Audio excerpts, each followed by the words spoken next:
Well, good evening, everybody. How are we tonight?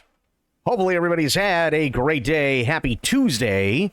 We are back. And it has come to my attention, actually earlier this morning, that, Gamescom 2025 happened today, so we're going to watch that. I have not seen anything, but I will say that I was on YouTube earlier, and there was a game that I guess has a new trailer. Now, to be completely honest with you, I don't know if I've ever actually seen this game.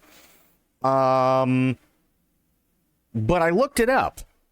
And apparently for the last 2 years at Gamescom, they've been showing stuff for it.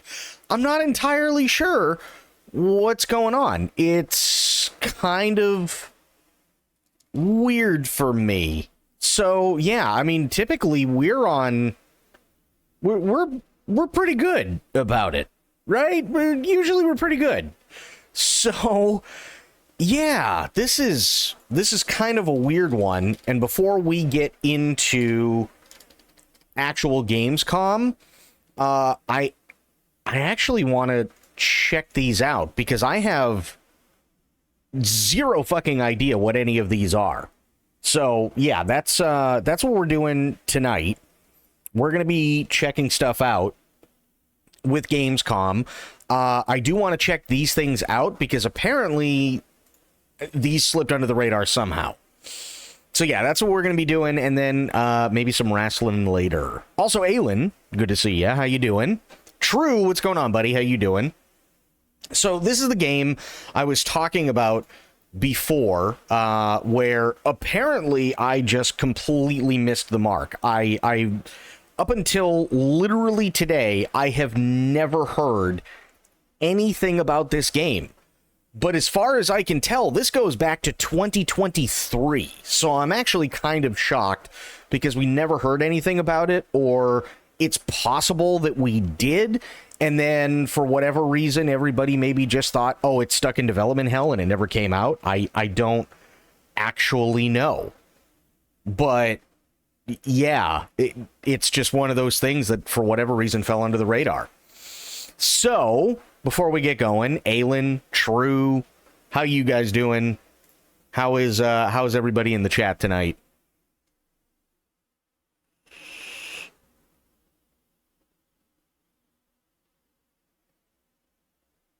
This is kind of a weird one. How dare you let this slip by? I know, right? But in all seriousness, though, like, I'm sitting there and I'm like, I don't remember hearing about this whatsoever. I've been meh in and out of the hospital lately. Oh, shit, are you okay, dude? I hope everything's okay. I mean, obviously it has to be at least some state of okay-ish if you're back out, but I'm hoping. And I definitely hope you feel better soon. Absolutely, what Aylin said for sure.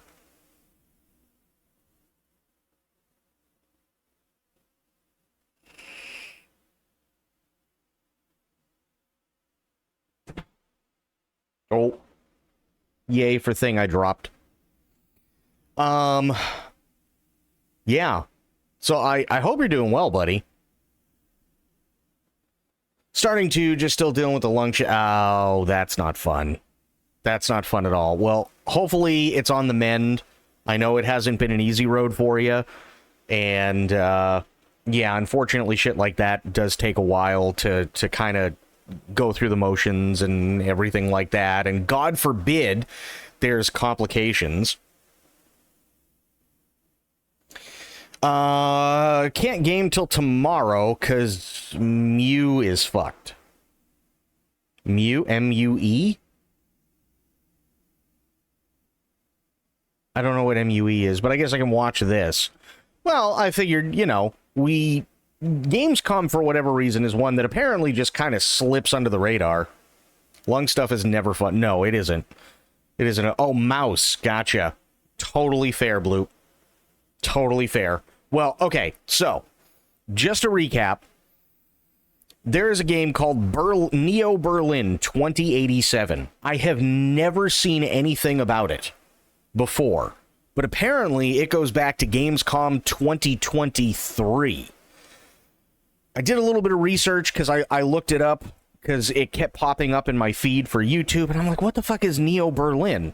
And sure enough, it goes back to 2023. I don't know whether it was something that maybe I saw and we just kind of all forgot about it, or maybe they didn't really do a whole hell of a lot in terms of advertising anywhere. Again, Gamescom, for whatever reason, seems to be one that it has been slipping under the radar. So we're going to watch the Neo Berlin 2087 trailers from 2023 and from last year, and then we're going to get started on the Gamescom 2025 stuff. So here we go.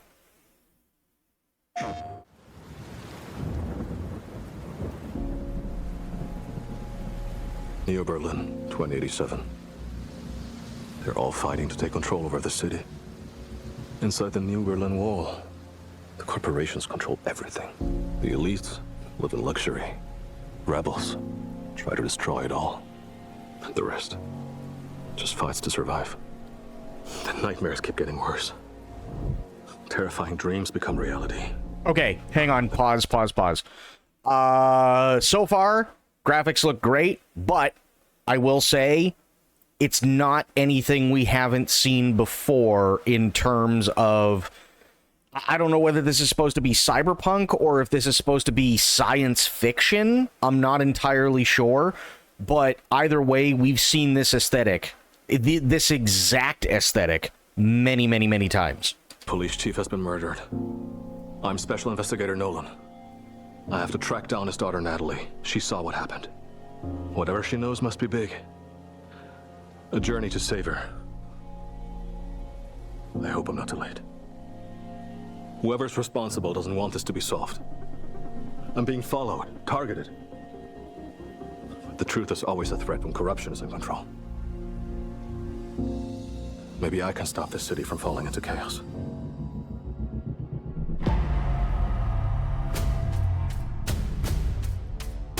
Yeah, it's definitely got this, like, over, and I understand what they're trying to go for. I'm not sure how well it works, because obviously I haven't played the game yet, but it looks like it's borrowing from quite a few things. So, like Aylin said, Cyberpunk, possibly Starfield as well, maybe the Wolfenstein over-industrialized thing, which is fine. But if this is supposed to be a cyberpunk genre, this doesn't feel enough.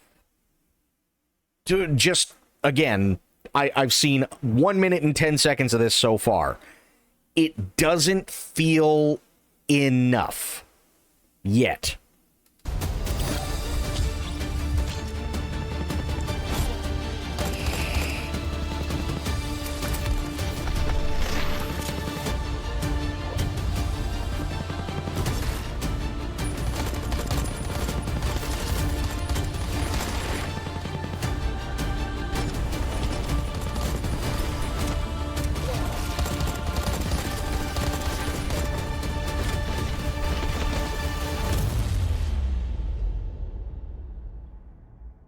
How do you save humanity? Well, so, true, this is from 2023. So, we're going to watch the 2024 trailer as well. That was also at Gamescom. And then apparently there is one at Gamescom 2025 this year as well. So, we'll see. We definitely will see. But so far, I like the flying car. The flying car actually looked like it had a really nice aesthetic. Here, well, let's just finish it really quick. It's fully human.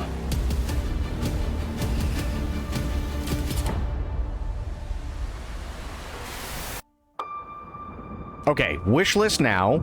Fair. Every time you pause it, it looks like a mobile game. Kind of, yeah. So I get what you're saying about the coat. I understand what they're trying to do with the coat. I don't entirely know if it fits the aesthetic. I feel like, what's the best way to put this? I kind of feel like when it comes to the coat itself, the coat hasn't been, and this is going to sound really, really, really weird, but if anybody's ever worked with Adobe Photoshop or After Effects or Paint.net or anything else like that, it almost feels like somebody put the coat on this person, but there are no effects that make it blend in with the rest of the frame. Does that make sense?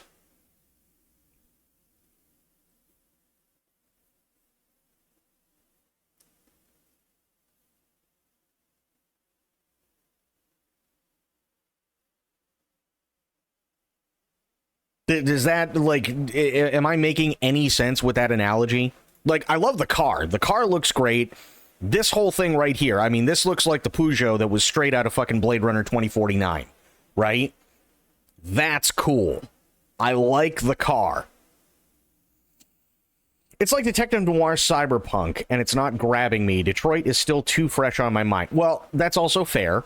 That is also fair. I will say anything, and I wish they showed more with the car, because when you're flying through, one thing that I actually really do like, especially about this, is Cyberpunk, and I know that there are varying degrees of the Cyberpunk genre, but Cyberpunk always has this thing where you have old stuff being built on top of, right? So you have these buildings, these could be easily from, say, like the early 2000s. They keep building up and up and up, and it's just newer shit just keeps getting put on top, and then you have what looks like maybe a sky bridge right here that was probably put in 20 or 30 years later, stuff like that. This all looks really good. You've got the pink and blue neon coming in, and it's being accentuated by the red taillights from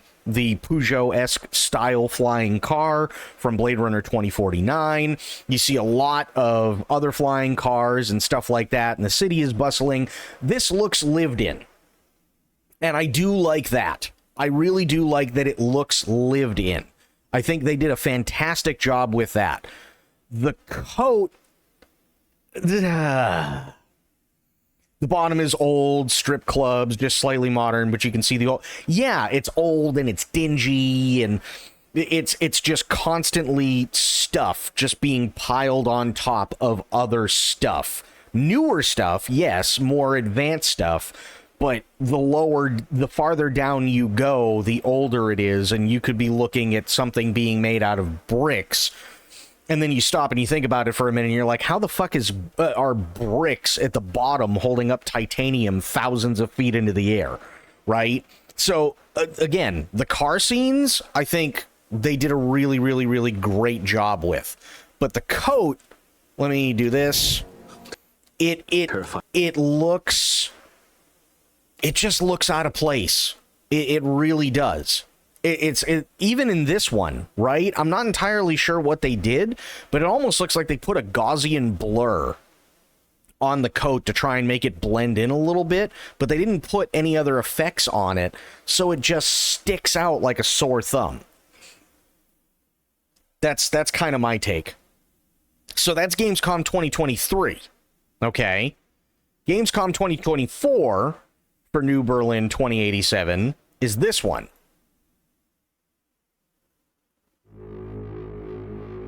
I know you wanted me to use this channel only in emergencies. Okay, that actually looks really good.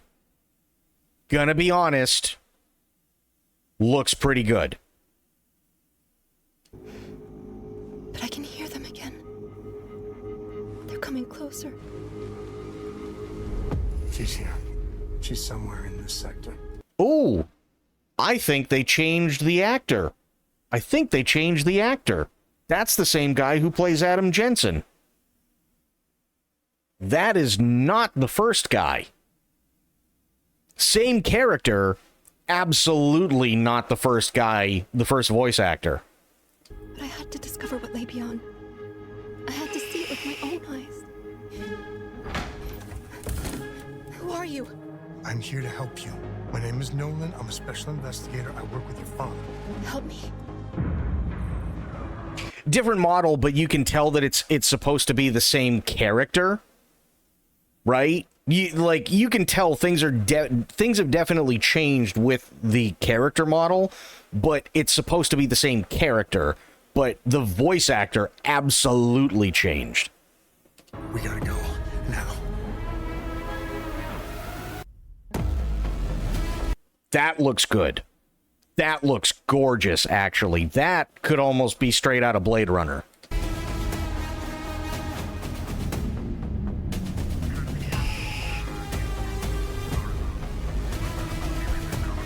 He looks really stiff walking, I'm going to be honest.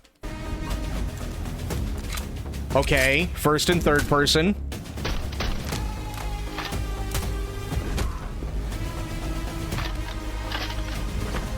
They actually, I'm gonna be fair, they actually did do some work on the coat.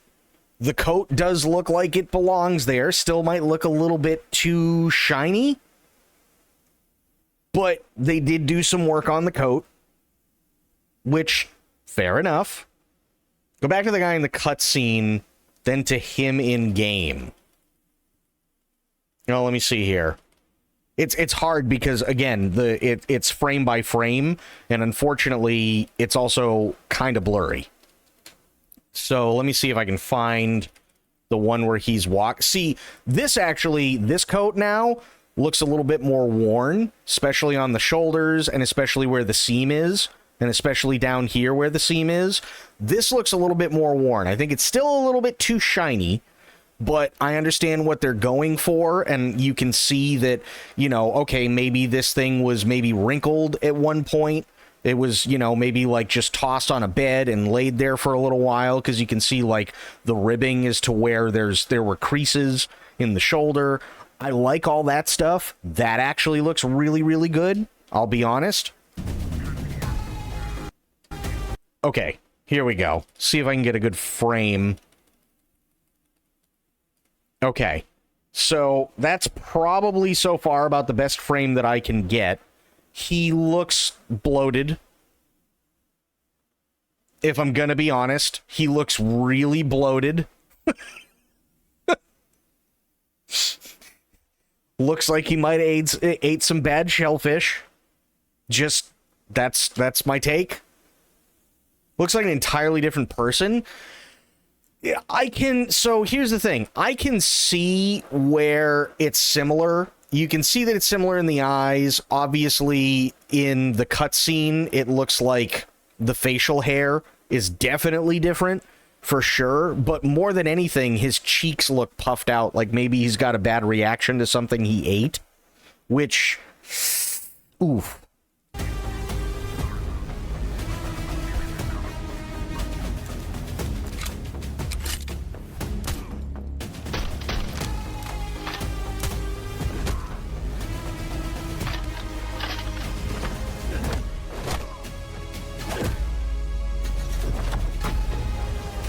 The guy in the cutscene at the start? Yeah, it's supposed to be the same guy. That's the point. It's supposed to be the same guy. That's exactly what I'm talking about. He doesn't look as bloated in the cheeks as he does during actual gameplay. That's exactly what I just said.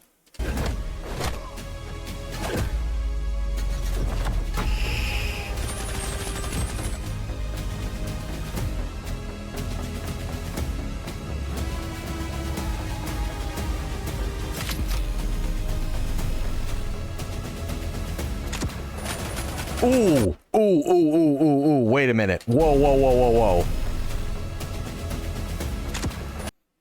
Okay, is it just me, or did this guy turn Latino?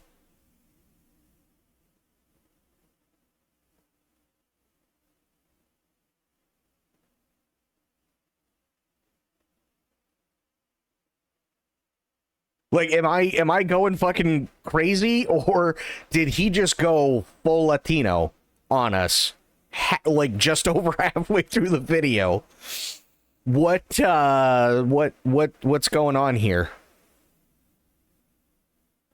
Who is this guy? Fucking Moon Knight with the... I don't know. We don't know anything about the game. That's the worst part.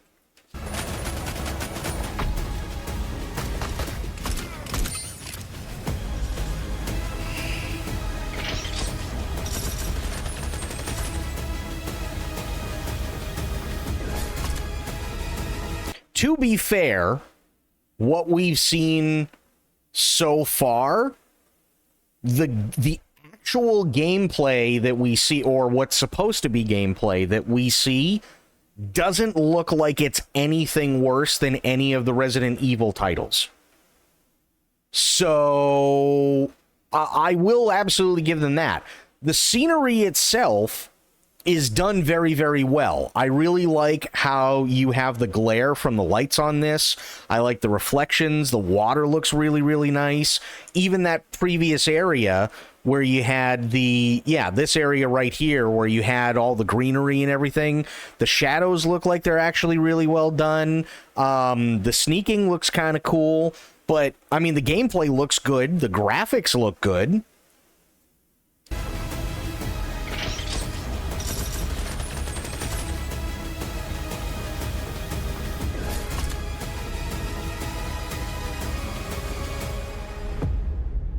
I never asked for your help. Why are you risking... See, again, the cutscenes looks amazing.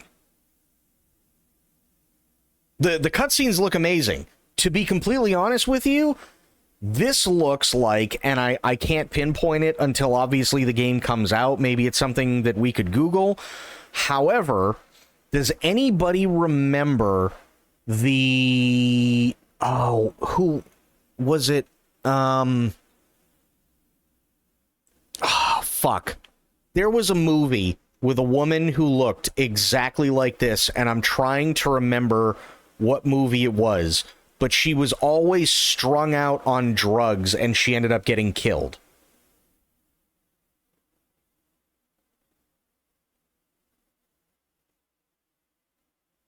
Does anybody... Maybe it was like Triple X?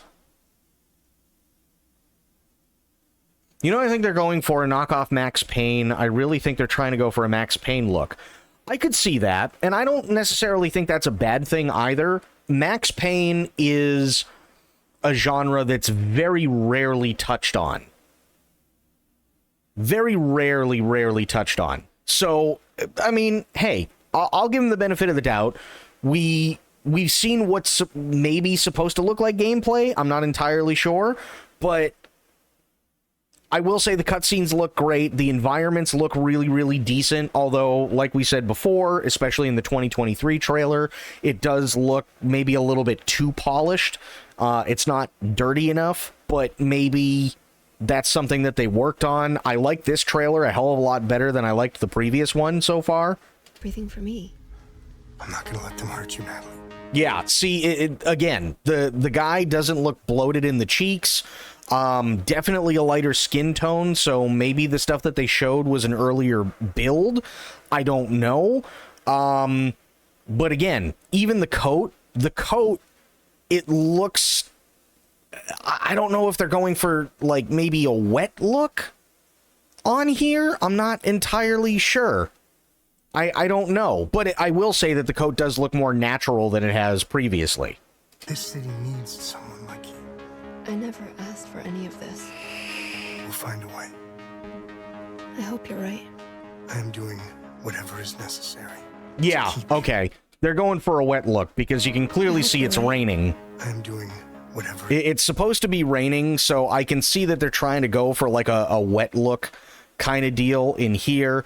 I will say that actually does make it look a little bit more natural. I think it might still be a little bit too shiny, but it definitely looks more natural for sure. Is necessary to keep you safe.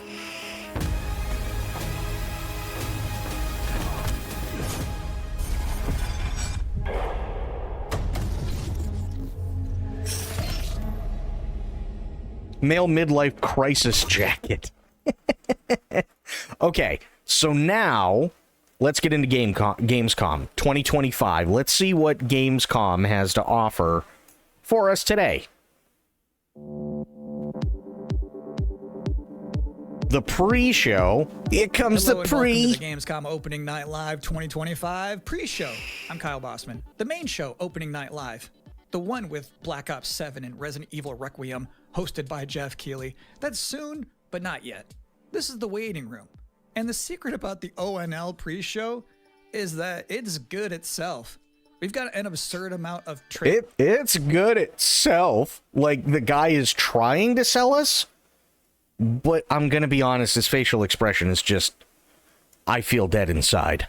trailers and reveals and premieres right here in the lead up. So let's not waste another microsecond. Here's a brand new game reveal. His voice, his facial expression doesn't match his vocal inflection at all. Yo! Oh, no. Remember me? Your old pal Bubsy? Oh no. From all those classic games you loved. Was it something I said? Yo, I'll be honest, Bubsy 3D was hard as fuck. Actually, all of the Bubsy games were hard as fuck. What could possibly go wrong? Forget about that. Let's talk about the new one. Bubsy 4D. Now this I like. Okay, whoa, hang on. Sorry, I know I'm being a fucking pause Andy today. Please, for the love of God, stop doing cell shading. If you're not going to do it in an animation that actually works with cell shading, don't do it. It makes things stand out way too much. Now this I like. So, where are we going next? Don't mind if I do. Sweet. They call me the Orange Blur. Do any of these outfits come with pants?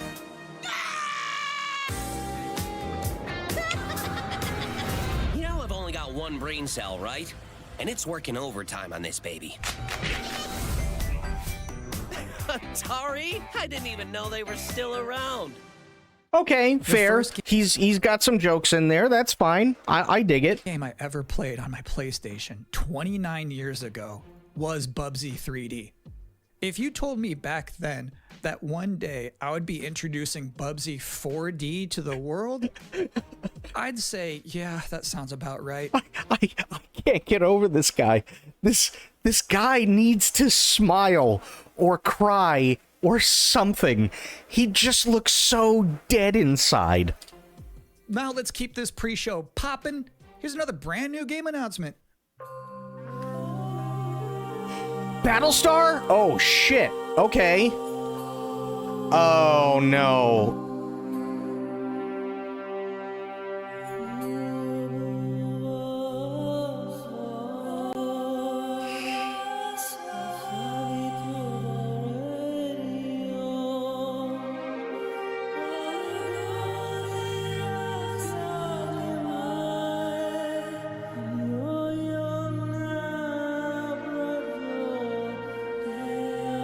I love the music from BSG. It is some of the best music ever.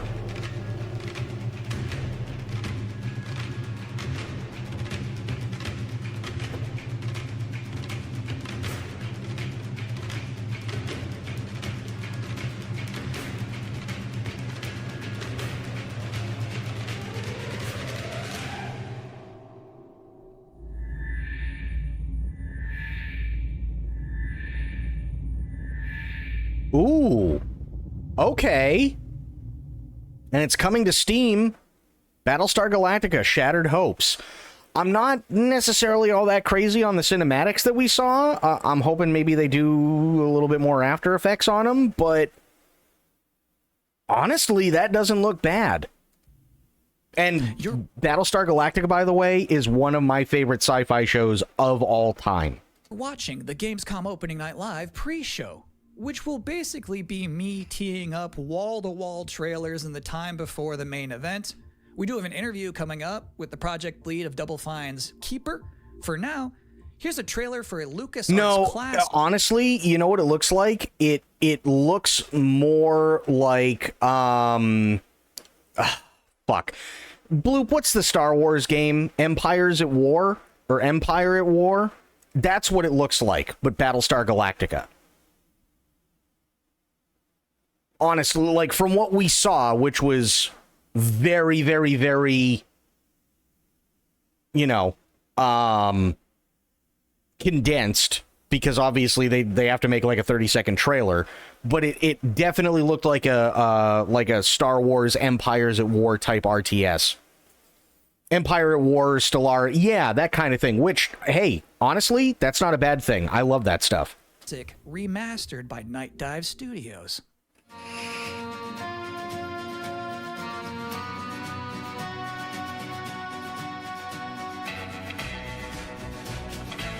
Where are you, Marco?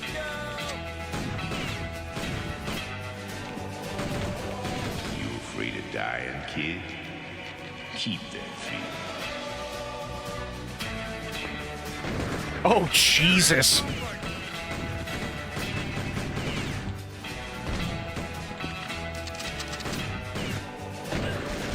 see a gleaming city rising. A city that has a fine name on it. It's gonna take more than bullets to get what you want, mister. Once a lawman, always a lawman. Damn. That's old. That is a deep ass cut. Holy shit. Gonna be honest. Damn, it is. I got it on Steam. Yeah. This is old. If you thought maybe I was exaggerating a little bit when I said this pre-show is filled with exciting and really good trailers. Dude, I'm gonna be honest. I don't think you're exaggerating. I think you're underselling the whole thing. You look like you're dead inside. It's so old it crashes your modern PC trying to run it. That's probably why they remastered it. Also, Bloop said you won't play a game of Stellaris, coward. You want to know why? In all honesty, it's because up until now, I haven't had a PC that's been able to actually handle it well. Fuck the main game. The Star Trek stuff and the Star Wars stuff for Stellaris is fucking top-notch. 1,000,000% top-notch. Because it's my job? Normally you'd be right. However, sometimes a trailer is actually just unmistakably exciting and really good. Like this one.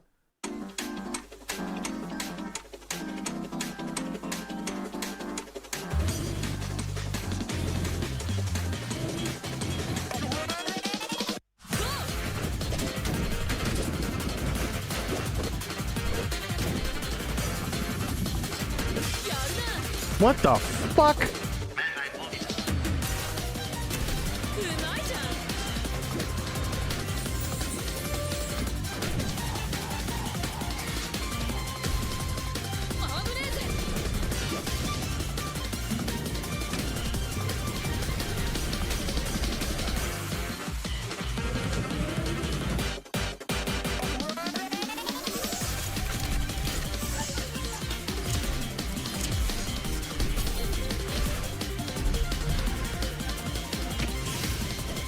I'm very confused. Oh. In this year's Xbox Showcase, Double Fine announced their first new game since Psychonauts 2. It's called Keeper. And joining us tonight in a recently pre-recorded interview is the game's project lead, Lee Petty. Okay, I'm gonna be honest, and it's nothing. I'm sure that this guy, if I can go back far enough, I'm sure that this guy actually does do a great job at whatever it is that he actually does do other than this. But if you're going to be a presenter, and I will say that even the PC game show people, right? Like Misha Burton, is it me? No, sorry, Mika Burton, and I can't remember that other dude. He's been around for fucking ever. But they act excited. They act happy to be there, right? Even if they know the game itself is absolute dog shit and crap, and that's exactly what they're peddling, they feel excited and they look the part and they look excited. I I'm not entirely sure what's going on here. This is more of voice actor territory where the guy's been standing there for 14 hours doing the same line over and over and over again. Hi, everyone. Thanks for having me. I'm so excited to have you here. So you showed a first look at gameplay of Keeper. The game itself is about the lighthouse, but also the bird as well, right? Oh, This we saw a duo. trailer for this. And I'm curious about whether that was conceptualized first as like imagery, like it sounds like a cool idea, or if that Wow, was okay. conceptualized. Why is it that here he looks completely different? I mean, aside from the clothing, why is it that here he looks completely different? Like, he looks like, oh, hey, listen, I'm talking to this guy. This is really cool. Like, what happened? For some like a gameplay standpoint. I always think about the total experience more than, say, mechanics and art and story. A lot of the game is about, this lighthouse waking up after eons of lying dormant and learning to walk. And the bird is part They of that, gave right? him a So Coke. the bird and the lighthouse are perfect companions because they're different. At the same time, the bird is wary of dark spaces, and there's a malevolent presence around the island that the lighthouse can keep at bay. So together, those two set out on this tale, and their abilities complement each other, but also the bird becomes, I think, kind of the emotional heart of the game. You have an extensive background as an art director, right? I think that's apparent when anybody just looks at Keeper. Yeah, for I'm the just first making time. a new list So of I'm curious games that I'm about interested in, that's your all. Inspirations. There's so many inspirations for Keeper, and one of the ones that really stuck out was the Dark Crystal. I saw it as a kid, and it was really inspiring to me because it felt like such a different take on a fantasy world that I hadn't seen before. And it was beautiful, but also a bit tragic. It was scary at times, but also really playful and fun. Do the bird and the lighthouse have Why names? did whoa why did we all of a sudden start getting echoes? Hello? That's not me, by the way. Yeah, well, at least the bird does. And we call the bird Twig internally because she has a beak that is made of driftwood. But for now, the lighthouse is simply the lighthouse. It's just simply the lighthouse, yeah. Lee, thank you so much for joining us here in the pre-show. When will people be able to play Keeper? On October 17th this year, which is coming up really soon, and we can't wait for people to get in there and experience our strange, beautiful world for themselves. Thanks so much for joining us. Thank you. Well, that was a great interview. Oh, that's why. And if you thought this That's exactly why. Because for whatever reason, they decided to pipe in the audio from what the audience was seeing for the pre-show, so it's echoing through the theater. show couldn't get any more masculine. Buddy, watch this. At last, Castle Grayskull is mine. Not so fast, Skeletor. Whoa, what's happening? He-Man and the Masters of the Universe, Dragon Pearl of Destruction coming soon to all platforms? Yes, it's He-Man and the Masters of the Universe, Dragon Pearl of Destruction. Okay. Intense beat-em-up action that puts the power in your hands. Grab a friend and fight for Eternia with 4 playable heroes. Classic arcade controls. It's powered-up pixel perfection for your gaming console or personal computer. He-Man and the Masters of the Universe, Dragon Pearl of Destruction, coming soon. From Limited Run Games. Thanks All for right, joining us here not at the terrible. Opening Night Live pre-show. We're only about halfway through. It's a sufficiently chunked up show. And just to prove my point, here's a new trailer for Absolum. For what?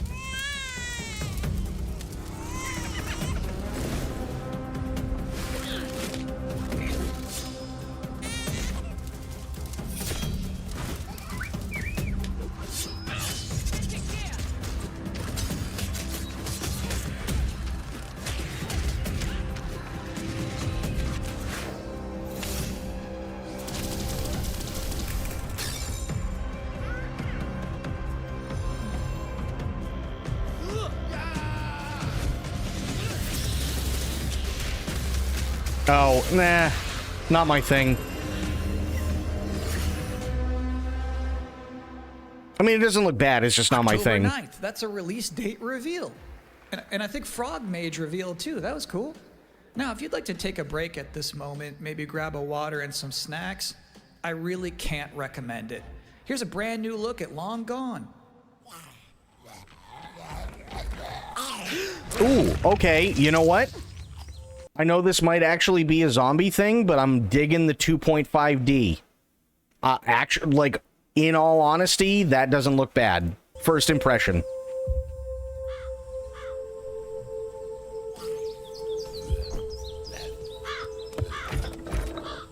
they do weld these things on?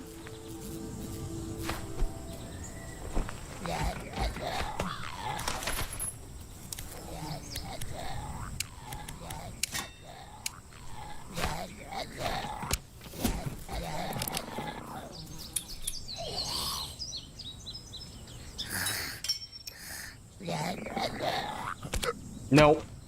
Not for me. Sorry. I'm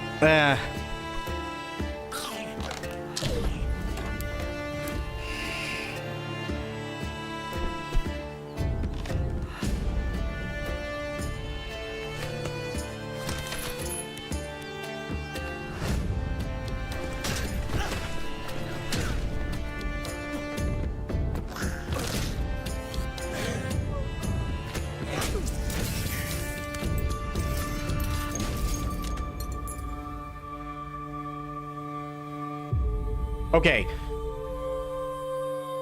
So if I'm being honest, and maybe it's that they just did that little joke where the slide comes off the gun. Maybe they did that for the trailer, and maybe there aren't a lot of those moments in the game itself. But one thing that I absolutely will say is, at least for me, it doesn't make me want to run out and grab the game, because literally everybody does a joke like that. My opinion, you can absolutely have, you know, maybe a funny moment here or there in a zombie survival game, but you have to also take said zombie survival game very seriously in terms of what you're actually doing with it. Otherwise, it just turns into a running joke that nobody finds funny. That's my take on it.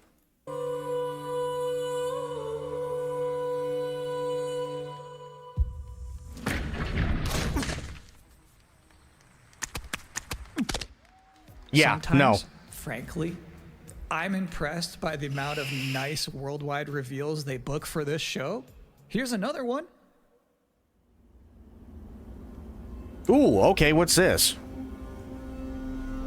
Creators of Ghost Runner. Ooh, okay. You got my attention. Holy shit. All right.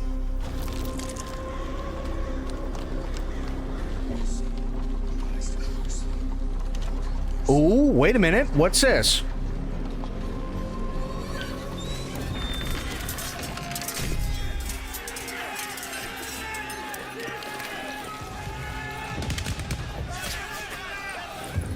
Mailed.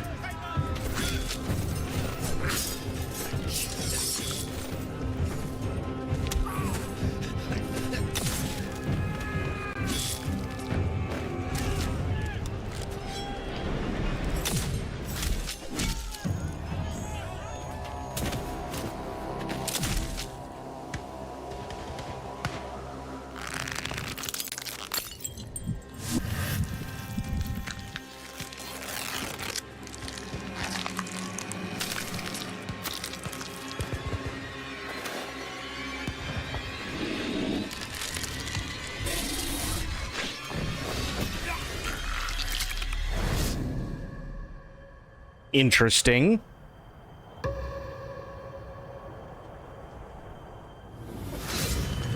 Oh, it's first person.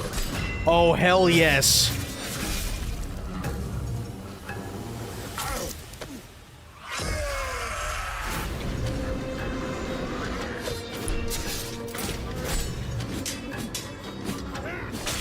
This actually looks pretty decent.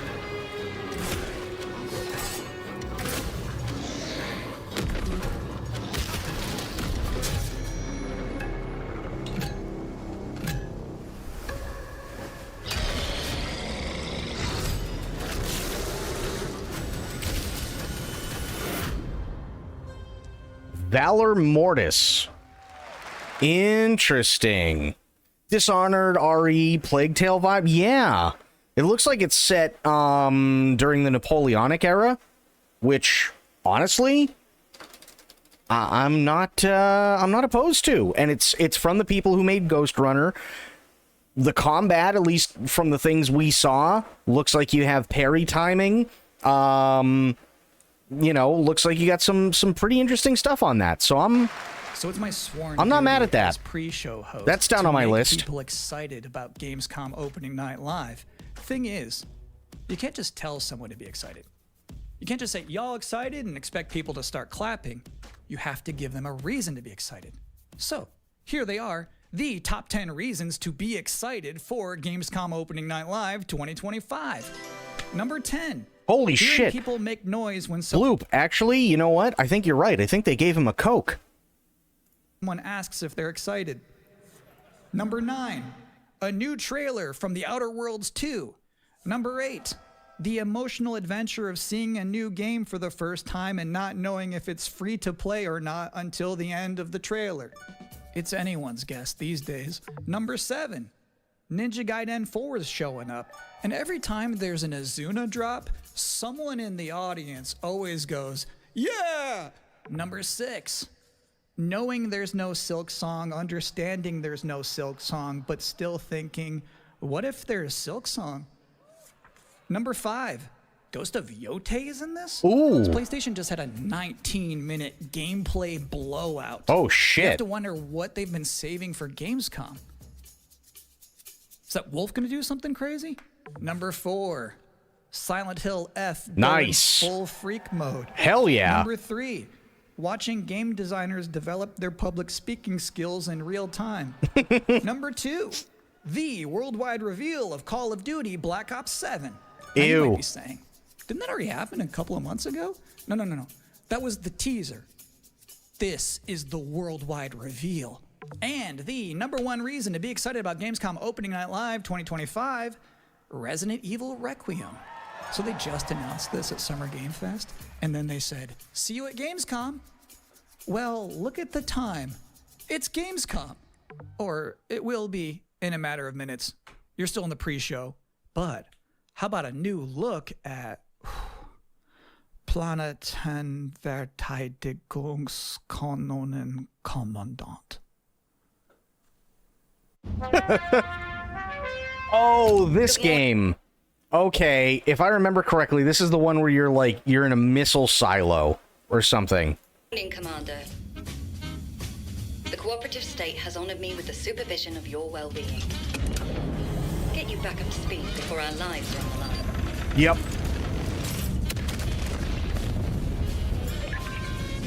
Glad to see you've not lost your touch.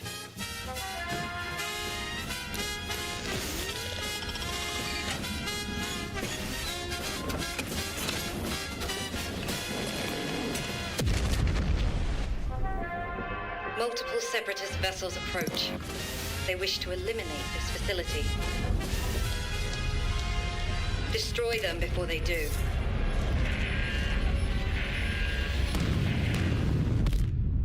The days fly by when you love what you do.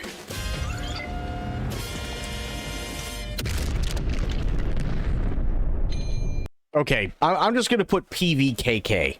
Because I actually did like that. That one wasn't... This one looks good. Welcome again to the Gamescom Opening Night Live pre-show. If you're just joining us, there's still plenty of time to enjoy some bonus video game trailers before the big show begins. Here's a freaky one.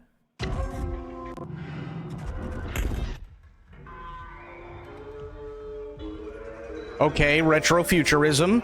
Digging it.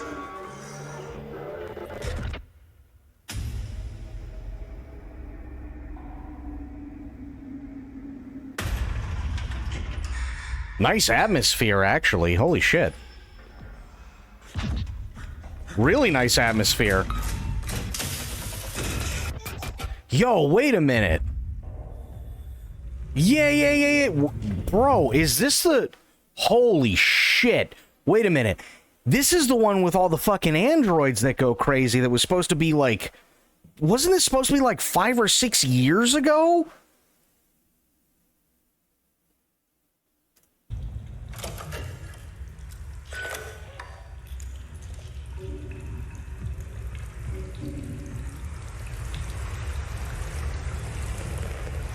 Yeah, exactly true.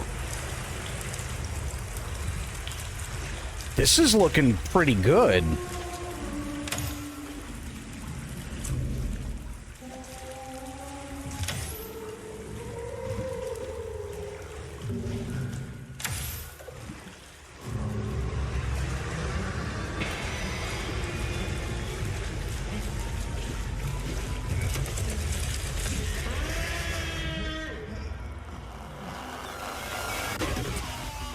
Routine. No shit. It's finally coming out? It's coming out this year? Holy fuck. Wow. Damn. Okay, that's on my list. Interesting fact about that game, they actually created that whole environment by 3D scanning the entire bathroom of Jeff Keighley's mansion. Now, we've got 3 more videos and not a lot of time left before ONL begins, so next up, 2 trailers back to back. Okay. Millions of souls pour into the underworld every day. You're no different. My lord, he's here. I bid you walk the mortal world once more. Okay, it's a Chinese company. Fallen leaves return to their roots. I'm thinking it's going to be a Souls-like, yeah. Gather the souls that stray. I've watched over this city for ages, and every name in your scroll of death. Not one of them dies quietly. You, a soulless Yep. husk. You can judge my fate. Why wrestle rogues when their artifacts can do what brute strength cannot?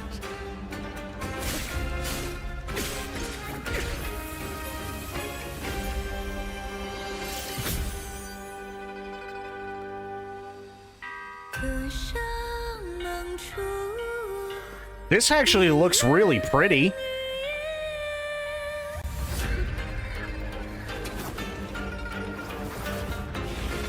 What? Soulless husk?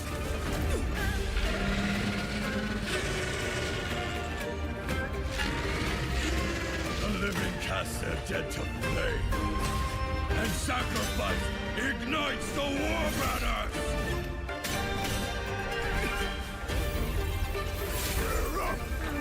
Here we go again.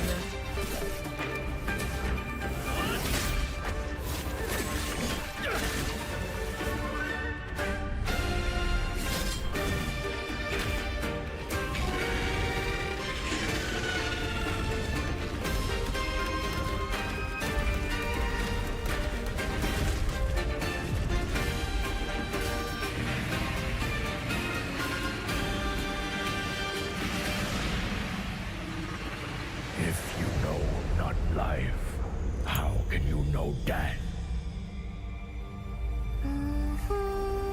Swords of Legends, huh?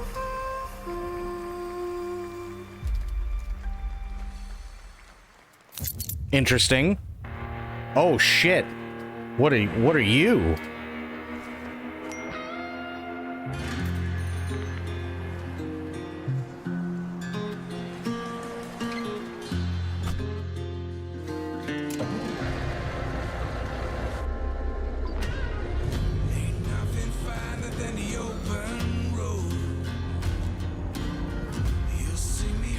From Saber and Focus.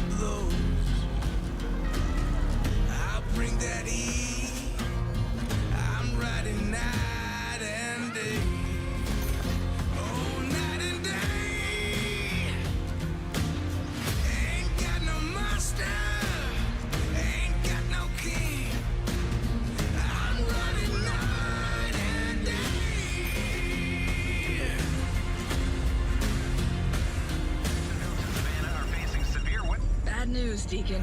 Storm's almost on top of you. I wonder what this is. You can still turn around, you know. Pineview won't hold out. XTC Logistics. They said you were coming. But take care now, you hear? Let's get it done.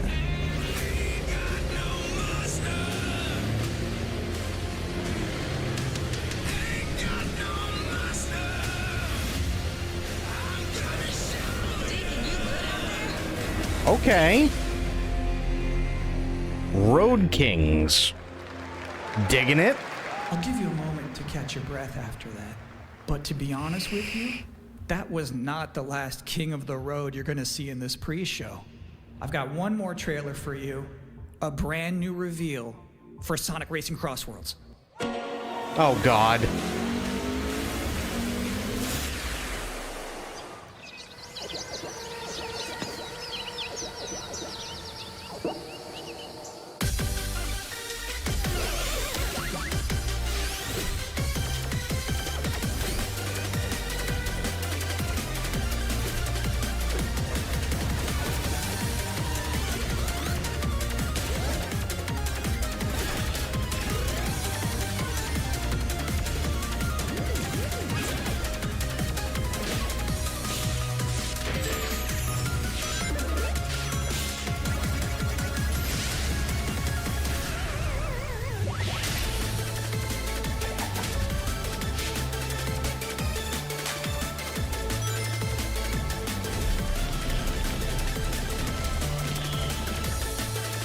Yeah, so see, here's kind of the issue. I feel like, and I agree with you, True, but I feel like the problem is for Sonic is that Sonic has not been on a Sega console for so long that I don't really know if they have any idea what to do with him anymore. And you're right, it is absolutely sad. I feel like they're keeping him around specifically because then they can go, oh, hey, look, we've got Sonic again, right? Like, down here, look, Nintendo Switch 2. And that's all well and fine, but now he's going to be on Xbox again. He's going to be on PlayStation. He's going to be on Steam in the Epic Store. And there's not necessarily anything wrong with that, but I think what they're doing is they're more trying to game the system based off of his past popularity when it was Sonic versus Mario. Specifically because, again, although Sega lost that console war, Sonic was the one that almost killed Mario. Let's be honest, right? The Genesis flat out decimated the original NES and then went on to keep decimating the Super NES. And you had Sonic 2, you had Sonic and Knuckles, you had Sonic 3, you had Sonic CD. Then he went on to the Sega Saturn. You had Sonic Pinball, you had Sonic Racing, you had Sonic R, or not Sonic R because that was racing. You had there was like a Sonic 3D. You had like a bunch of different Sonic stuff, and that all worked well, but it was all because it was on Sega equipment. Now I don't really know if they have any idea what they're doing with it anymore. They don't want to lose the copyright, if anything. Well, that's true too. I definitely won't disagree with that. So yeah, I'm not entirely sure where they're trying to go with this. And that concludes another 10 out of 10 pre-show. Up next, Black Ops. The last big hype around Sonic was for Sonic Frontiers, and they flopped that hard, and now nothing Sonic is getting as close to the hype it had. Yeah, well, and again, here's kind of the issue, right? Sonic works really, really, really well as a 2D platformer, which is what it always was in the beginning. So Sonic 2, Sonic and Knuckles, Sonic 3, they were fantastic games, but they worked really, really well because it was doing things that Nintendo and Super Nintendo just couldn't do. They couldn't keep up with it. I'm not saying that as just a Sega fanboy. Literally, the hardware just couldn't do, in terms of Nintendo, their hardware couldn't do what the Sega Genesis was doing, or the Sega 32X for that matter, even though there wasn't a whole hell of a lot for the Sega 32X. But they couldn't keep up. My thought process is that because Mario is Mario, and because he's not meant to go fast the entire time, it allows you to create something like Mario 64, where you can have the time to stop and take a look at something and appreciate it and see all your favorite Mario characters in 3D, and it actually looked really good, and the music was great, and you could do a lot of the things that you wanted to do finally in 3D. Sonic doesn't really work that way. Sonic is all about just go really fast, and that's what they've always been about. And it doesn't really lend you all that much time to do anything. For instance, Sonic 2006 didn't work out very well. Granted, for a lot of reasons, but you see what I mean. Sonic just walking around like an asshole doesn't do anything for anybody. If Sonic's in a thing, people want to see Sonic go fast. You know what I mean? Sonic Frontiers was supposed to be the big thing everyone wanted from a Sonic game, a huge open-world, fast-paced Sonic game that can last multiple titles, but they gave us a bland nothing burger, cheaply made, with Frontiers, and all that died, which is fair. Want to know something fucked up? I was connected to Morocco VPN node, and your entire channel was invisible on my list because content filters. Really? Well, I guess I won't be getting any fans from Morocco, which is sad, but it is what it is. Also, how you doing, Sober? Top 7, Ghost of Yotei, Silent Hill F, Resident Evil Requiem, even more apparently. It is time for Gamescom Opening Night Live 2025. Thanks for watching.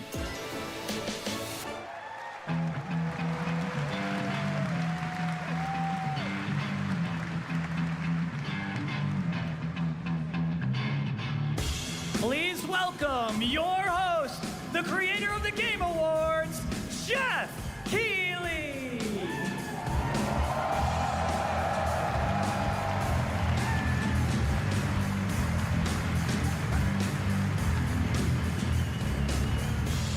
Okay, Jeff, buddy. Listen, Jeff, I know this isn't going to win me any points for the Game Awards, and you're probably going to fuck me over again this year for getting any sort of lanyard in terms of being a streamer or a featured streamer that's actually going to, you know, show the Game Awards. But, bro, you're like 58. You got to fucking stop wearing sneakers with a suit. You guys ready?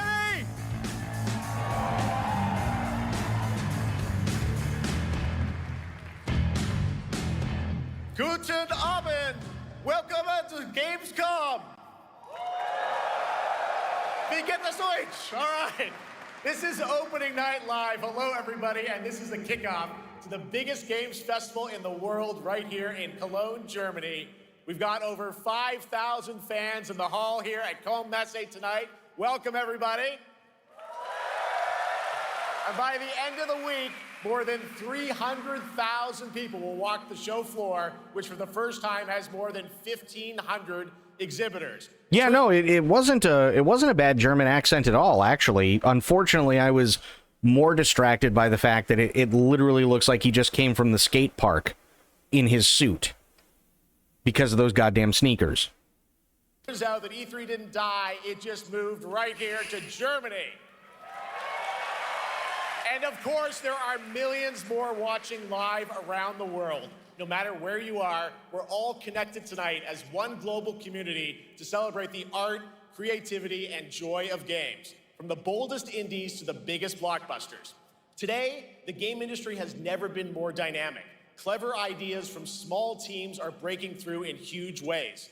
This summer, Peak, a co-op climbing game created by Aggro Crab and Landfall Games, stormed the charts on Steam, and right now I can announce for the first Peak time is it fun. has sold over 10 million copies to Wow. date. Congratulations to the team. Way to go, Peak. And there's also other fun ones, like you guys have probably played Date Everything, a Yep. wild dating sim where you can romance a treadmill or a curtain. It's on Steam right now. Check it out. It's sold an estimated 500,000 copies. All Wow. these successes prove something important. Small teams with big ideas can change the Oh, they stopped talking through Bing Bong? That sucks. the one game made by a handful of developers in Australia.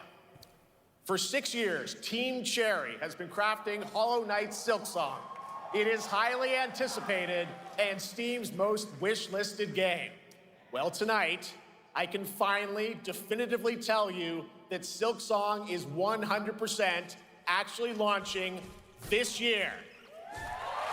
And behind me, you're seeing Hot take? I'm going to pass. Also, hilariously, people were throwing Bing Bong away, and he was showing up again in the backpacks. That's actually awesome. But yeah, no, I'll pass. Hollow Knight doesn't do anything for me, unfortunately. Like, I know a lot of people are really, really excited about Hollow Knight Silksong, and there's nothing wrong with that.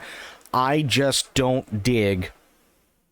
And this is going to sound really, really, really stupid, but with the exception of Batman 1989 and most of Batman Returns, I hate that Tim Burton aesthetic. I cannot stand it. Some brand new Silksong gameplay, the first extended look since the last trailer in 2022. And starting tomorrow, you guys here at Gamescom can play a demo at the Nintendo and Xbox booths. There you go. Silksong is real. Yeah, no, it's got nothing to do. It's got nothing to do with the gameplay at all. Like, I've seen people play it. I remember, I think it was Kat who was playing the original. And the actual gameplay looks really, really fun. The thing that I cannot get over, and I can never get over, is this. The only way I can describe it is the Tim Burton aesthetic. It's got nothing to do with the gameplay. I'm sure the gameplay does look fun. I like how they have that Castlevania style terms of exploration and level layout and all that good. That's cool. That's fine. It's the aesthetic of the game itself that I can never wrap my head around. And for the life of me, I don't understand why people enjoy that aesthetic to begin with. I really don't. And on Thursday, Team Cherry is going to be sharing some news as part of a YouTube premiere on their channel, so make sure to check that out. Tonight, we'll give you a first look at this holiday's biggest games, like Call of Duty Black Ops 7 and Ghost of Yotei, plus major news on Prime Video's Fallout Season 2 arriving in December. And later, we'll have a special performance of the music of Claire Obscure Expedition 33. Oh, shit. One of this year's most celebrated games developed right here in Europe. Ooh. Plus, a brand new look at Resident Evil Requiem from Capcom, and the world premiere of the opening cinematic from World of Warcraft Midnight from Blizzard. Oh, God. Now, as always, ONL is also about surprises, and we do have multiple brand new AAA game announcements and reveals over the next 2 hours, so stick around right until the end. Why are we getting Black Ops 6? Didn't we just get... Or why are we getting another Black Ops? Didn't we just get 6? Shouldn't the next one be like Modern Warfare or something? Well, okay. To be fair, I did look up... before I start a stream every single night, there's 3 words that I look up in Google to the point where it is literally my most searched thing. And I pop in video game news. And come to find out, I didn't read the article, but come to find out, because this was the title, devs say Black Ops 7 was made alongside Black Ops 6. So this has already been in the pipeline for quite a while. This is our biggest opening night live we've ever done, so let's not waste another second. It all begins with this.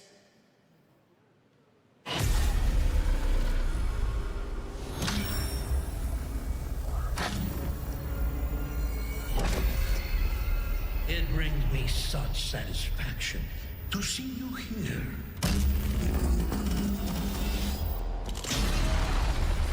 Yeah, but it's not this time. I understand what you're saying, but this is different. So the reason why it's making news is because typically you're right. Usually we get a Modern Warfare, and then we get a Black Ops, and then we get another Modern Warfare, and so on and so forth. The reason why it makes news this time around is because they made Black Ops 6 and Black Ops 7 simultaneously.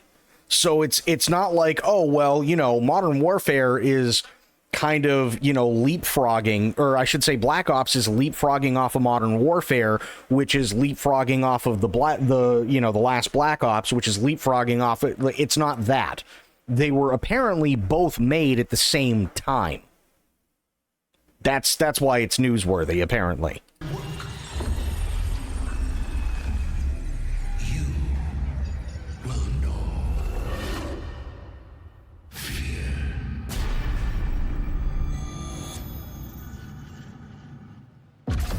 They want you afraid. Fear makes you easier to control. It's time to wake up. Oh boy. Your streets Oh no. once again run red with your blood. Raul Menendez ignited global unrest on an unprecedented scale. Menendez is a terrorist. We're bringing peace and security to the world. He refuses to let me go. Stop looking backwards, David. What matters is what you do next. A lot of people counting on us for answers. Okay, that's why this is a sequel. That's why, because this is a sequel. There's a guy in here that I remember seeing from the trailer of Black Ops 6, so I think this is a direct sequel to 6.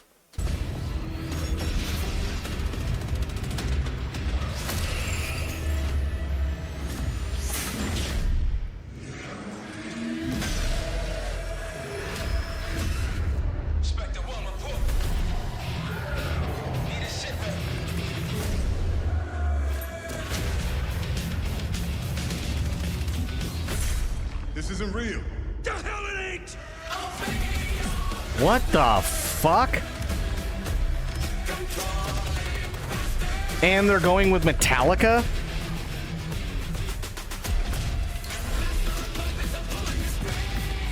Really?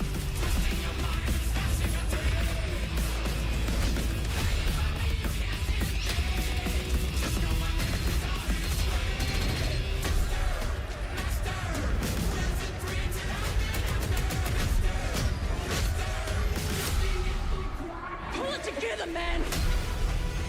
So eager to leave, David. Killing the man is a hell of a lot easier than killing the idea. Okay. This guy right here, if I remember correctly, his name is Milo Ventimiglia. Or Miglia. I can't remember exactly how to pronounce it. I'm pretty sure that's what his name is. He was in the trailer for Black Ops 6. So I think this is supposed to be a direct sequel. You were never cut out to be a Mason. No more games. This ends now. But a hard pass for me. Get the Reznov Challenge Pack when you pre-order now. Insanely hard pass.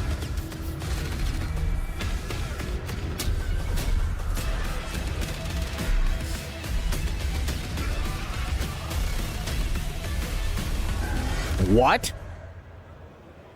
What the? Whoa, whoa, whoa, whoa, whoa, whoa, whoa, whoa. Hang on. Whoa, I missed something. Give me a second.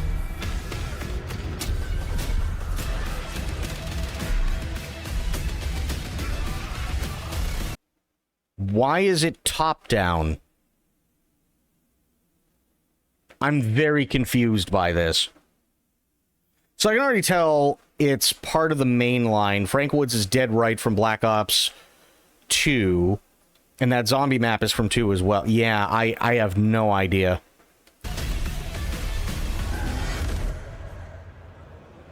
Probably. You're probably right, Blue. How about that? Zombies, of course. Dead Ops Arcade as well. And it looks like we also Dead Ops Arcade. That's why. have an official date. Call of Duty Black Ops 7 releases on November 14th. And to tell us more, please Hard welcome pass. Miles Leslie from Treyarch and Natalie Pohorsky from Raven to Opening Night Live. Yep, nope, hard pass. Sorry. I'll hear what they have to say, but it's not going to impress me. I can tell you that much.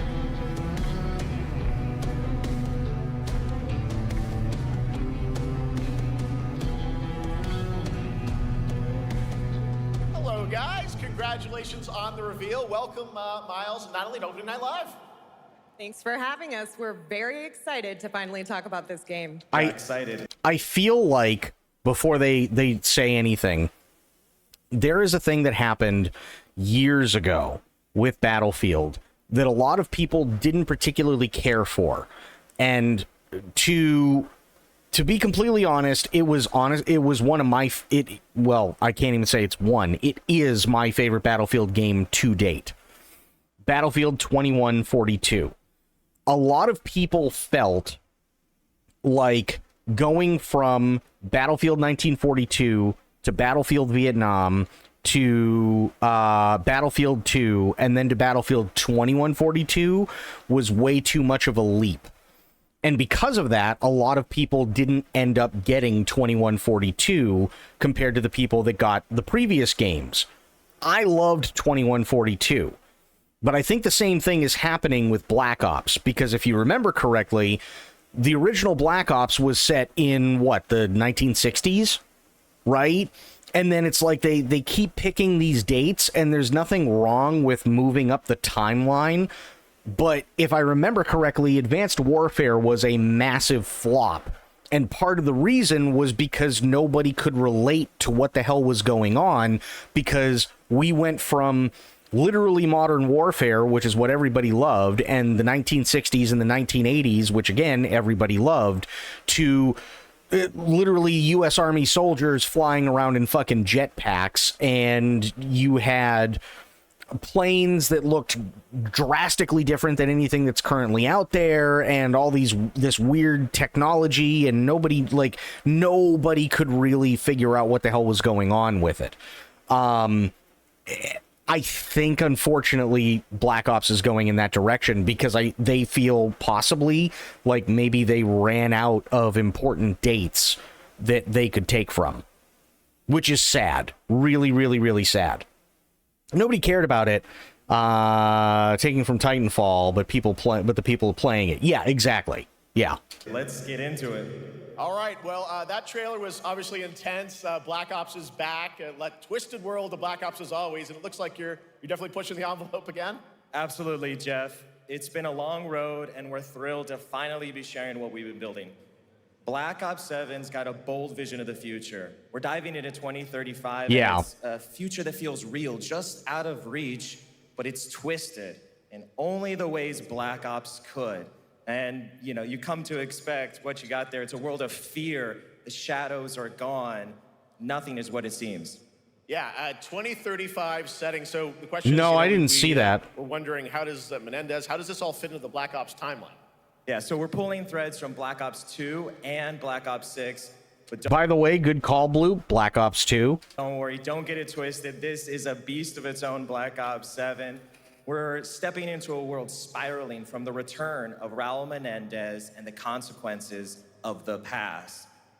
All right, well, I'm curious who the protagonist is, so you can tell us who's stepping into the light in this game. Yeah, David Mason returns, but he is not the same. He's carrying deep scars. Some you can see, some you can't. And he's got a new team with him, and every mission, every move is a test. Now, what makes the story stand apart? Yeah. I saw the video where Maya was talking about it. I never actually saw the video, and I don't really care to either. It's not like I can talk about it after. That's not a problem. But I feel like the issue is more that you have people like that to begin with. I really, really feel like that's what's going on, and I'm glad that Maya is safe. Absolutely. I don't want to see anybody get hurt. I don't want to see anybody die or anything like that, like what True said. I don't want to see anything like that whatsoever. But I'm glad she's okay. I'm glad she's safe, and that's pretty much all I have to say about that. It's shocking, but at the same time, sadly, it is what it is, and I'm just glad that everybody's fine. Also introducing the Guild. Yes. Important to mention, a global tech force that claims to be humanity's last line of defense against this mysterious threat. And their CEO, Emma Kagan, is a visionary leader with a clear mission. But how she chooses to confront this crisis is often at odds with David and his team. So it's not a battle of good versus evil, it's a clash of philosophies. Oh, yeah, by the way, the other thing that I wanted to comment on is the guy said, oh, yeah, well, this guy's got deep scars. I'm sorry, and I know this might be a hot take, but Call of Duty has never done anything or at least anything well, that shows any sort of PTSD. Ever. Literally never, ever. So when he's got deep scar. I couldn't be bothered to give a shit.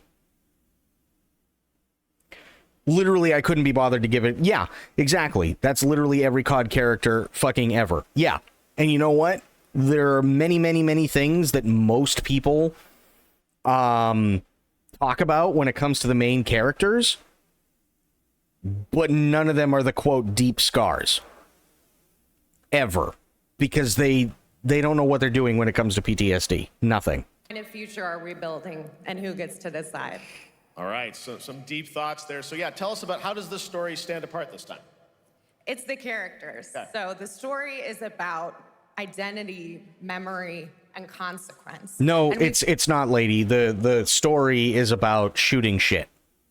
That's what Call of Duty's always been about. It's about, here is bad guy, threat to the world or threat to the United States. Go in, shoot everything, leave, go on to next thing. Let's make a character go through some extremely traumatic shit and retire. Oh shit, let's make them do it again. Yeah, it doesn't work.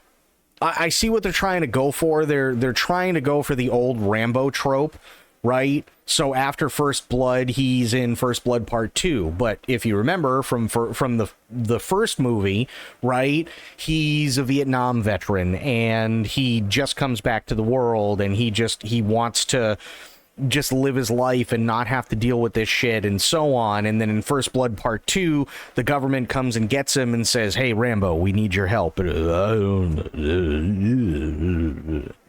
somehow you're able to actually decipher that what he's actually saying is I don't do that anymore. That's not my life. But then he reluctantly goes back in because it's a friend of his. I guarantee they're probably trying to do that trope and it just doesn't work. I wanted him to do the thing in 007 Bond where that guy literally pulls out half his jaw, except in COD. Otherwise, why the fuck would I ever give a shit about any villain in COD ever? Yeah, I hear ya. It wouldn't be as bad if they didn't constantly bring back people who are 70 and should be dead. Yeah, also that. We crafted this cast like pieces of a puzzle. So each one has a reason to be there, and each one brings something unique to the table. And we've also got our central city of Avalon, which is more than just a backdrop. It's a living, breathing space that evolves with the player. And it's also where our story roots take hold. All right, well, one thing we want to talk about is gameplay, and I understand you're doing a co-op campaign for this one? That's right. From the start, we wanted to make a bold change with the campaign. Black Ops 7 can be played solo or up to 4 players. It's a shared experience, and every mission has been handcrafted for variety. Tone, pacing, gameplay location. You're going to be running on the rooftops of Japan, exploring the Mediterranean coast, and then diving deep into the human psyche. Nope. All of it has been crafted to really add clues to the story and offer their own gameplay focus. Wow, so wild story, co-op campaign, you are definitely pushing boundaries this time. Yes, we are. Black Ops 7 is all about innovation across the entire game, and not just in gameplay, but in how we tell stories, how we connect players, and how we build worlds. And this is just the beginning. There's more to come at Call of Duty Next, including multiplayer and zombies. But for now, we hope you guys are excited to step into something new and experience something truly unforgettable. Amazing. All right, Call of Duty Black Ops 7, thanks so much, guys. And now, here's a behind-the-scenes look from the rest of the Call of Duty development team.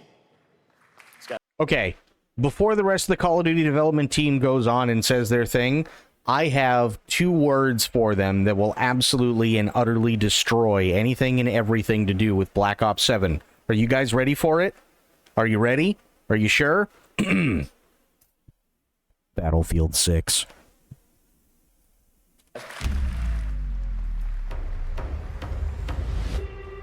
Black Ops 7 brings an all-new way to play the Call of Duty campaign. This time, you're not going in alone. You have the option this year to play solo or up to 4-player co-op start to finish. You can bring your friends, you can make some new ones, and there's a whole bunch of adventure even after the story. For solo players, we really make sure that they can engage in the campaign the way they want to and feel like they're truly playing a Black Ops story. What's going to be fun is having each player in your squad gravitate towards their own play style and then really playing it off of each other. Wow, that's amazing. Hey, guess what? Battlefield 6.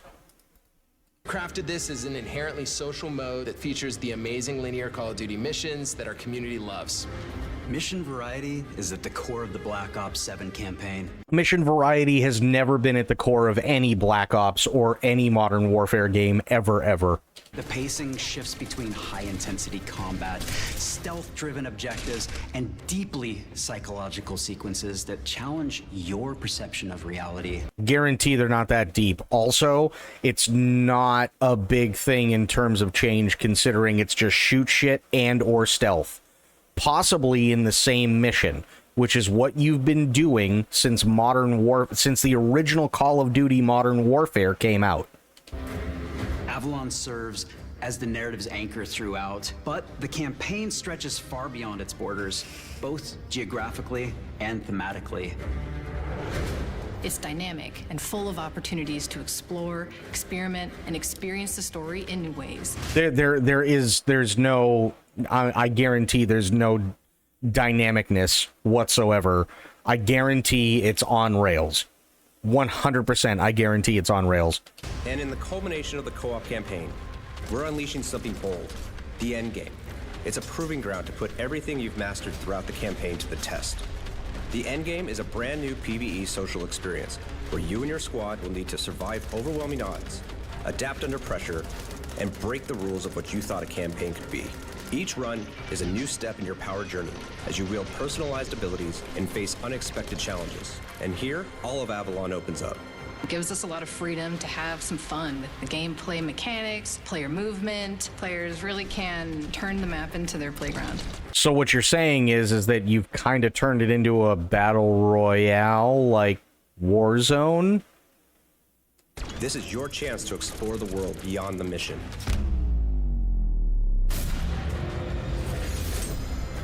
That's just a quick look at what's to come with the campaign.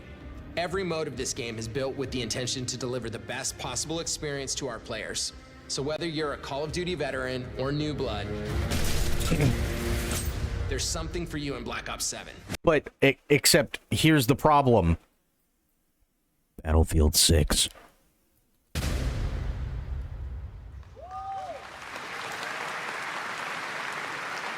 All right, for much more on Call of Duty Black Ops 7, make sure to watch the full-length Black Ops 7 Direct and tune into Call of Duty Next on September 30th. Still to come, we'll have news on Fallout Season 2 and the announcement of a brand new game from Adventure Game. Oh my god, Audie, why is it? Okay, hang on. I'm sorry, I know, it's just, you have to remember, I'm a fucking audio nerd, so when they do this stupid ass thing, and maybe it's the people that Jeff works with, or maybe it's the people at every single venue he's ever been to since, like, Game Awards 2021, they can never get the fucking audio right. And I'm sorry, but if you have Jeff Keighley, and Jeff Keighley is standing on fucking stage, key in the microphone that he's holding. Don't key in the fucking speakers that you have set up all over the goddamn arena so we get an echo. Can you add Soy Jack? I don't even know what that is, if I'm being honest, and I'd have to look it up. Legend Ron Gilbert. I grew up playing his games. I can't wait to show you his next unexpected creation a little bit later. All right, who's ready for our first brand new game announcement of the night? I figured you'd feel that way. Well, to do the honors, please welcome back to ONL one of the most respected and recognizable hosts in esports. She's my co-host, Shox. Who?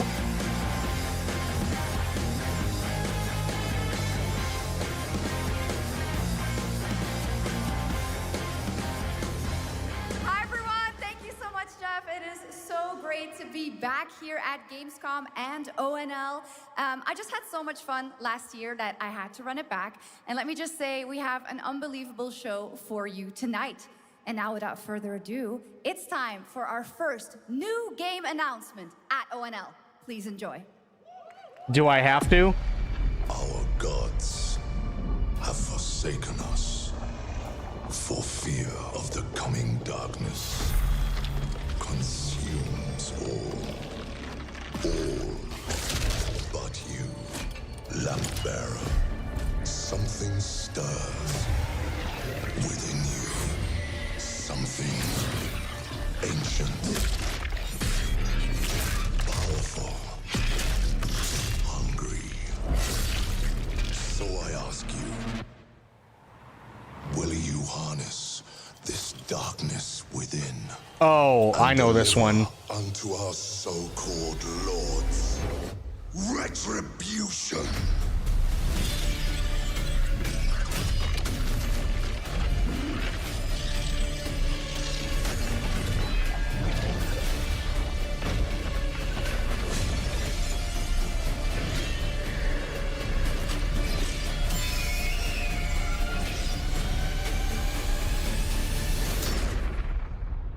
But should you fall, the world falls with you.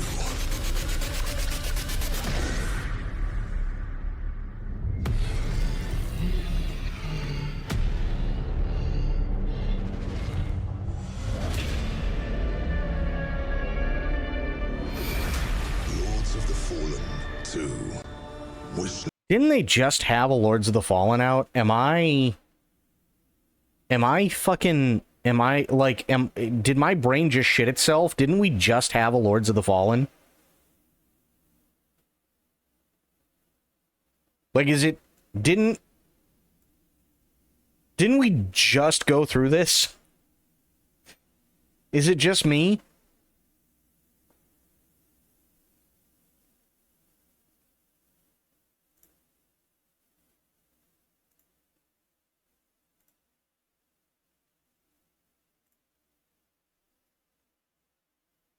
Okay, so Bloop, I've got, I couldn't get the original Soy Jack, but I got Point Jack 2. That's as good as I could get. I think it's the same thing. I think it's just named something different, but yeah, it may take a couple of minutes. I don't really know, but yeah. Now. Wish list now. All right, Lords of the Fallen 2 is official, set 100 years after the last game, as a fragile veil between the living and the dead begins to tear. CI Games promises a sequel that's bloodier, faster, and more brutal than ever. With more aggressive combat and new boss battles, your first look at gameplay will arrive later this year. Someone yanks you. All right, What? Now for something completely different. This next game won Game of the Year at the Game Awards and comes from one of the most celebrated studios on the planet. Oh? Next year, it's making the leap to become a major anime. Oh, And no. tonight, we're breaking the news with your exclusive first look. What is this? No shot. Sekiro? Sashina.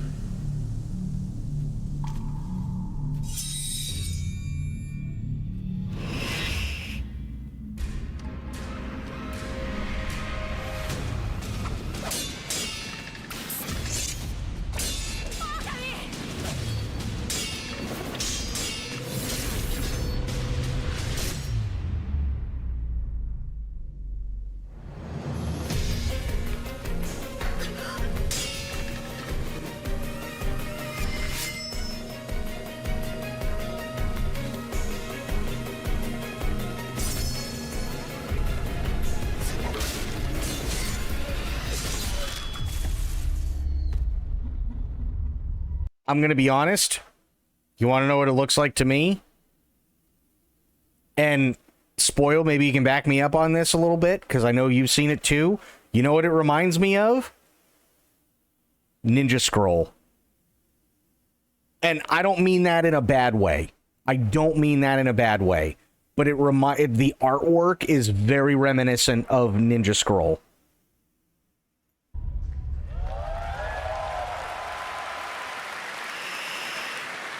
Looks awesome. All right.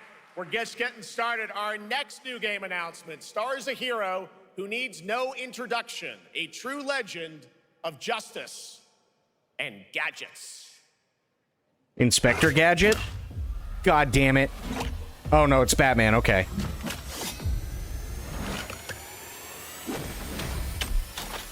Lego Batman.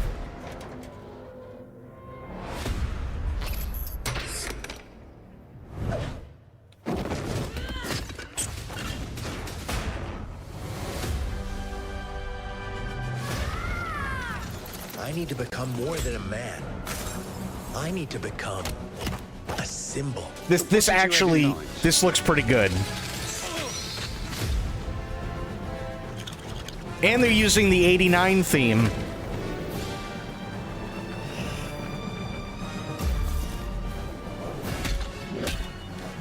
It's going on the list. I'm digging this. Who are you? I'm Batman.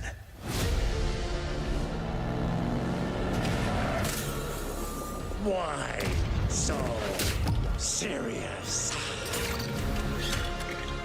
You want to get nuts? Let's get nuts. I'm allergic to nuts. Who's the man behind the mask?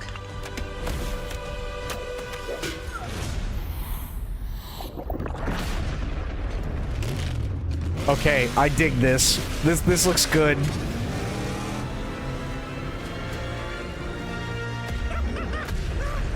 I got you!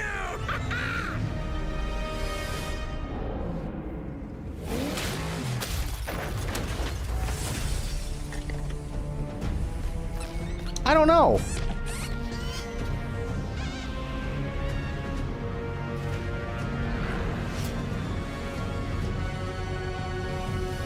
Oh, you think darkness is your ally.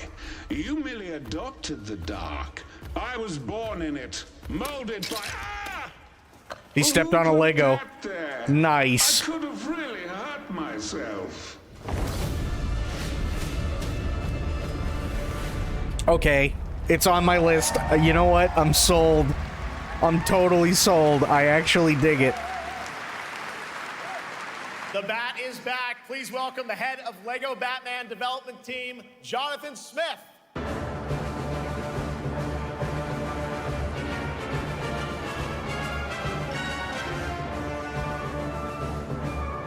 No, I never saw the movie. Jonathan, welcome to ONL. All right, so after the huge success with Lego Star Wars, you guys are returning to Lego Batman? We are so thrilled to reveal this game tonight for the first time to you all and to the world. Oh my god, spoiled. I'm so sorry. Please, please, please remind me. At the very end, there is a game that you missed from the pre-show that I absolutely 1,000,000% need to show you. You're gonna fucking lose your mind. And that's not all. At Gamescom, you will be able to play Lego Batman Legacy of the Dark Knight. Wow. Pretty amazing. All right, well, there will be a demo on the show floor for everyone. Now, let's break down that trailer because we see so many fan favorite references, to films and things like that. So what is the story of this game?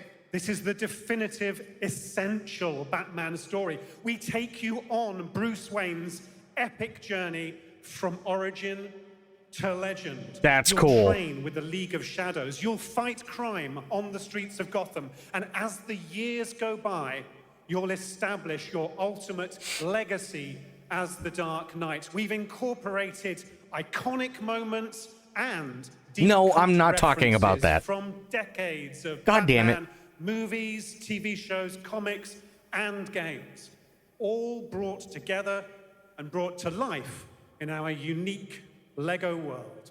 Well, we could not wait for it.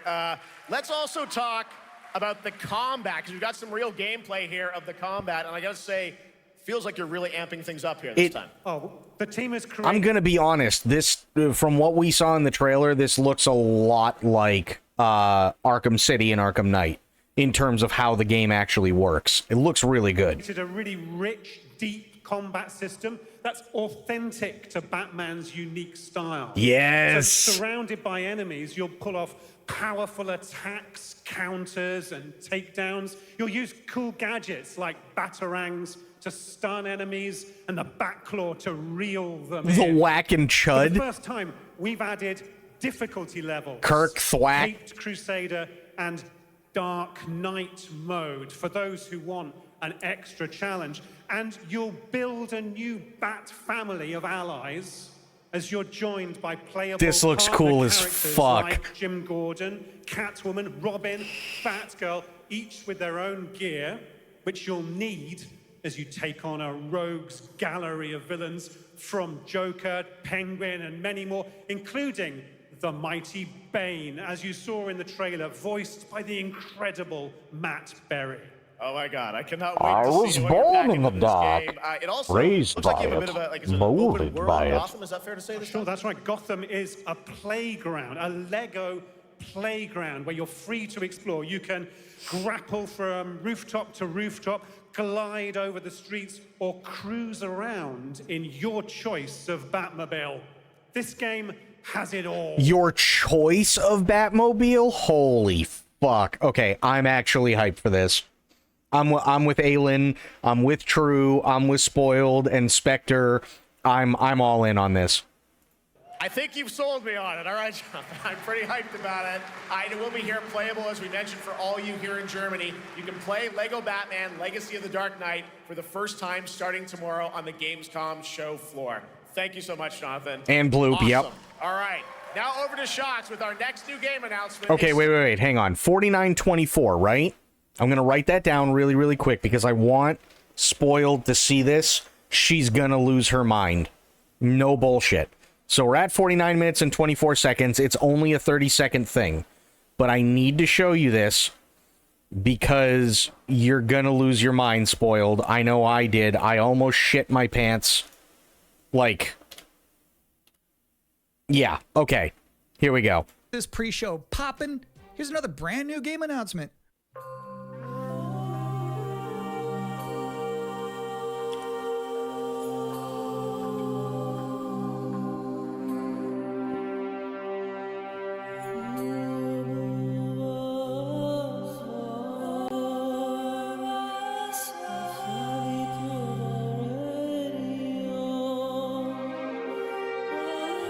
Yes!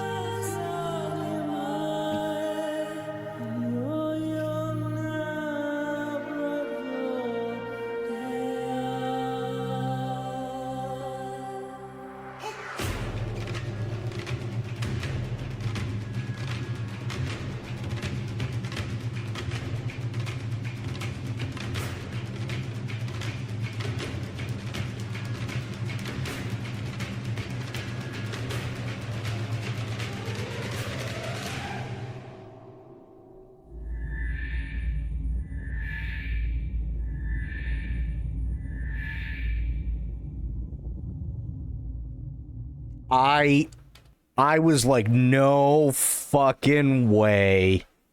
No fucking way. On the Gamescom show floor. Thank you so much, Jonathan. Awesome. All right.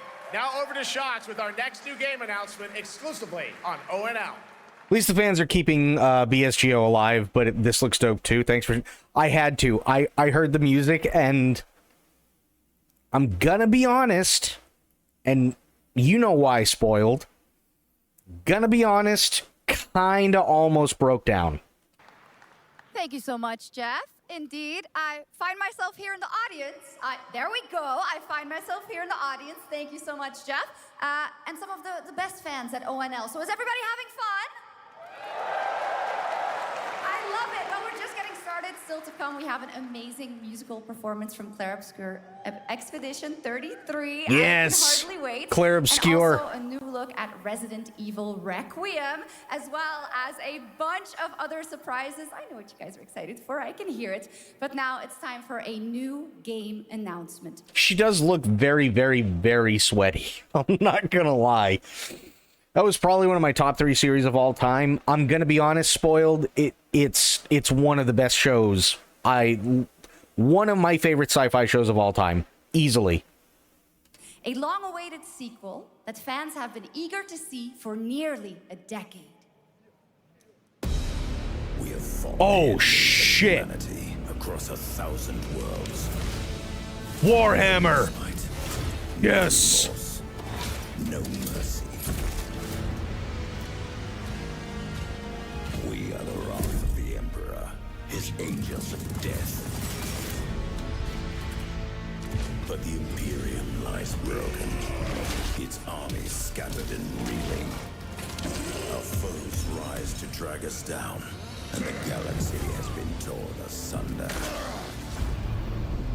On the world of Cronus, we make our stand. Okay, this is Necrons. We are the Blood Ravens. Is this another Dawn of War? It's got to be another Dawn of War. It's Blood Ravens. To claim here. Only vengeance to enact. Whilst even one of us lives, we fight. For only in death does duty end. Yep, Dawn of War 4. Okay, I'm in.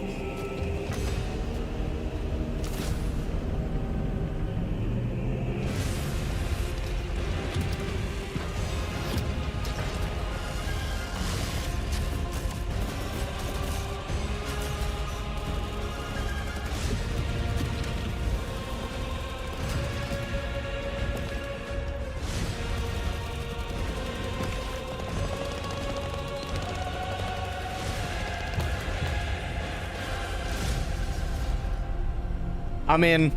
Dawn of War 4. 2 centuries after the last great conflict, the battle for Kronos begins again in Dawn of War 4 with 4 playable factions and over 70 missions. Dawn of War 4 is coming in 2026 to PC. All right, now it's time for an unexpected update from the Monster Hunter Wilds team about a very special crossover event. The Monster Hunter Wilds team? You mean the team that's right now crying because 95% of the entire population of the game left in under a month? That dev team?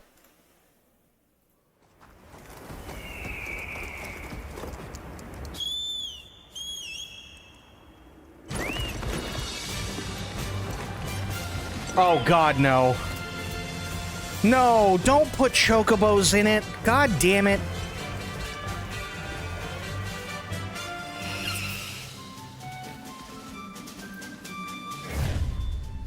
No! Fuck.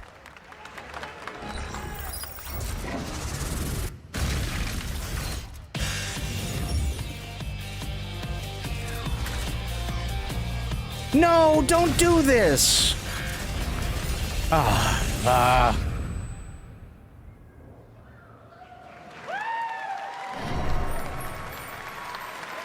No, listen, I love chocobos. I love Cactor.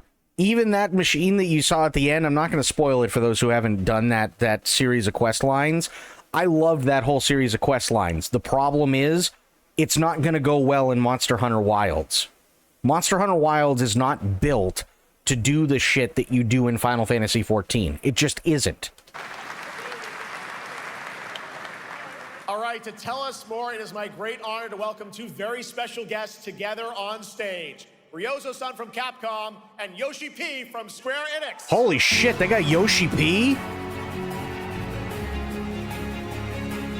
Wow, Daddy Yoshi.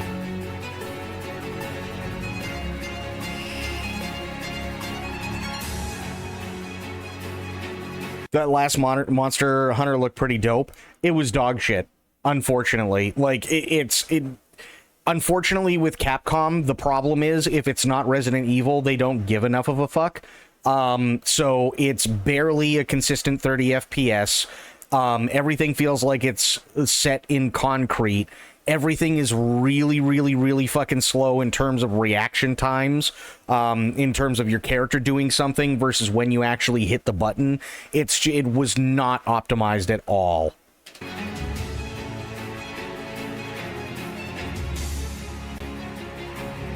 Mana will translate for us.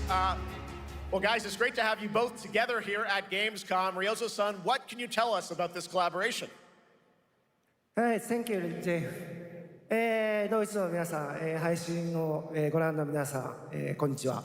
今日 Core, です what's going on, ね、 buddy? この、ファイナルファンタジー14との、特別なコラボレーションを発表できたことを本当に嬉しく思ってます。Thank you, Jeff. Good evening to everyone at Gamescom and all the friends watching online. There you Today, go. we're very excited to announce a special collaboration with Final Fantasy XIV.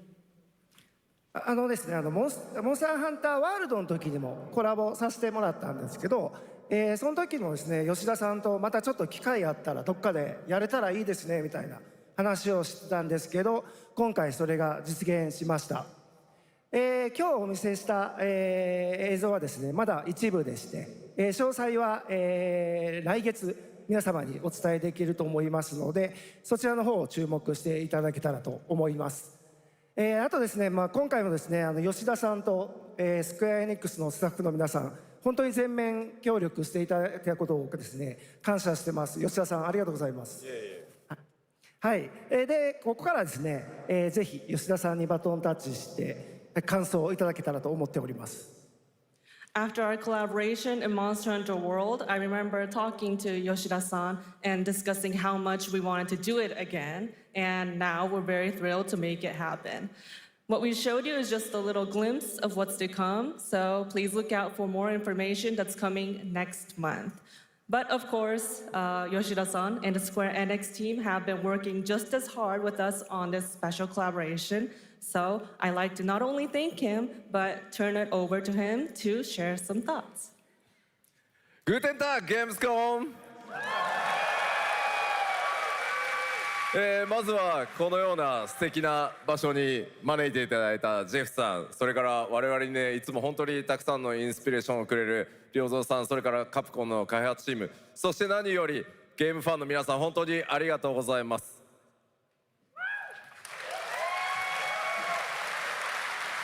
Guten Tag, Gamescom.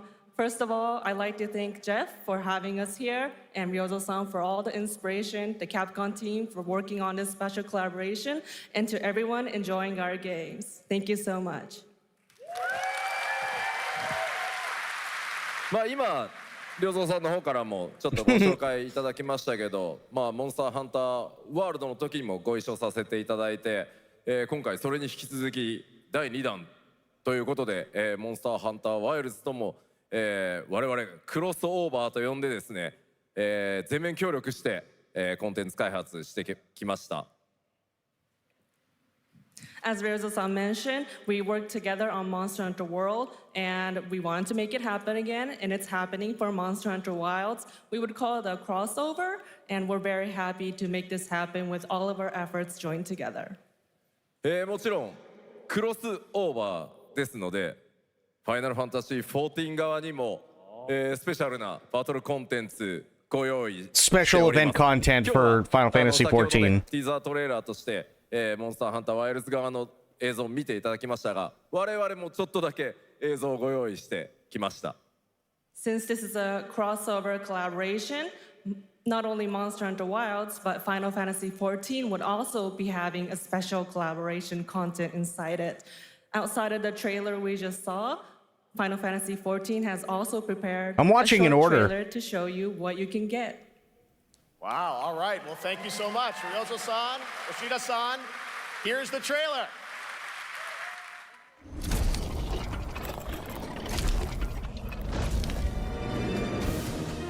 Yeah, no, this is the first I'm seeing any of this.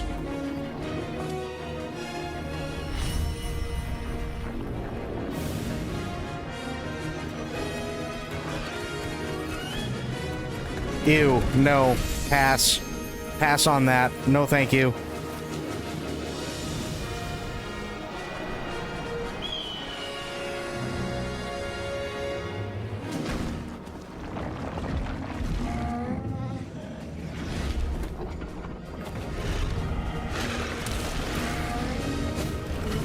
Yeah. No, this doesn't excite me.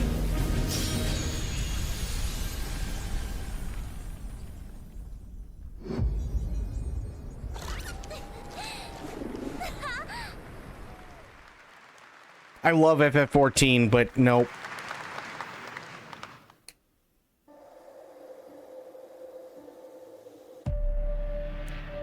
Something brought us back to this place. What is this?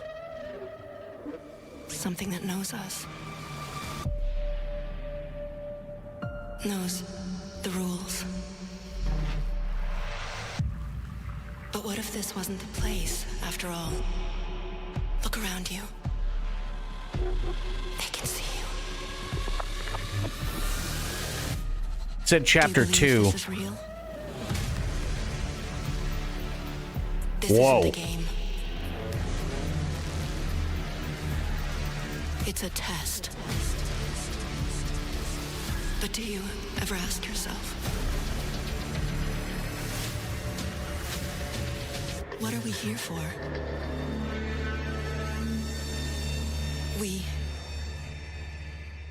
We're here to play. Oh. Never mind.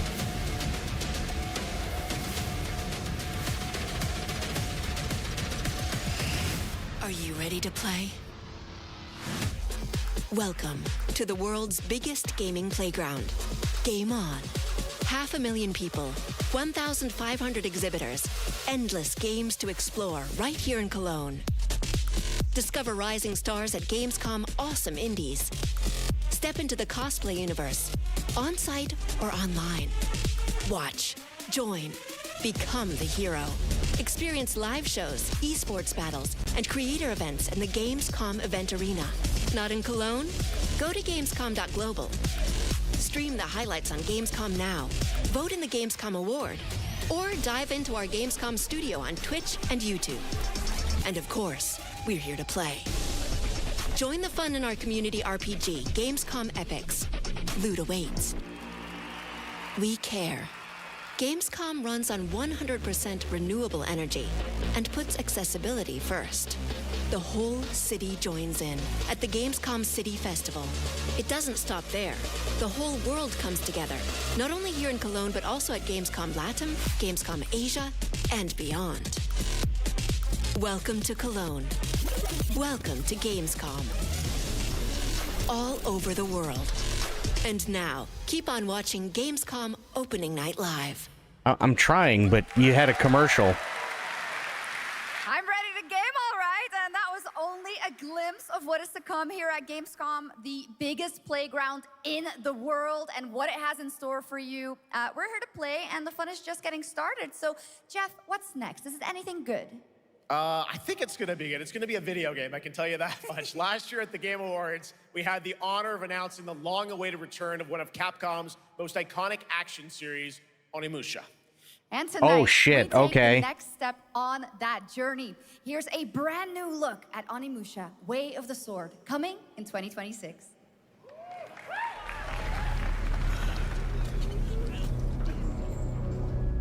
Onimusha. Where are my manners? Hello there, fallen samurai. To think something like this was right under the city.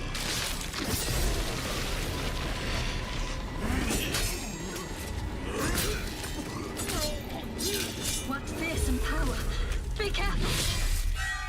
Oh, righteous! And after everything you and your awful kind put him through, too.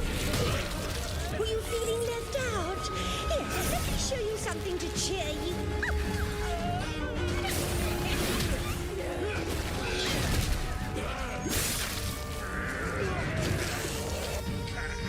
Yeah, this looks good. New ways controlling this lightning.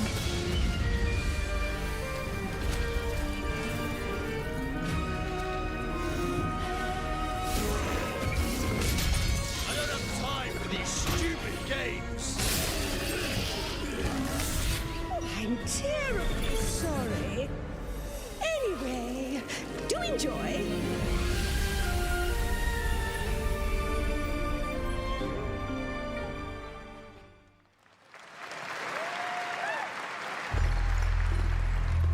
Oh no. The automated industry complex will be the link, connecting and uniting every fragment of this shattered world. This is the driving force that will keep us going. I'm scared. Continuous improvement is essential for keeping pace with advancements in technology.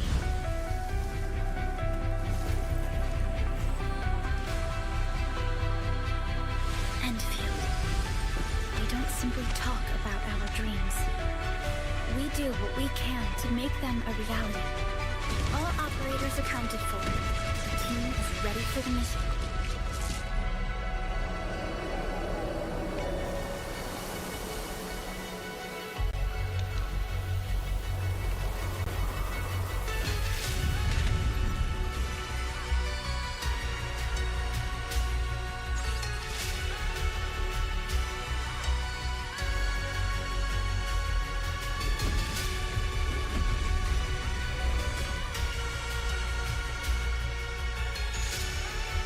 Yeah, I played it a long time ago, true.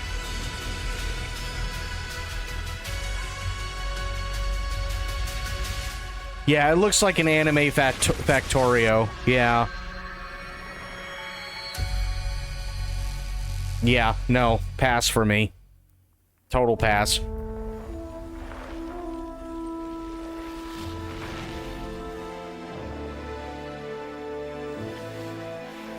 If it's free to play, then chances are that means it's probably going to be a gacha.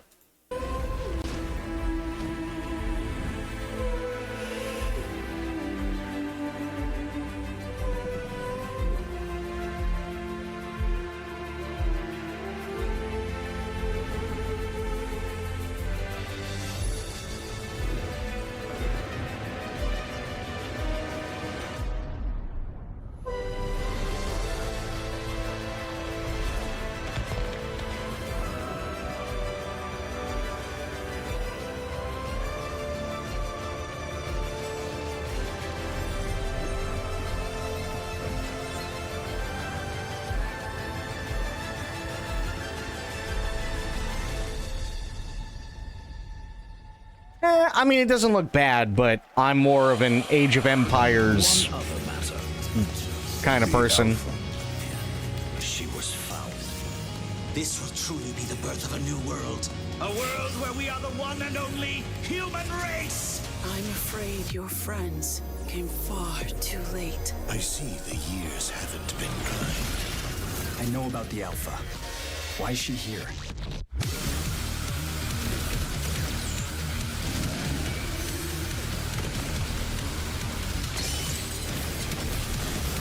What the fuck? Damned Outus. You tore my heart out when you took him from me. Now it's your turn to suffer! Stay alert now! Hand over the Alpha and let us end this war. Oh, Mother. Thank you. Oh, Damon Ex Machina, okay.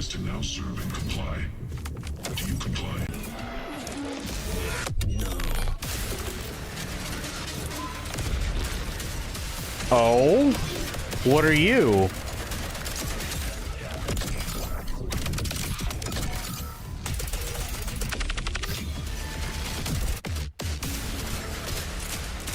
way out is here. I can feel it. Void Breaker. You guys having fun so far? Interesting. We got a lot of shows still coming your way. All right. From what I can tell, Civ players do not like 7. I'm not to the surprised. Wasteland. We're talking about the TGA award-winning Fallout series based on Bethesda's legendary RPG franchise. Oh, Fallout Season 2. Universal praise for its tone, storytelling, and original characters, not to mention how faithfully it brought Bethesda's game world to life. Too faithfully. Later this year, the series returns to Prime Video for Season 2. To tell us more, please welcome to ONL some very special guests. Series executive producer Jonathan Nolan, executive producer Geneva Robertson-Dorrit, and stars Ella Purnell and Aaron Moten. Yeah, no, for Fallout Season 1, I wasn't all that impressed. I think they, especially for a platform like Amazon, my problem is that they catered way too fucking heavy to the gamers. If they're trying to get new people to enjoy the series, they have to allow the audience to be in, the general audience who know nothing about Fallout, to be in on the joke. And the problem is that they didn't.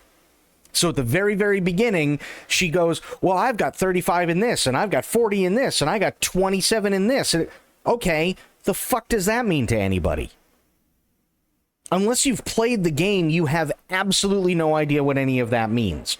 They also took what should have been a 20 to 25 second fight in the middle of town and turned it into 10 minutes because they decided they had to go super slow-mo. It didn't do anything for people who don't know what Fallout is.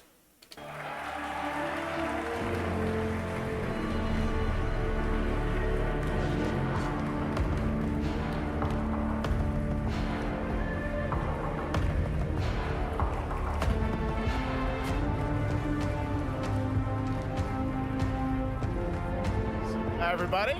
Great to see you all. Welcome to Cologne and Gamescom. Jonah, we've got 5,000 Fallout fans here in the hall tonight, millions more watching online, and we can't wait to hear about the new season. Yeah, we're very excited. We literally just wrapped, jumped on a plane, and came out to see you guys. Gamescom is actually really kind of where it started for us in the journey on this show. It was 2 years ago. We asked Todd Howard to come here and show the very first footage that anyone had seen anywhere of the first season. We didn't come because we figured if the reception was negative, we'd just blame it on Todd. You should always blame it on so Todd. we're back, and given that history, it's that much more disappointing that we didn't bring any footage to show you guys. Well, let's talk a bit about season 2. As we see behind us, it looks like we're headed to New Vegas, right, Janelle? Yes, Lucy and the Ghoul ended last season dealing with a lot of family troubles. So we thought it would only be right to send them to the most family-friendly town in the Wasteland to go deal with their shit. And along the way, we're really excited to take them all to some of our favorite locations from the game. Oh my God, yeah, it's such a classic game, and we're very excited to see what you have in store for us for season 2. Ella, it's great to see you again. Thanks for coming out to Cologne. Hello. Last time we saw you was at Game Awards when Fallout won Best Adaptation. You were up against yourself in Arcane, and you won for Fallout. Congratulations. We want to talk about Lucy's journey in season 2. How do you think her exposure to the Wasteland is going to sort of affect her Vulture sensibilities this time? Yes, the question is, what is she going to do when she finds her dad? Is she going to bring him back to her vault and give him justice, or is she going to give him Wasteland justice, which is the Ghoul's justice? I think a central question of the season is whether Lucy will transform the Ghoul or whether the Ghoul will transform Lucy, and how much they will influence each other. Okay, I like it. Aaron, let's talk a bit about Maximus. He went through quite an evolution last season. Now that Lucy and Ghoul are kind of heading to New Vegas, tell us about Maximus. How does he get deeper into the Brotherhood of Steel this season? So deep. Yes. So Tell deep, us more. Jeff. Yeah, when we first met Maximus, all he wanted was to be a knight. Yeah. And now, in very Fallout fashion, it's a little bit of a careful what you wish for moment. So here he is now with this newfound status, trying to make the world a better place in extremely, or I guess deeply flawed society. Yes. Yeah. All right, well, we cannot wait to see what you guys have in store for season 2. Let's talk a bit about Ghoul. Can we expect more sort of Cooper Howard flashbacks as well in season 2? Yes, absolutely. Cooper Howard and the Ghoul, played by the amazing Walton Goggins, definitely coming back. We have so much more to do. Obviously, we ended the last season with Cooper Howard dealing with, I think, a very common marriage problem. What do you do when you find out your spouse is planning nuclear war? And so he's going to figure that out. And as he does, he's going to uncover a greater conspiracy with huge implications for the Wasteland. All right, well, we'll look forward to seeing how that unravels. Now, season 1, of course, was known for amazing original characters that you guys built in the Fallout world. We thought that was so cool. But now that you're diving a little more directly into New Vegas, I think the fans here want to know, are we going to see any more direct ties to the video game and characters, locations in this season? Well, we're super proud of the original story that Geneva and Graham are telling, but there was one character in particular from New Vegas that I was really excited at the possibility of seeing a little bit more from. We're writers, we're no good at describing this stuff. Maybe we should, pictures worth 1,000 words? Oh. I think so. Okay. All right. Well, it sounds like then we might get to hear a little bit more See a Little Season 2. Is that possible tonight? Well, I don't know, Jeff. I heard you like world premieres. We like those, right, guys? Right, Gamescom? Gamescom. All right, Gamescom. Here's a world premiere of our teaser trailer for Season 2 of Fallout. Okay. Streaming this December on Fallout Prime Video all over the world. Okay. Amazing. All right, let's Fair check enough. it out. Thanks so much. By the way, it's not that I hated Fallout. I gave Fallout the first season a 6 out of 10. My problem is with Fallout was honestly, it's the pacing and the lack of what's the best way to put that? It's not a lack of attention because they had a lot of attention to detail, or anything. It's the fact that they just weren't cognizant to the fact that there are people out there who watch things like Amazon Prime that are going to have absolutely no fucking idea what's going on, and they didn't stop to explain much of anything. So if you're a Fallout fan, and I mean, hey, I liked Fallout. I liked Fallout 1 and 2. I liked Fallout 3. I didn't play a whole lot of New Vegas. Fallout 4 was okay, but it wasn't for me. After that, it kind of dropped off. But I liked those games. And coming from that stuff, I had no problem with understanding. But if you're looking at it from an outsider's perspective, you just go, what the fuck is happening? Why are these people all absolutely insane? Why are these people psychopaths? And there's no way to understand it. Much, guys. Here we go.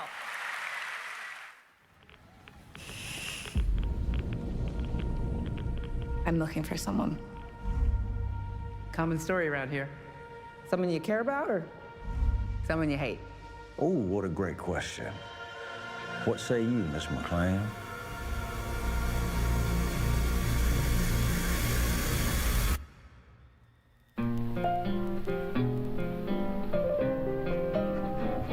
Why would my dad go to Las Vegas?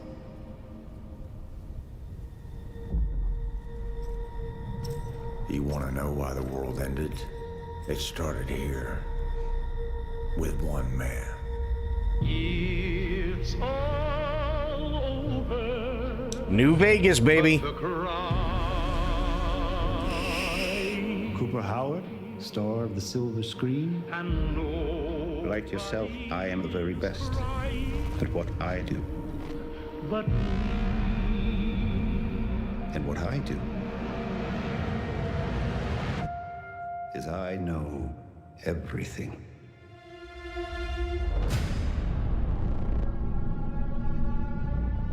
I know there's a war coming. The bombs will only be the beginning. My concern is that you would do just about anything to save your family. I think you are actually quite a violent man. You just don't want to kill me yet.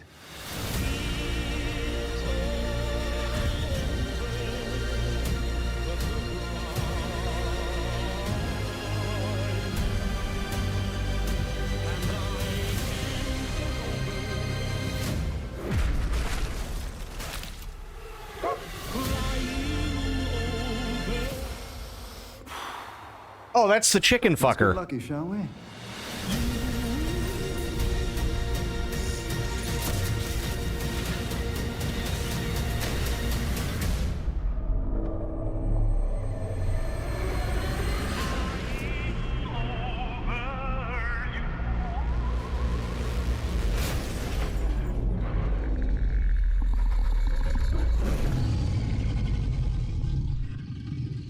I defer to you about what to do in this situation.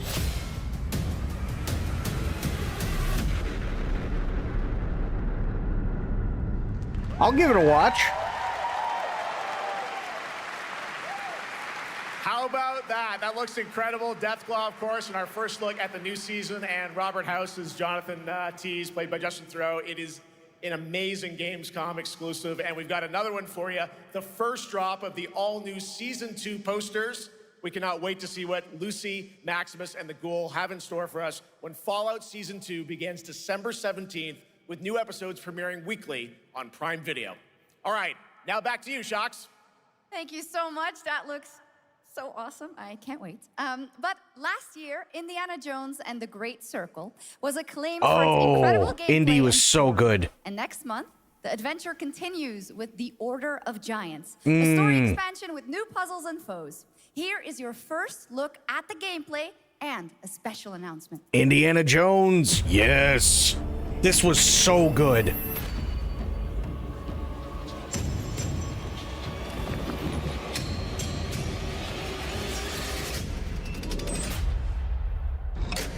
This was so good. The legend of the nameless crusader. Fierce warrior. Fought in the siege of Antioch, 1097 AD. Very tall, like a giant. Pope Paul IV had an item of this crusader in his possession, his helmet. Well, I'll tell you what. If I see the helmet, I'll leave it exactly as I found it. Sound good?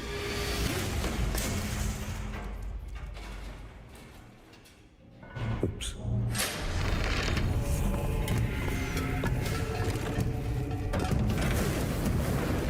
Giant guardians. I love the hell out of this game. Way back.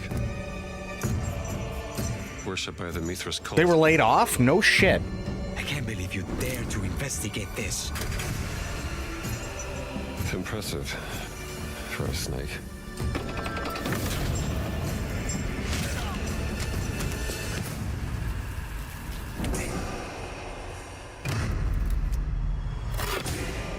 It says Semper Vivus. Always living. Not dead. He's not in a tomb.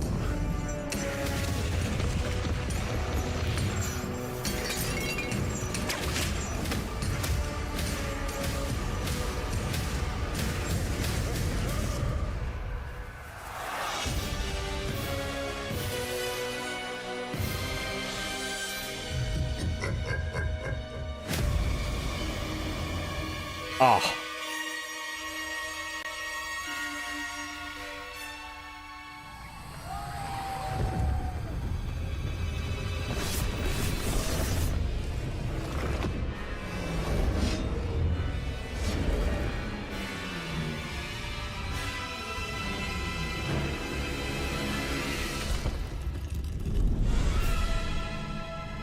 No shit. Okay. Fair enough. Oh, the Indiana Jones and Indiana Jones, like it was so good last year. Holy shit. It was amazing. Easily 9 out of 10. Jones and the Order of Giants is coming on September 4th. And as we just announced, it will also be released on Nintendo Switch 2 in 2026. Yeah, you can clap, of course. Now, let's step into the world of Deadpool. First announced at Summer Game Fest, here is the latest trailer for Deadpool VR, which reveals more of the villains and the release date. Let me put it this way, because I played the Indiana Jones game on Game Pass. So if they put the DLC on Game Pass, I will absolutely 1,000,000% play it. Absolutely. It was the Indiana Jones game from last year was fucking amazing. I loved everything about it. If the DLC comes onto Game Pass, you can bet your ass I'm absolutely playing it. And yes, there is a Deadpool game, and from what I understand, it is absolutely 100% not Ryan Reynolds that is voicing Deadpool. It is Doogie Howser.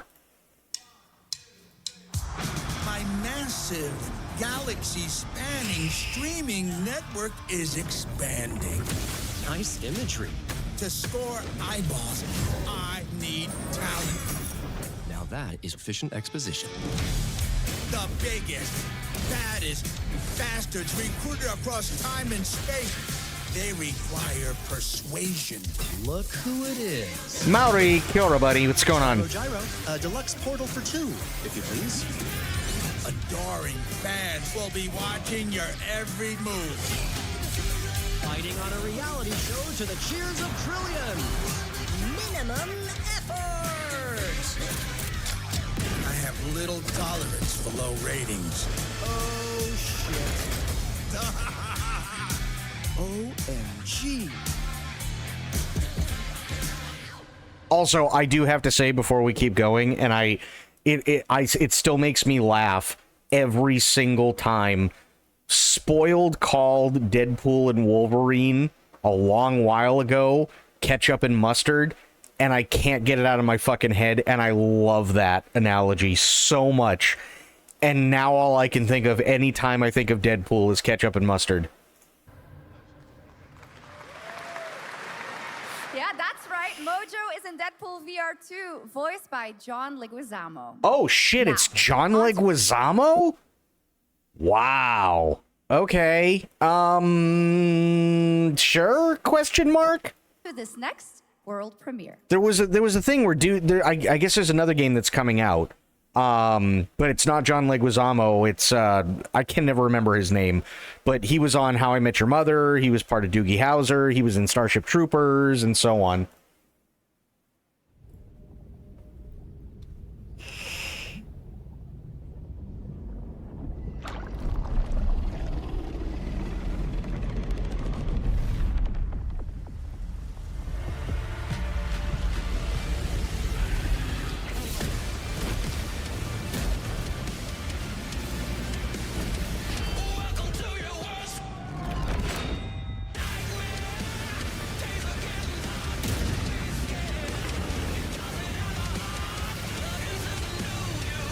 Looks like World of Tanks, yeah. Oh, that sounds awesome, Maori.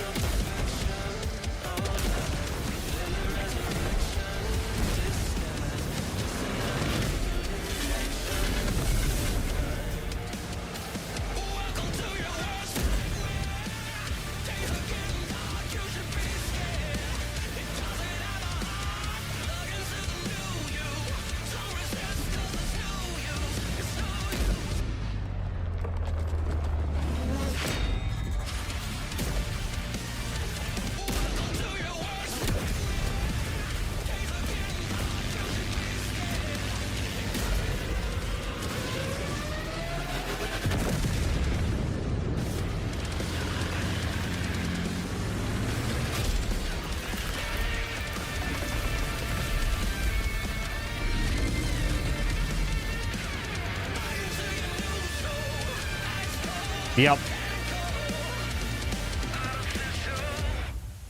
So, okay, from what I understand, the fan base is who fucked up.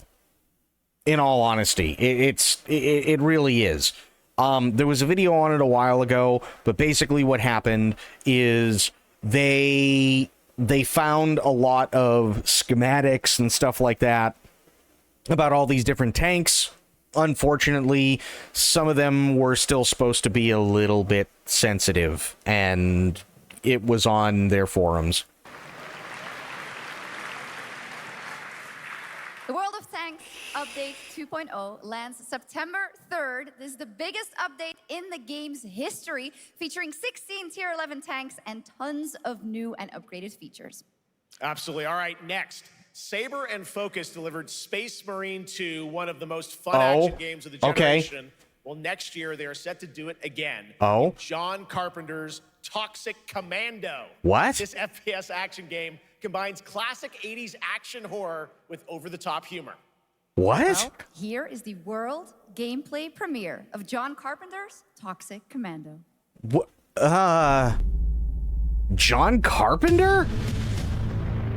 Really? Next step, improvise.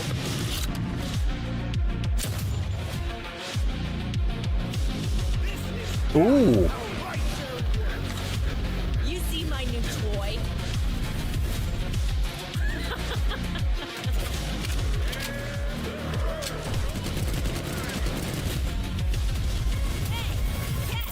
Liar, liar! Zombie Oopsie!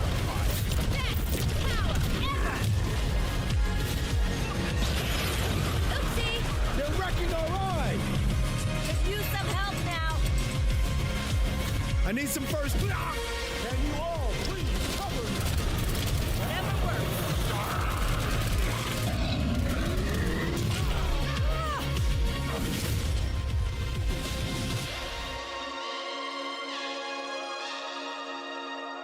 I just put it on the list.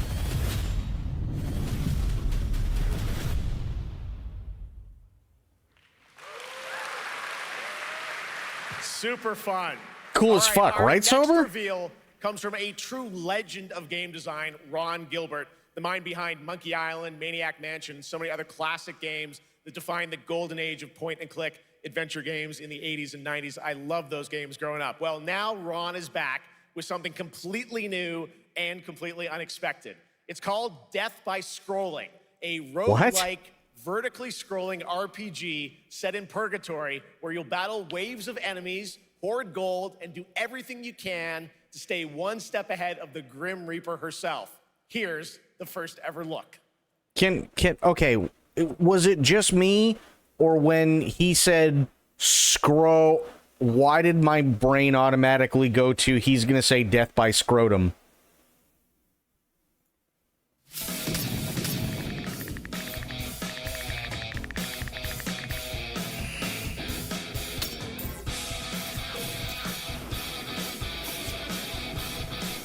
I don't know, Spectre.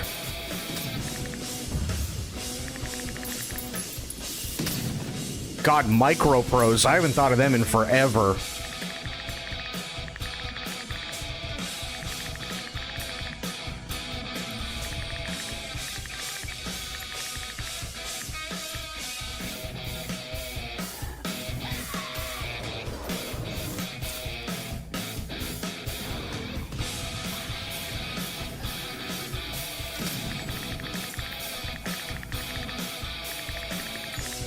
This is called Death by Scrolling.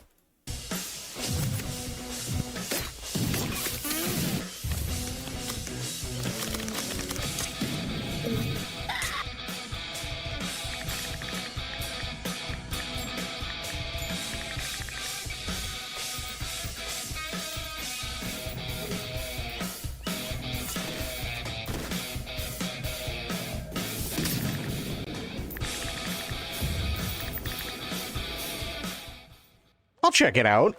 It doesn't look bad. It's very fun. I've actually been playing this game over the past few weeks, and trust me, it is dangerously addictive. This screen, as you can see, never stops moving, so you're constantly on the move fighting to stay alive. A really fun game. Make sure to check it out. All right, now onto a studio known for its unforgettable storytelling. Back in 2019, the groundbreaking RPG Disco Elysium took home 4 Game Awards. Since then, Zaum, the studio behind it, has been through a host of changes, but tonight, 6 years later, those who now make up the studio are ready to give the world the very first look at their next CRPG. As they dive into the shadowy world of espionage, where the truth can be stranger than fiction, and every failure isn't the end, but the start of a new path. If I remember correctly, the guy who took over that studio fucked over all the original creators of Disco Elysium. Don, coming in with a raid. Thank you so much, buddy. Really, really appreciate that. Can we get a shout out for Don? I would really appreciate it. And we all know Don.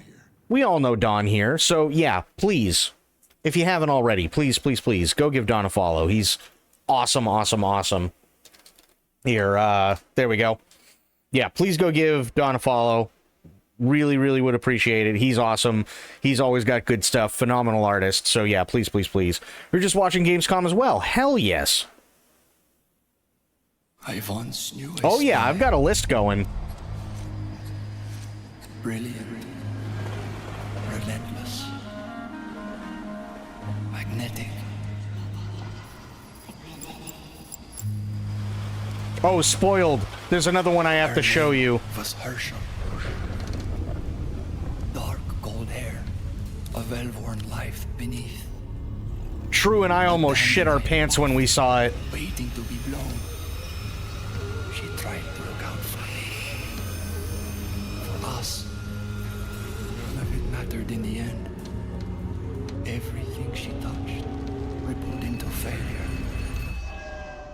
No, Don, their entire, they literally fired or forced out all of the original creators of Disco Elysium, which, by the way, this quite literally looks like the very first room in Disco Elysium.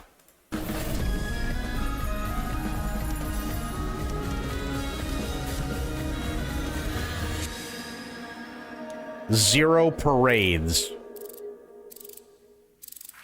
Huh.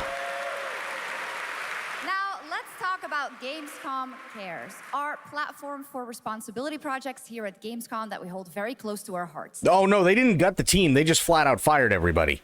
Here, let me put this on the BRB so I can just bring up the trailer so I don't have to go searching for it. But this one, yeah, we saw this a while back, and we never heard anything about it until literally today. And it was fucking insane. And yeah, yeah, True and I were like, holy shit.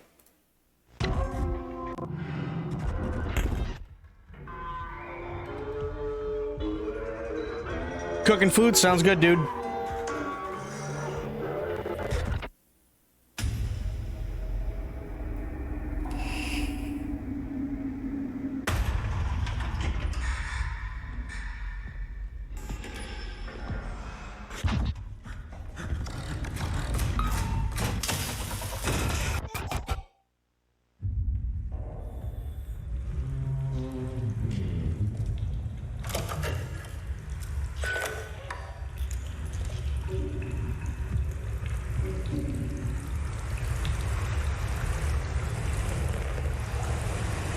It does, yeah. The looks are amazing. The sounds are fantastic.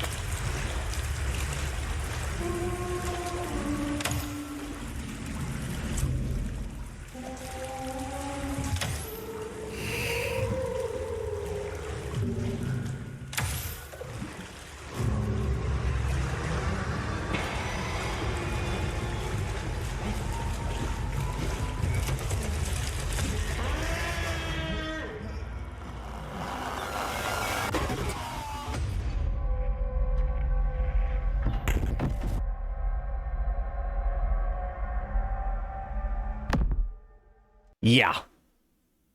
That's routine. That game, we heard about it like something like 6 years ago, by the way. This year, we are giving the stage to highlight one of the many great initiatives. It's dedicated to all the games promoting democracy.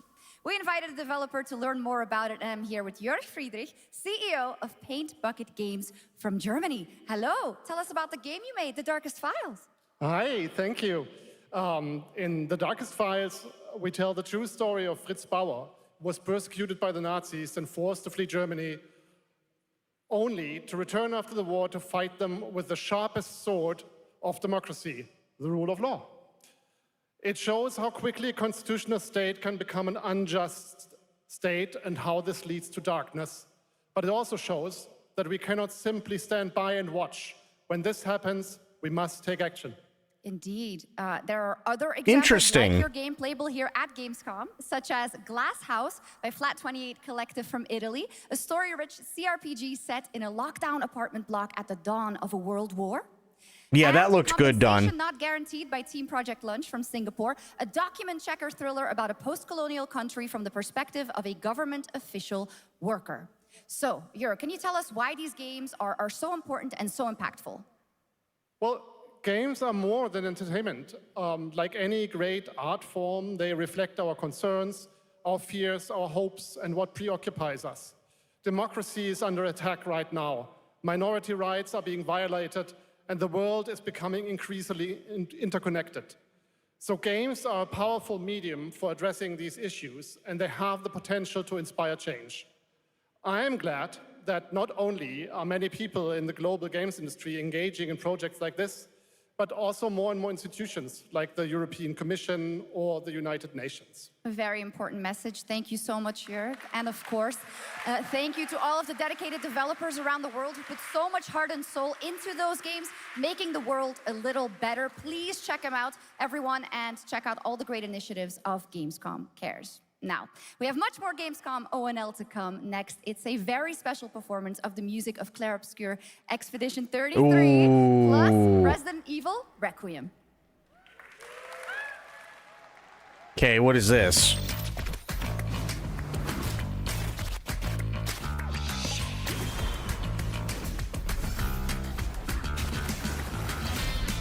Uh-oh.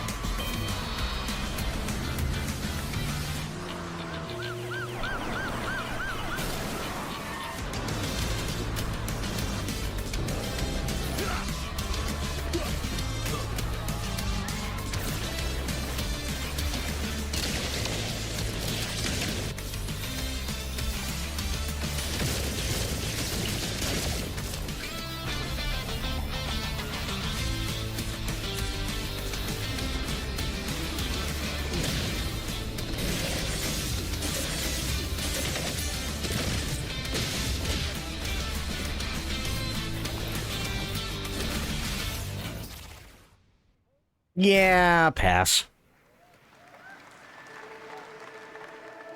You're just a part of my No, they showed Nazi imagery. I mean, we're not talking about the Iron Cross or the swastika, but I mean there was definitely stuff in there where you saw Nazi era rank structures for sure.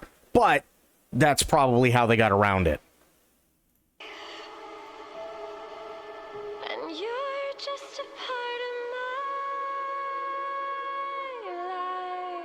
life.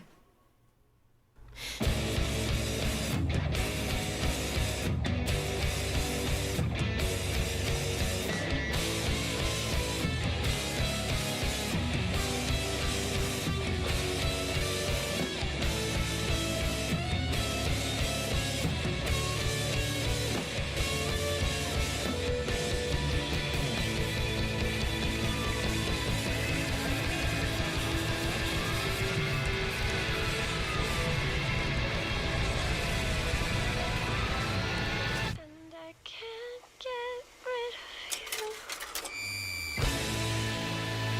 you. After an ageless slumber, Uh-oh. the primal flow awakens once more. I'm scared.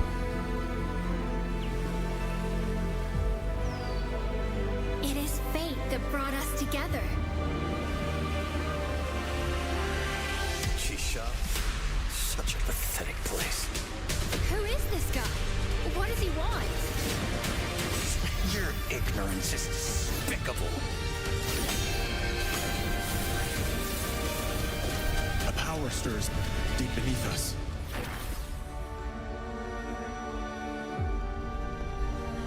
Whatever's lurking, it's behind this gate.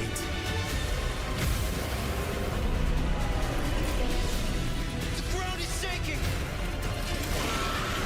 It's people.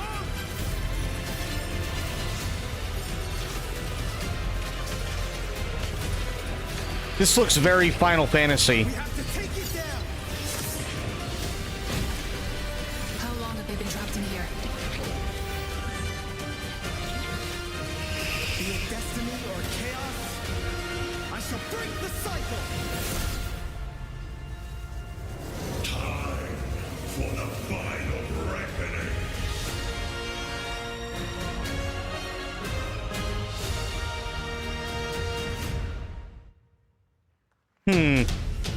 Oh no.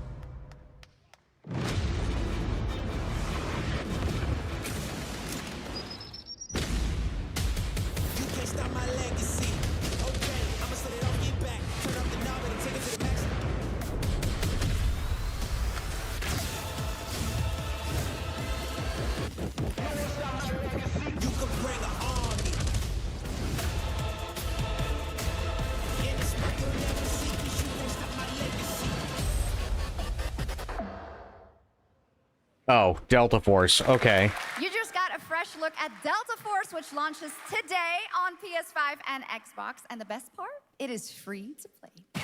Now it is time for something truly special. And Okay. one of the most requested moments from our community this year.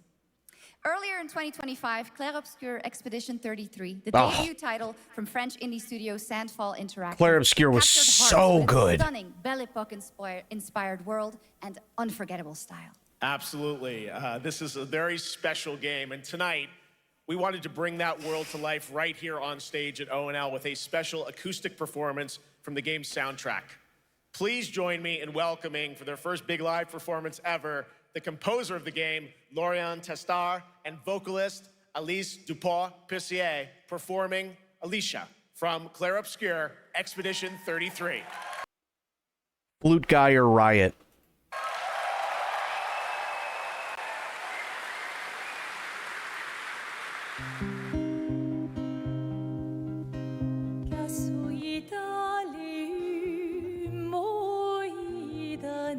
God damn.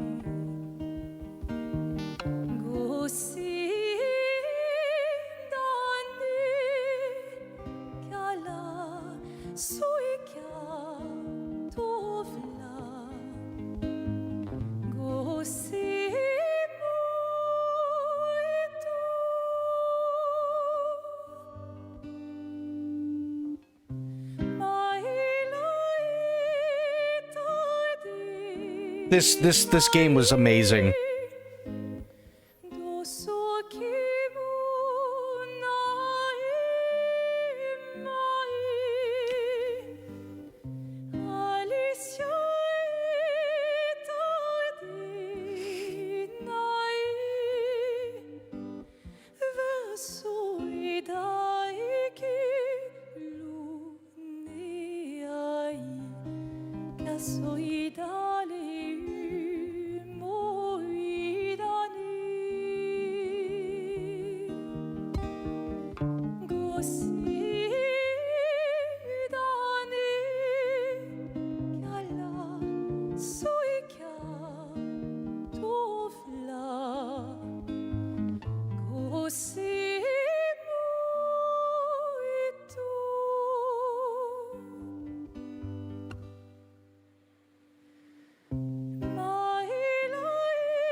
Wow. She's got such an amazing voice.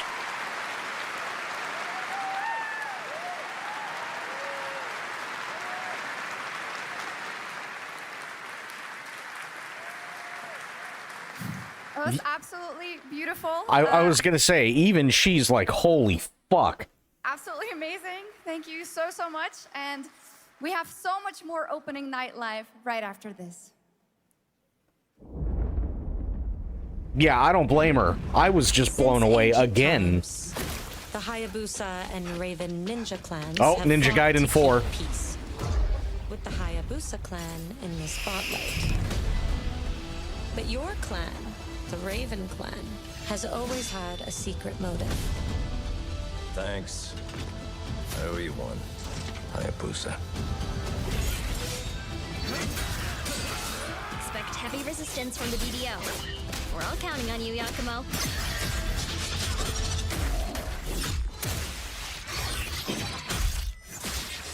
Jesus. Yakumo, just focus on the hostiles for now. Understood. Stop this madness. Stay away from the Dark Dragon Seal. Go back home to your little raven nest. Or die here.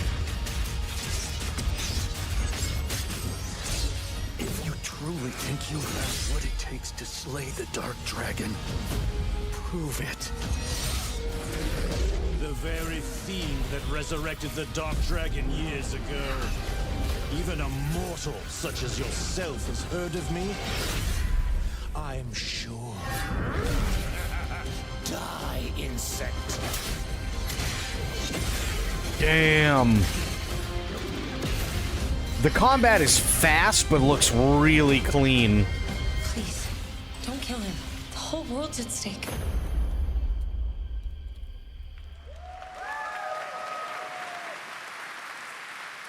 Well, we've seen so many great games so far, so make sure to spread some love to these amazing developers and teams behind them, and wishlist your next favorite game on Steam by checking out our Gamescom Steam event. And the best thing is you'll find even more games from this year's Gamescom show floors, from beloved indies to big blockbuster titles, by scanning the QR code below. Now it's time for the world gameplay premiere of an MMO shooter set in a post-apocalyptic dystopian Seoul, South Korea.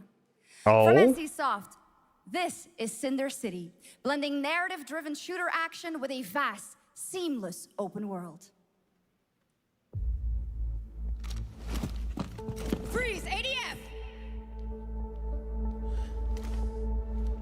Get on the ground now! Drop your weapon or we'll shoot! Drop your weapon, last warning! You've crossed the line. Are you trying to get us all killed here? 3 minutes to drop. Everyone stand by.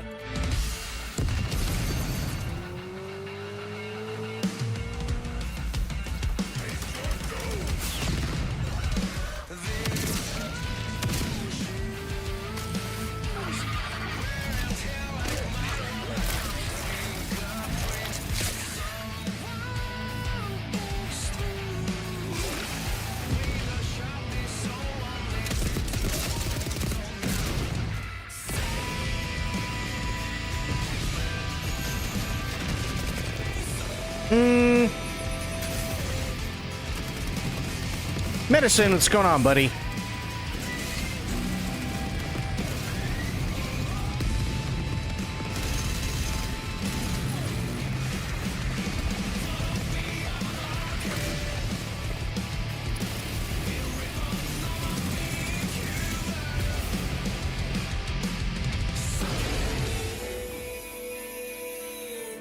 I mean, if nothing else, the soundtrack sounds like it kicks ass. But that's not all. We've now got a second brand new game from NCSoft. Time Takers is a competitive team-based survival shooter where the ultimate prize isn't points, it's time itself. Here's your first ever look at the gameplay. I floated in an ale-induced stupor. A ghost of my former glory.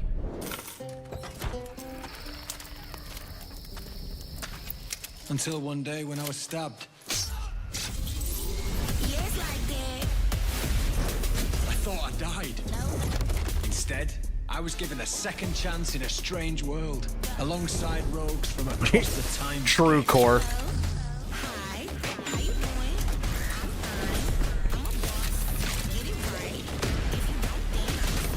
And we were promised to fix our past. I guess that's what we're here to do.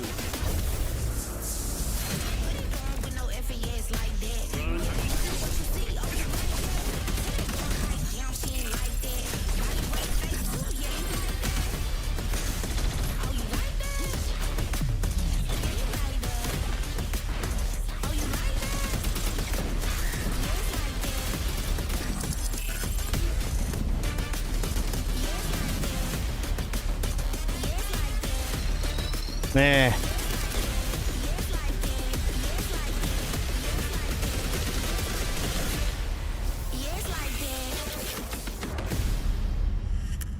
Yeah, it doesn't do much for me.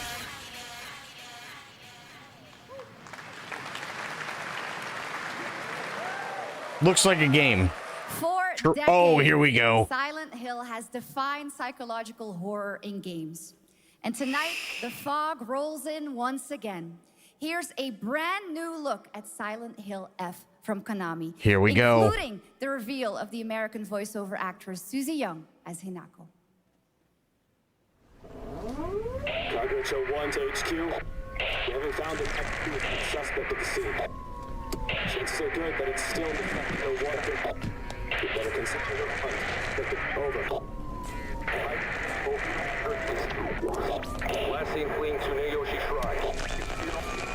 Exercise extreme caution.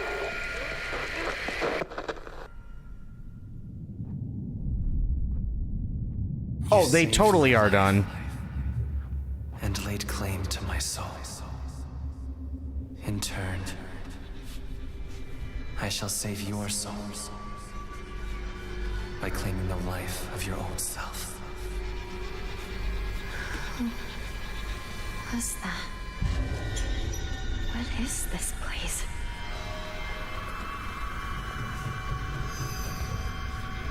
This way.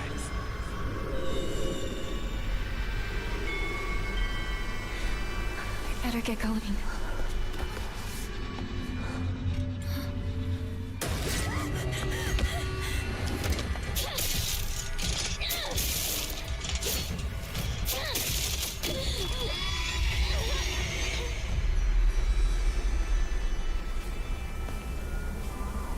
good day is always an extraordinary day. An extraordinary day isn't always good day. With that in mind, today's a bit too extraordinary. So this is where you are. I wondered where you had gone. You need to start getting ready. It's time to say your goodbyes. You're going to kill them with your own hands. What's going on? No. It's got my home too. The halls, the doors, everything's changed.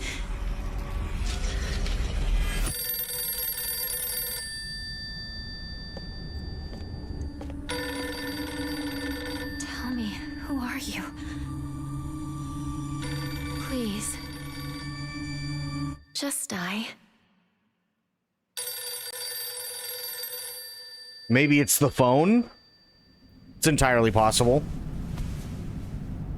It must be hard for you to bid farewell to childhood friends. Yes. Hmm? No.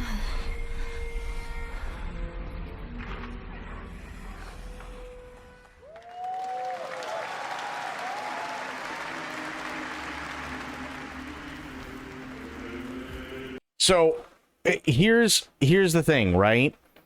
And I understand maybe Silent Hill F isn't literally for everyone. However, the one thing that I do actually really appreciate about Silent Hill F, whether it's something that I end up really liking or not, is that it's not supposed to be connected to the Silent Hills that everybody loves. It's actually supposed to be a gateway for new players to come in and actually check and see what's happening and what's going on with Silent Hill as a game, so that they can then go and play, you know, something like Silent Hill 2 Remake or any of the original Silent Hill games and stuff like that. So I do have to give them credit there.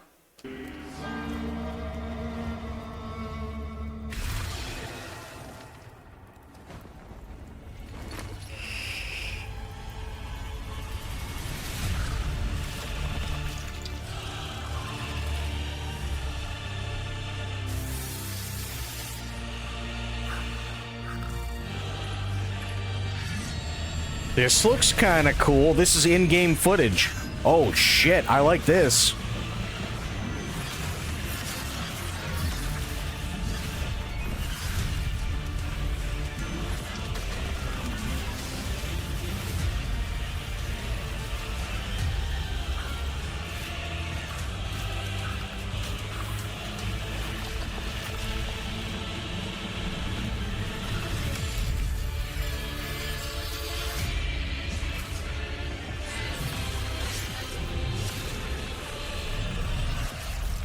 I saw the quote, I just don't know what it means.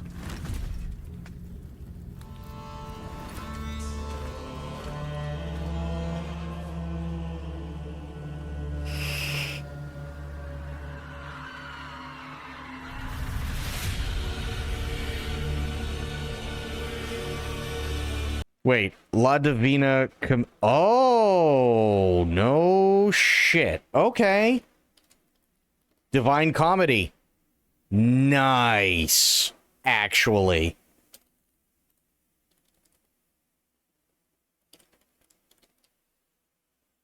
Nice. Dante's Inferno, but not EA. Fair. No, this actually looks really good. That just went on the list.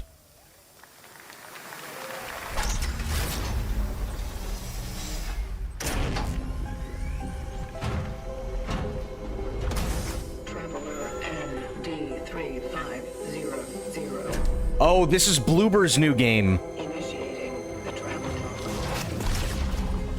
Kronos, yep. Is the Traveler, an agent of a shadowy faction known only as the Collective.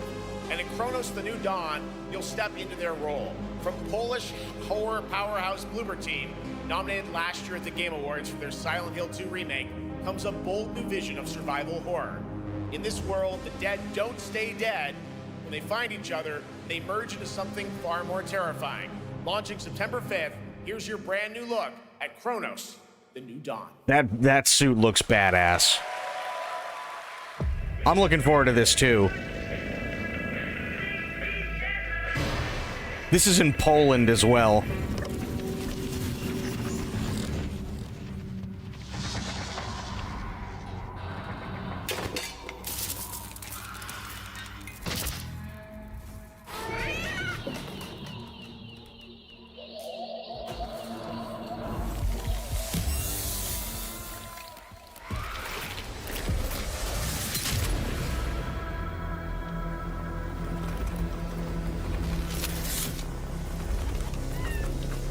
Are you glad to see me, friend?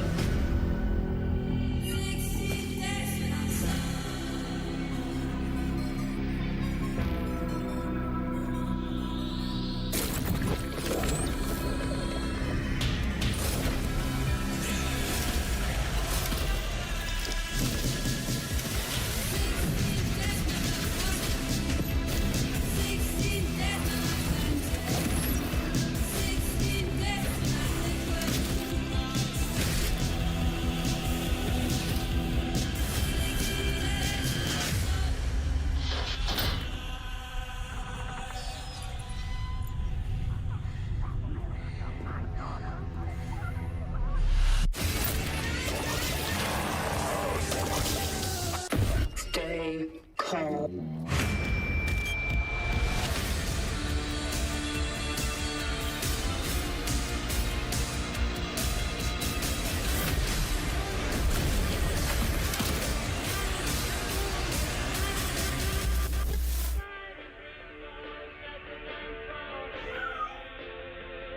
Giddy.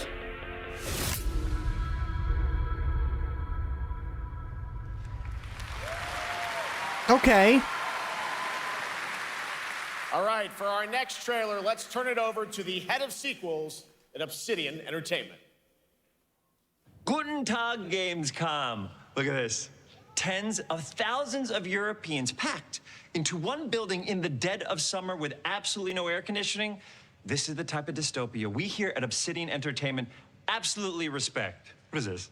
Am I experiencing Schadenfreude right now? I may have messed up the pronunciation, but you knew the idea. How are you?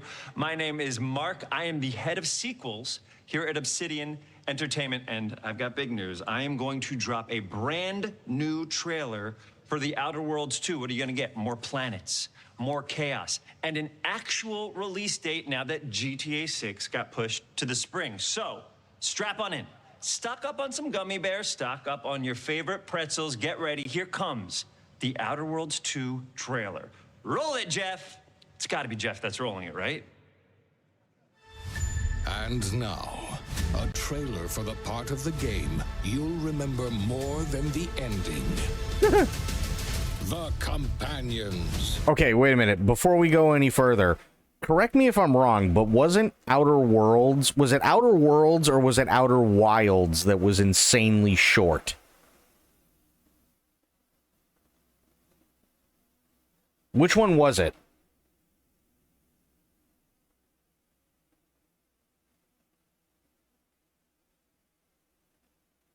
Okay, so it had to be Outer Wilds then, I'm assuming. There was it was one of them, it was one of the two. Yeah, it was one of the two, but I want to say maybe it was Wilds, because I just had this great idea, but it won't work now, because Outer Worlds is an RPG, because he said, oh yeah, grab some gummy bears, and I immediately thought, how fucking hilarious would it be if here I am playing Outer Worlds 2, and Outer Worlds 2, let's say it's insanely short like the first one, because that's what I thought, but what I do instead is I grab Haribo sugar-free gummy bears and try and beat the game before I shit my pants. Let's skip the diplomacy. Chemically enhancing your statistically unsafe lifestyle. This might sting a lot. An enemy. Son of a spread.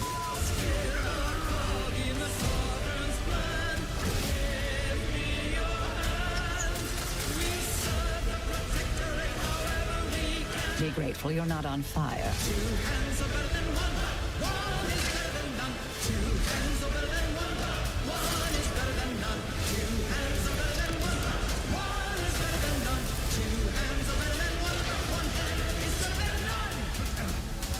And no, you can't sleep with them. Aw.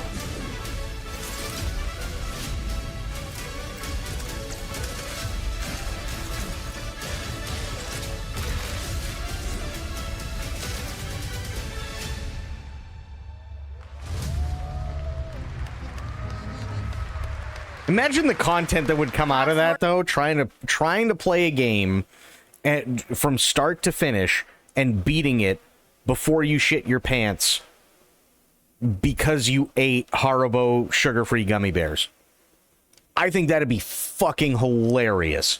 To come here at ONL, but now a first look at Inzoi Island Getaway with Inzoi's first and free DLC, which is coming tomorrow.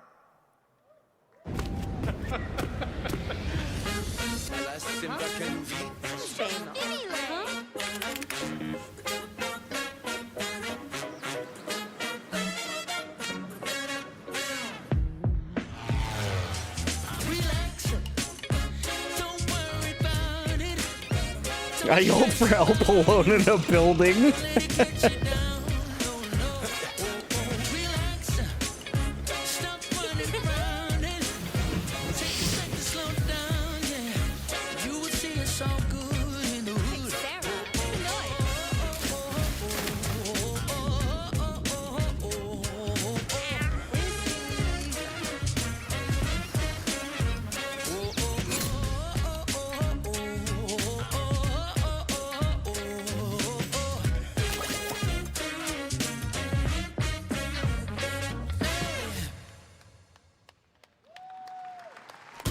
You can AI generate textures via prompt. Ooh. This trial shall end. Awakeners. Oh no. Prepare for the final confrontation. Anime game.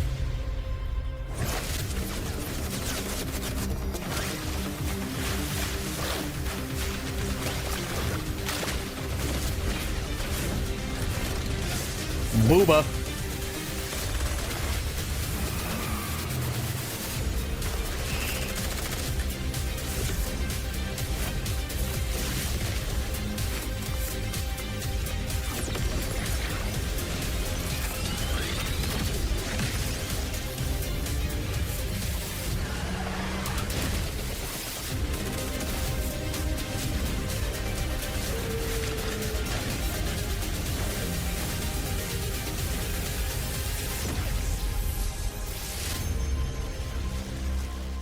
Yeah, no, I'll pass on that one.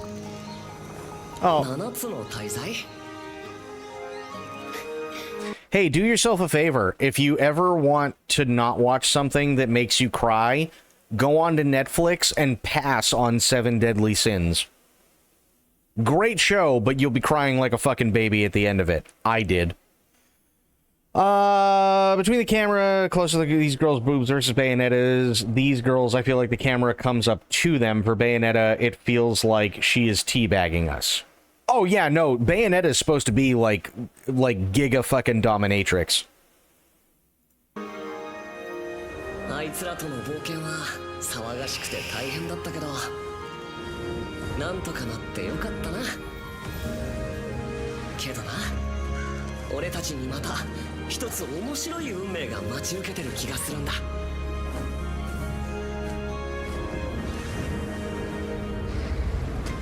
多分楽な冒険じゃないだろうな。The show, Spectre, the show actually was really decent. But I'm gonna be honest, I cried.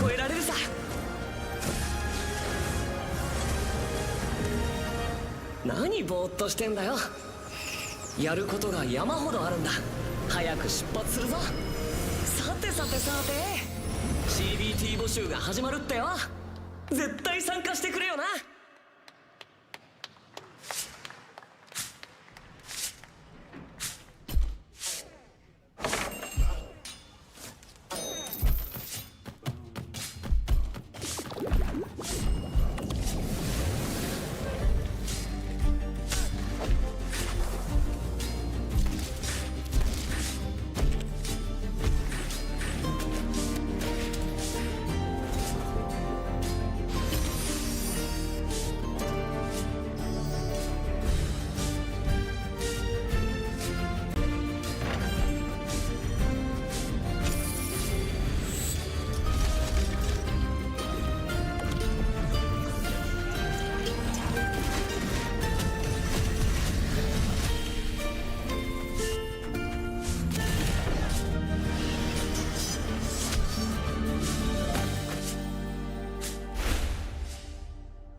I'll pass. It brought you here, my fire. My Oh, Bloodlines 2. Don't listen. Your reputation is legend. Oh my, you. I think I know what you are.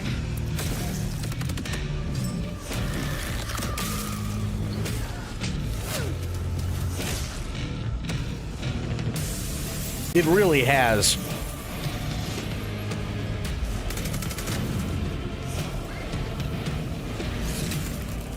So weary is the wanderer.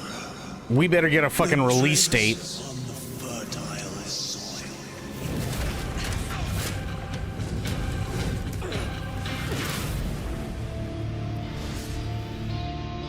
October 21st. Holy shit. Hang on. October 21st. That's when we get to see. God damn. Finally. There was some big news. We finally have a firm release date for Vampire Bloodlines 2, October 21st of this year. And next, since we're here in Germany, it is only fitting to spotlight a homegrown success story. The deep survival crafting of Enshrouded from Keen Games in Frankfurt.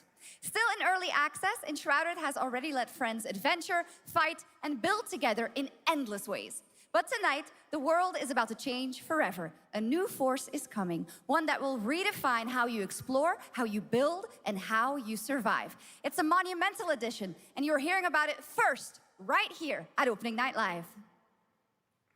Listen. I dreamt of a time before the corruption and the fight for survival. I dreamt of a shimmering home and of exile. To find peace, we must brave the deep. Hear the old gods whisper, and an ancient fury awakens. We shall purge the profane and command the water to yield to our will, for there is no greater power than the flame of the faithful.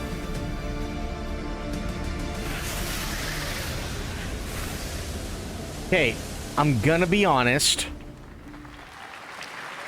I'll be honest really, really quick. Granted, and admittedly, I have not played every single game where they have a lot of emphasis on water. However, every single game I have played that does have an emphasis in some way, shape, or form on water, while you're actually in the water, the actual control scheme sucks. So, I'll pass on that one. Never played Vampire the Masquerade. GOG says their version works on Windows 11. Oh, yeah, I get it from GOG. Definitely I would do it from GOG, for sure. Awesome. And tonight at ONL, we have news of the latest Xbox franchise that is coming to PlayStation for the first time, and the reveal of brand new expansion as well.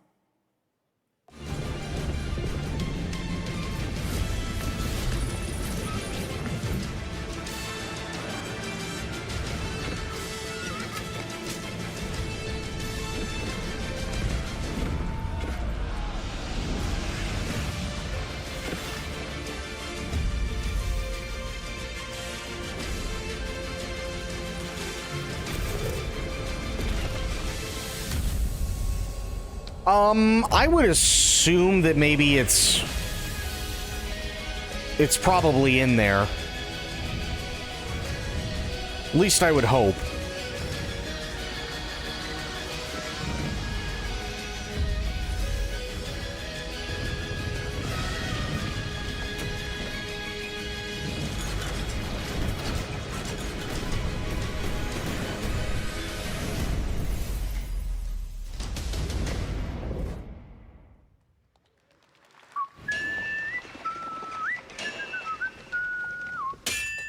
What the? DLC? Kurwa! Friends, masters of the blacksmith guild, let me introduce a young master of our craft and new owner of Kutenberg's old forge, Henry of Skalitz.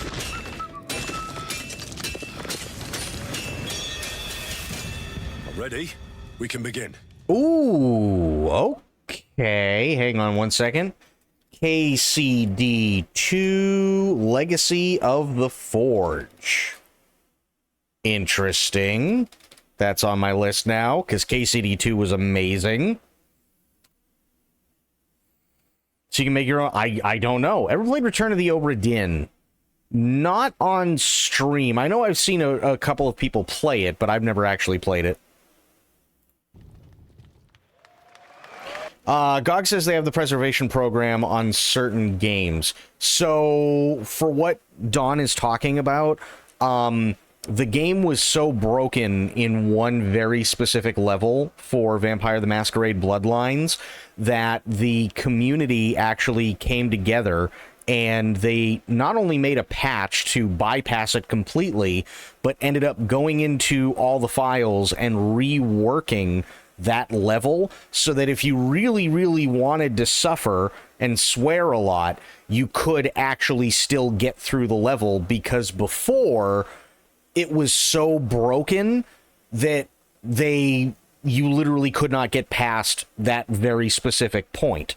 So what they did initially is they put in a physical trap door in the game, and all you had to do at the very beginning of the game was write down a code, and then once you got to that point, you put in the code, and then you just bypass the whole fucking level, because it was that bad. First look at Legacy of the Forge, the second story expansion for Kingdom Come Deliverance 2. You'll put your blacksmithing skills to the test to acquire and repair a legendary burnt-down forge with brand new design features. All right. Do we have any Cult of the Lamb fans in here? All right, it's time for some big news for the darkly comedic action adventure management hybrid game. Here's the announcement of a major expansion to the game coming soon. Also, by the way, if you do plan on getting Vampire the Masquerade Bloodlines, the first one, do yourself a favor.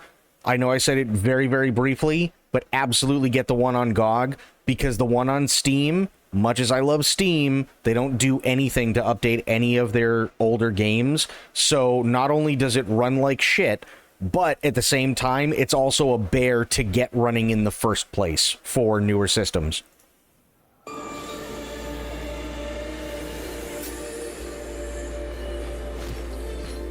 Yeah, absolutely, they try and make them playable, 100%.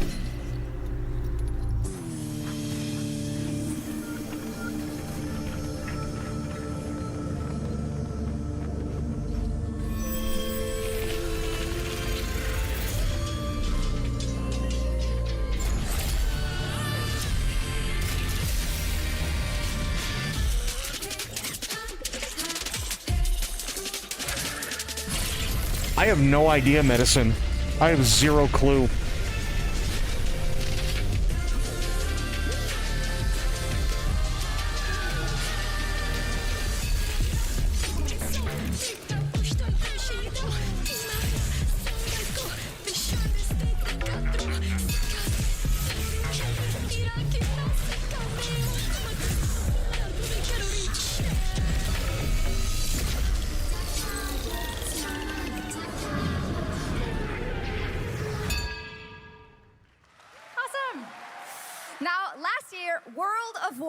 Celebrated its 20th anniversary and kicked off its 3-expansion story arc, the World Souls Saga. Ew. Here to tell us more about what's to come is executive producer Holly Longdale. Or, instead of playing World of Warcraft Midnight, you could always check out the critically acclaimed MMORPG Final Fantasy XIV, where right now you can play A Realm Reborn, award-winning Heaven's Ward, and Stormblood, and level up to 70 for free without restrictions.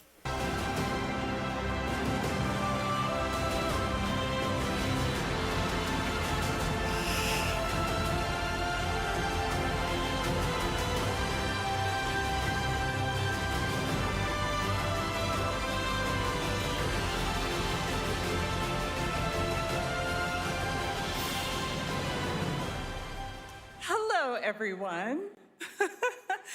I am so excited to be here to Dr. reveal Crusher.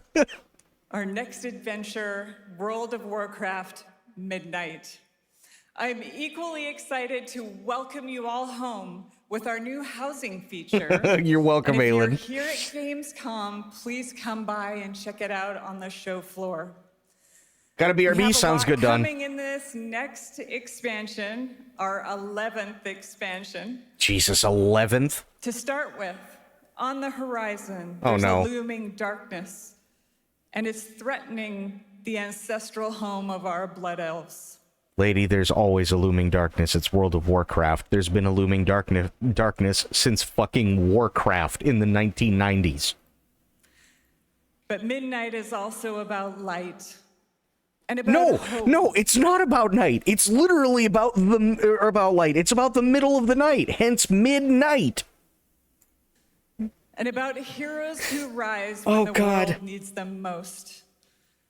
And it's about the bonds that tie us together. And it all starts at the Sunwell. And if any of you have ever played WoW, do you remember the Sunwell?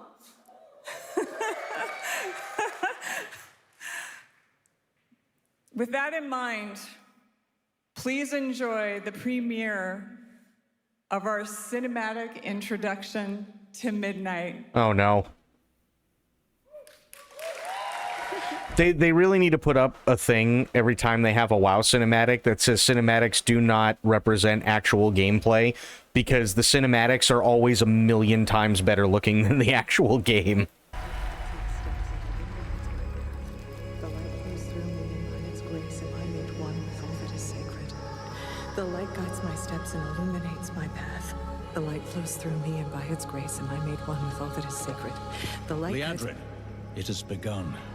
I need you with me on the wall. Lorthamar, the void will envelop us soon. Only the light can save us now. No. The time for prayer has passed. The Sunwell will not fall. Not while I draw breath.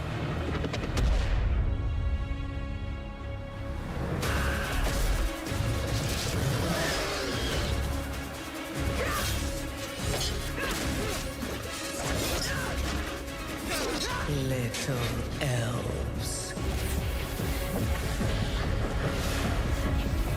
I can see you grow weary. How much longer can you hold out? Flee. How much longer can your eyebrows get? Jesus, lady. Liadrin, don't. Light be with you. You see? She understands it's hopeless. Soon, you all will. The light guides my steps and illuminates my path. The light flows through me, and by its grace am I made one with all that is sacred. The light guides my steps and illuminates my path. The light flows through...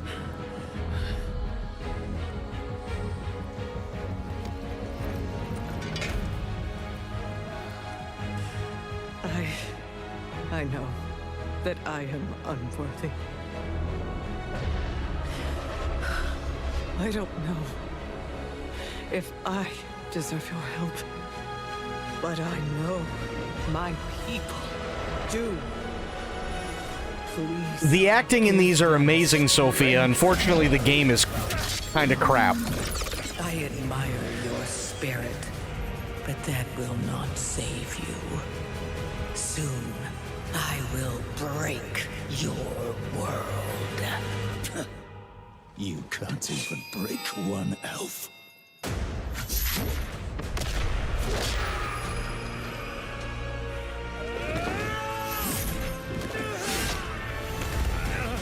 This darkness comes to devour everything. And when it is finished, there will be no more light. Without your aid, we will perish.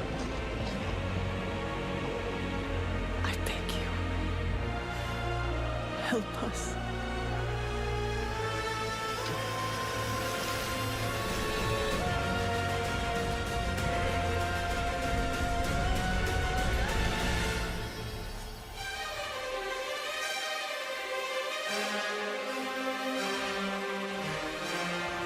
These cinematics are always epic as fuck, and I love the cinematics.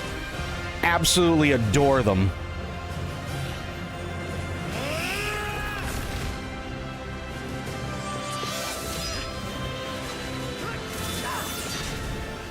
The Sunwell will not fall. Not while we draw breath.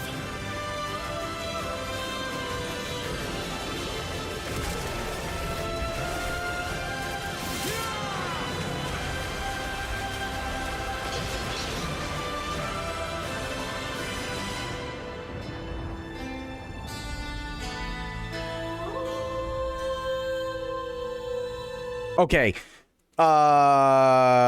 Medicine. I'm trying to remember the name of it, but I'm drawing a blank. The one where she rips the sky apart. What expansion was that?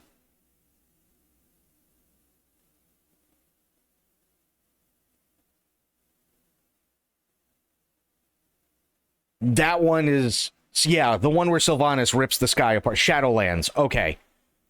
So, hang on. Oh, I might piss some people off here. Hang on. Shadowlands cinematic. This is one of my favorite cinematics. Not because of the storyline, but because it just looks that good. Okay. But, before I show that... I'll show you what I mean. Also, Sophia, it's really good to see you. How you doing? World of Warcraft gameplay 2025. Should you play?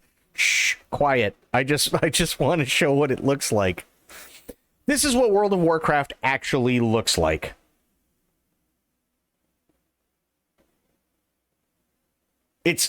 Yeah. 99% of the game, you're perfectly fine to turn on action combat mode in the settings and play WoW as if it were an action combat MMO. Look at your target and fire your abilities. Gone are the days of needing to tab target or manually click on something before you can hit it. But that's not to say that you're never going to need to click on enemies, because sometimes you need to make sure you're kicking the right one. Now, I wasn't even... Yeah, this is WoW. Yeah, these are all add-ons and stuff, but like, this is the very, very old... graphical MMO gameplay. But seriously, look at this trailer, or look at this cinematic trailer for Shadowlands. Holy fuck. This is one of the most epic things I've ever seen.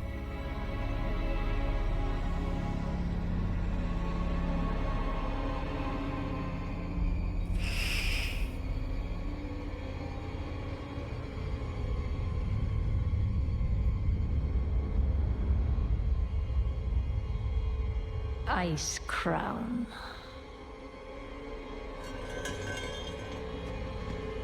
A monument to our suffering.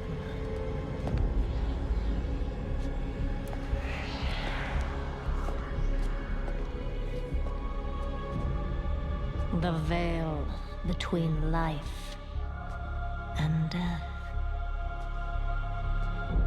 Like, I don't care one bit about the story. The cinematic is just fantastic. Usurper sits on a frozen throne.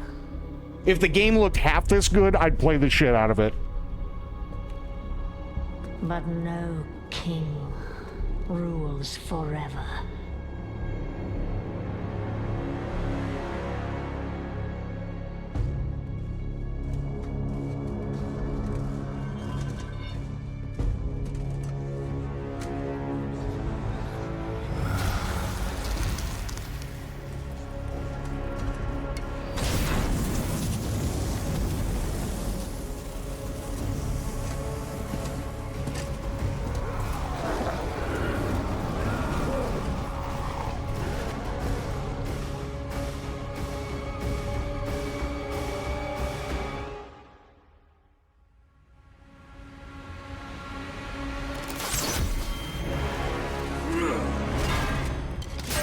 Oh, I hear you, Aelin.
Unfit to wear this crown.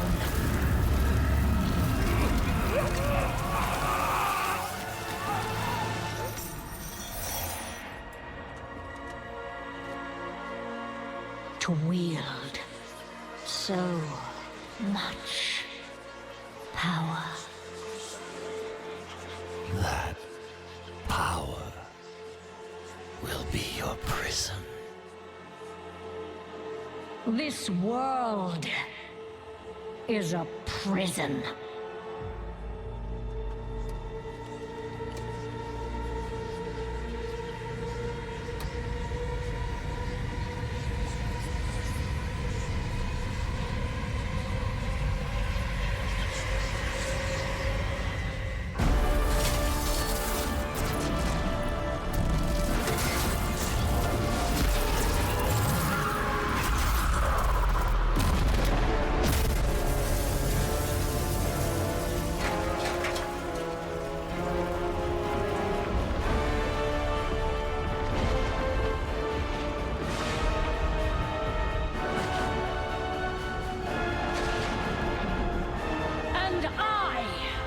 Set us all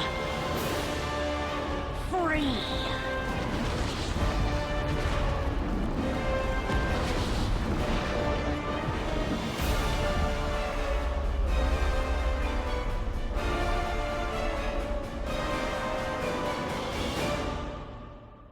If the game looked and performed half that good, I'd play the shit out of it.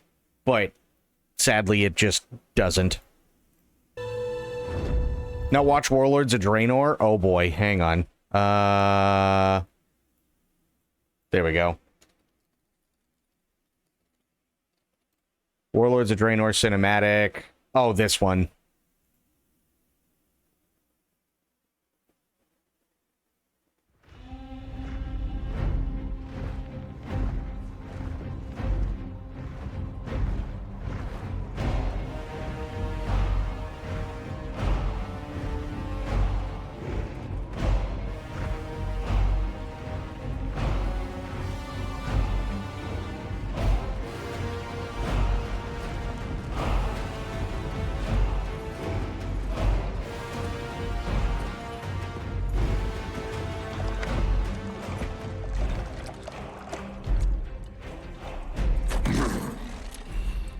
Drink, Hellscream.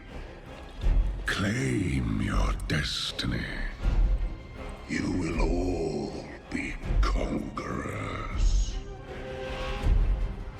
And what, Gul'dan, must we give in return? Everything. The only question I've always had about the orcs is why is it that they have two massive teeth on the bottom half of their jaw? Because even if you take a bite out of something big enough to need teeth that big to take a bite out of it, the only thing you're going to end up with is your eyeballs full of meat.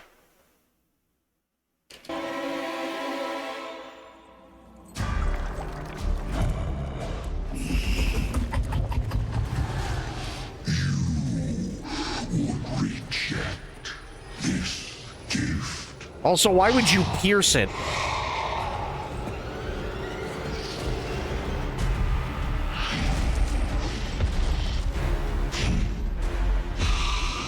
And did you bring these mongrels here? Yeah, this is a decade old, easily. I think it's more like 12, isn't it?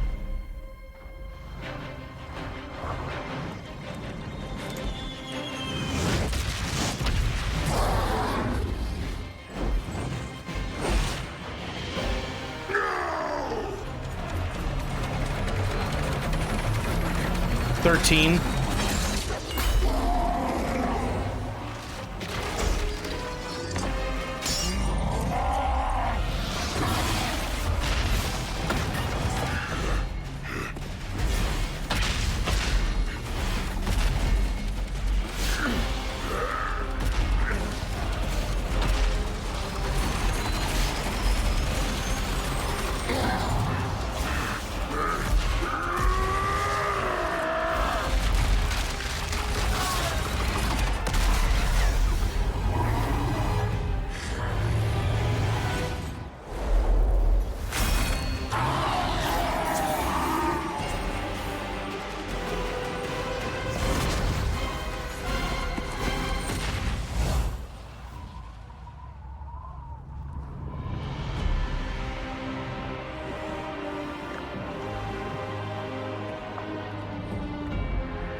This was not our destiny.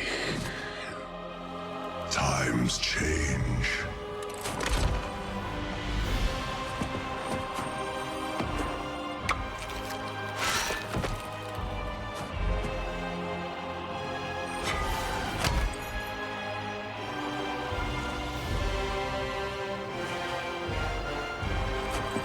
We will never be slaves!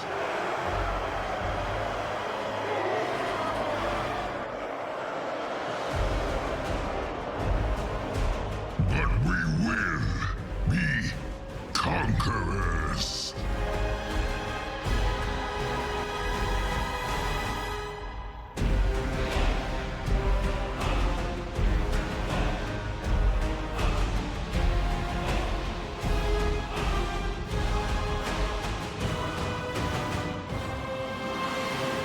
And all, by the way, all the cinematics look like this. All of them. They all look absolutely amazing. They all look fantastic. The voice acting is always on point. The action is so well done. It all looks amazing. And then you have this. Like, I maybe it's just me. I don't get it. Like, here, okay, here you go. Look, okay, well, that doesn't, yeah, it's not making it look much better. How about, no, okay, yeah, it's not looking any better. What about this? Nope. It's not, okay. All right, well, what, now this, okay, no, it's a bit, it's really, all right, got it. Like, it's, you try and you really want to, like, you really want to, and then you get into the game and you're like, oh, what the fuck?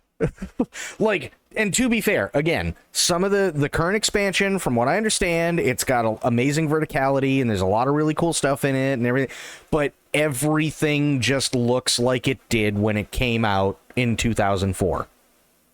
Everything. Literally everything looks exactly like it did when it originally came out in 2004, minus like a graphical update that I think they did like maybe 5 or 6 years later.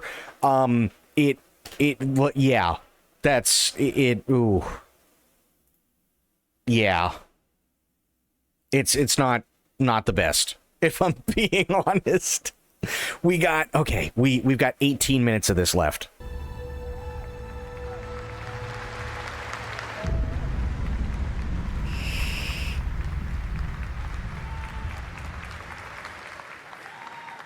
What a great cinematic. Nobody does those better than Blizzard, and hope you guys enjoyed that. All right, next is the global announcement of a new project from Team J, the dev team behind Delta Force. Project Spectrum is a tactical shooter for the fearless. It is a physiological horror PvEVP game. Oh, no. That's right, where you battle against monsters, other players, and your own sanity as widespread anomalies twist around the world. Face the horror or become the horror itself. Oh, no. What is this? Can you describe the sound in the recording? Blame me? Oh, God. Sorry.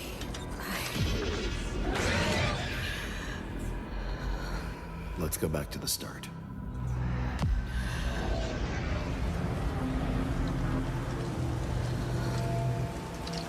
I remember the wind. Okay. Strong wind. I mean, it's FPS. What the hell happened here? We got company!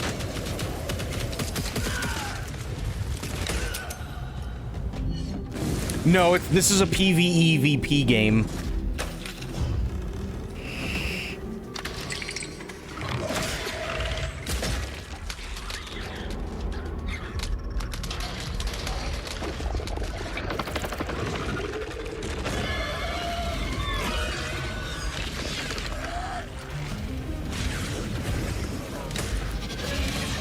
Shot him right in the dick.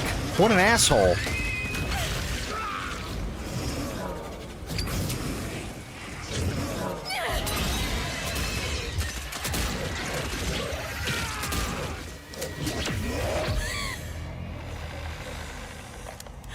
The loss is too heavy for you. But sometimes, loss can birth beasts and bury truths. What do you think? What if you are the beast? The beast?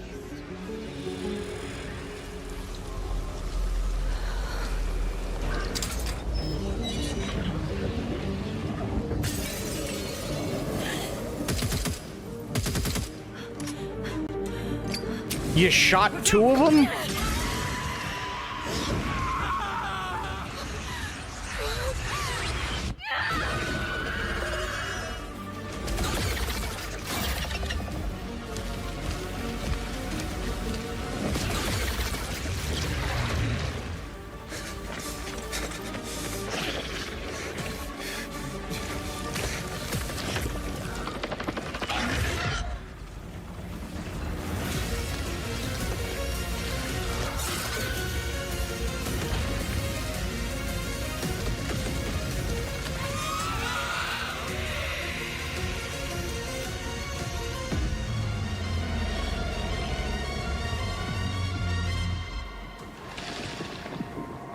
Project Spectrum. I'll put it on the list. It doesn't mean... Let's go back to the start. I don't know. I need to see more of it. All right, this next world premiere feels familiar, yet it is something brand new from Wargaming. And trust me, you've seen them with tanks, but you haven't seen them do anything like this before. And it's coming to PC, consoles, and Steam Deck. Oh, no. What is this?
Wait a second. Didn't Jeff just say you've seen them with tanks, but you've never seen this? Isn't this more tanks?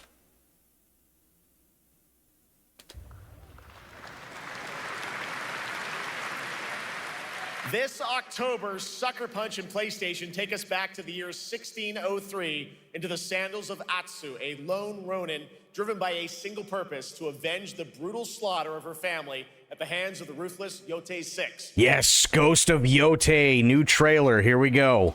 Tonight, we have a new look at the deadly, beautiful world of Ghost of Yotei. Here we go. I pray this comes to PC. I want to play this so bad. The end of the world is this, only in our minds.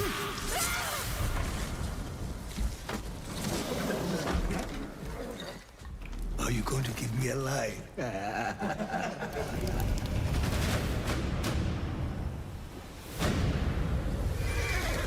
God, that looks so gorgeous.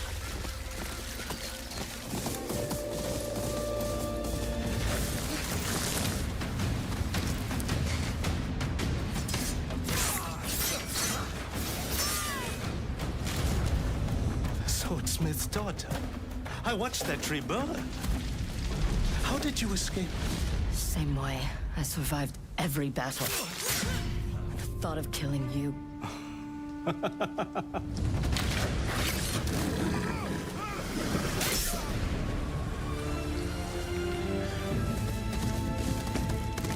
Oh. This just looks so good. Ruthless spirits, wandering the land, driven by vengeance.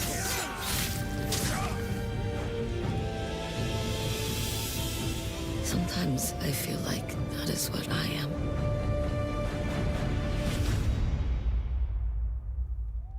Nice. Well done.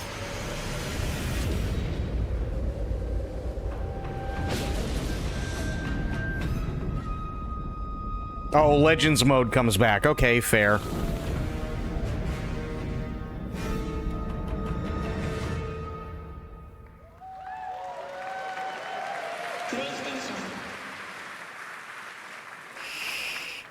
There you have it, an amazing new look at Ghost of Yotei, out October 2nd. Isn't it, PS5, Sophia? And confirmed today on ONL, it's also getting a Legends co-op multiplayer DLC in 2026 with fantastical supernatural story and survival missions, all free if you own the base game.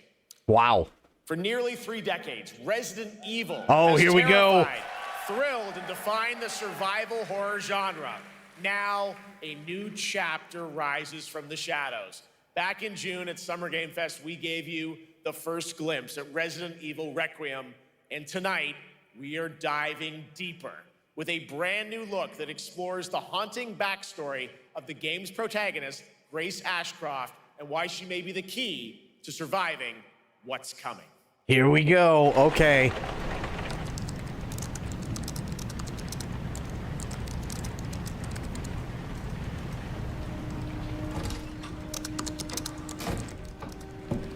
Anne? Hi, Mom.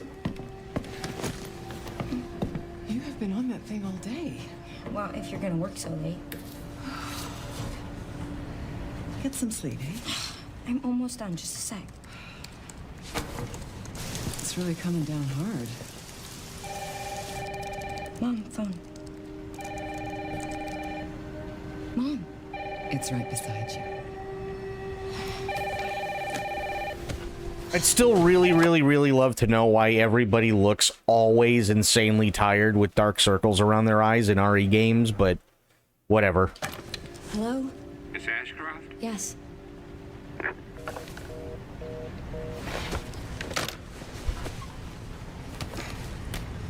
Who was it? Dunno. They asked for Miss Ashcroft and then they hung up on me. Rude. What the? They're coming. Grace, we need to go. Go where? Mom, what's going on? Hurry. We Who's coming? What's wrong? We need to keep our voices down. This is ridiculous. Come on.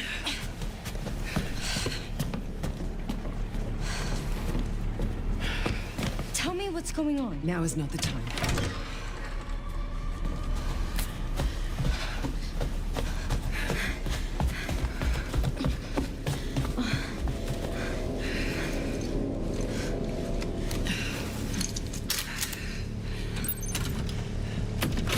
Ooh, it's first person too. Stay close.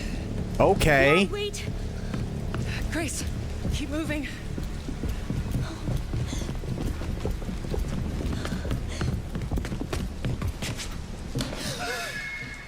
Oh, who's that?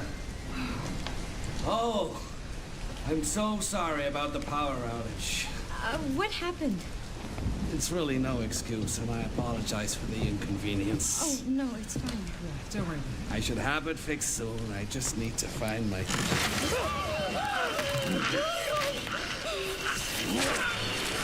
Oh, Jesus. Come on in here, Grace.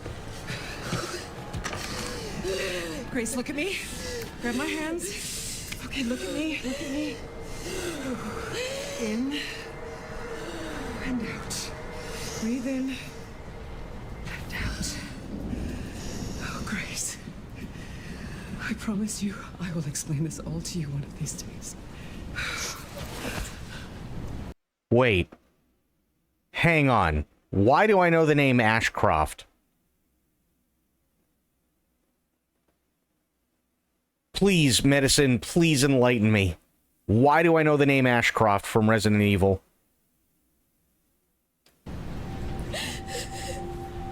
Grace. Please know that you are my hope. Never forget that. What are you talking about? Just... I love you. I love you too. Okay. Mom, I'm scared. No. We need to find a way out of here now. But we don't have any of our stuff. We can come back for it later, Grace.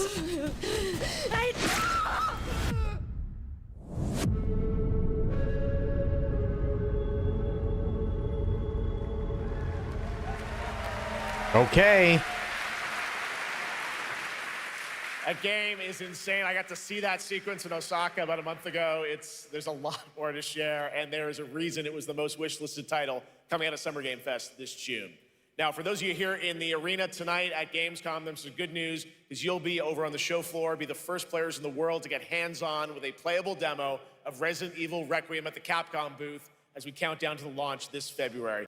Welcome back, medicine. Did you see the new Resident Evil Requiem trailer? Do we have to play it again?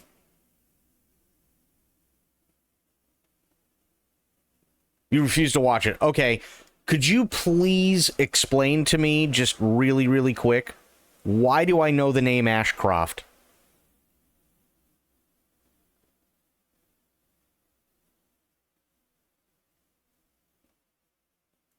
A huge thank you to Capcom and Takeuchi-san for that special look. And with that, Gamescom Opening Night Live comes to a close, but the celebration of gaming doesn't stop here. We'll be back on Thursday, December 11th for the Game Awards, streaming live around the world. I never played Outbreak. The best games of the year and give you a glimpse of what's coming in 2026 and beyond with tons of brand new game announcements. You're leaving, but before we say goodnight, we do have one last surprise. A global announcement from a studio that walked away with multiple Game Awards wins for its last project. Please take a look. Game Science. Oh.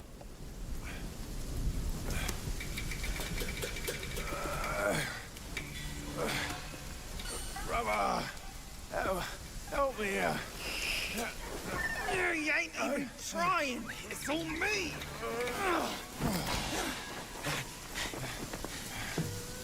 Look at that belly of yours. Where's the mountain? Hey. No, Game Science is Game Science is behind Black Myth Wukong. They're Chinese. past will take us back, as long as we keep that mountain in our heart. Hey. No scolding, no flogging, life spared. Why risk going back? This place, we've got food on our table and...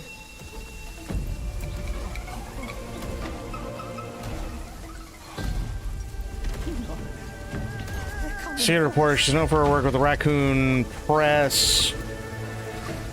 Oh, okay. Gotcha. Thank you, Sophia.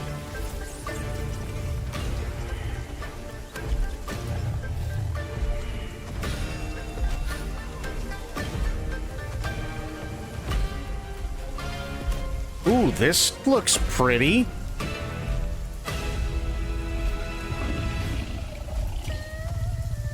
That's a very big kitty. A very, very, very, very big kitty.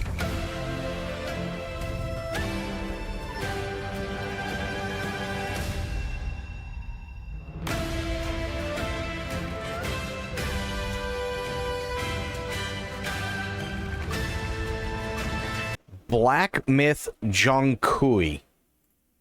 Alright, hang on.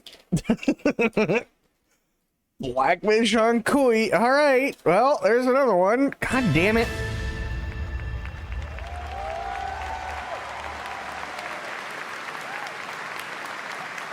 There's a special announcement. Game Science has announced and kicked off development of the second title in the Black Myth series, this time starring Zhong Kui, the ghost-catching god who wanders between hell and earth.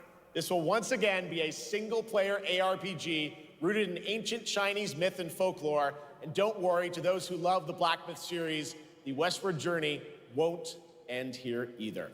It's been amazing opening night live tonight. Thank you so much to Shox for joining me. Thank you so much, Jeff. I had so much fun. Wow. Also, a huge announcement at the end of that to close out opening night live this year and kick off Gamescom 2025. It's been so much fun to host this thing again with you, Jeff. What an amazing show. Oh, it was such an amazing show. Great job to you. Thanks for coming back again, Shox. And thank you to everyone for watching online and here, the audience in Cologne. What a great night. Have a great Gamescom 2025. And we'll see you on December 11th for the Game Awards in LA. Good night, everybody. Okay, so really quick. These are the takeaways that I've got from Gamescom. We've got the Battlestar Galactica game. Bubsy 4D actually doesn't look bad. Valor Mortis looked really good. They're the same people who made Ghost Runner. PVKK looked really good. Routine, which I'm insanely surprised at, is coming out at the end, towards the end of this year. Sword of Legends. It's a Souls-like. I want to see more before I actually do anything with it, but looks interesting. Road Kings actually looked really good. This one, Lego Batman Legacy of the Dark Knight, looks like it's gonna be amazing. Holy shit. I'm actually really excited for Lego Batman. Dawn of War 4, Onimusha Way of the Sword. That looked great. Voidbreaker, maybe. Indiana Jones, another one I'm excited for. That's September 4th. Toxic Commando looked really good. Death by Scrolling looked really good. Zero Parades, again, I have to see more of it. It looks like they took a lot of Disco Elysium, which I don't like that they took so much from Disco Elysium, which is really sad. But I have to see more of it. Ninja Gaiden 4 looked really fast but really clean. Cinder City looked okay. Silent Hill F looked good. The Divine Comedy. Holy shit. The Divine Comedy looked really good. Wow. Yep, they showed more of Chronos. Bloodlines 2 looked really decent. The new DLC or expansion, I can't remember what it is, for Kingdom Come Deliverance 2. Project Spectrum looked good, but I want to see more of it. Resident Evil Requiem looked good. And Black Myth Jonkui. Those are the games that interested me. That's Gamescom 2025. Also, one thing which is really, really weird, and I'm surprised we didn't actually see it, because we sat here and we watched it in its entirety. Let me bring it up here. Is Neo Berlin. Because we saw all the other trailers. Here we go. Gameplay trailer. Maybe this is something that popped up afterwards? I don't remember seeing it. We watched the others, right? Here we go. This is the 2025 trailer at Gamescom for Neo Berlin.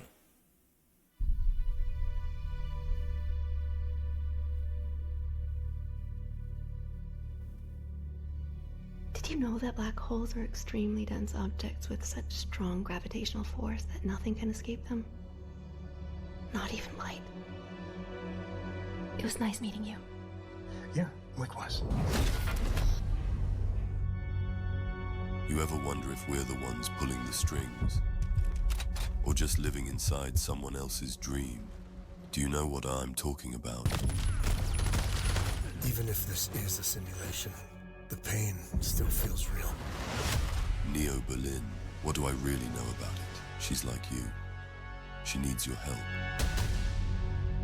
I followed every thread, reconstructed memories. None of it fits.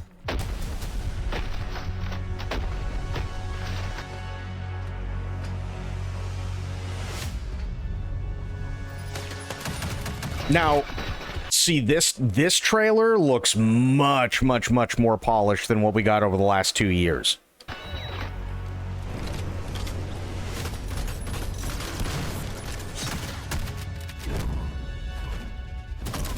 You think you're solving the case. This is so much bigger. What if the case is you?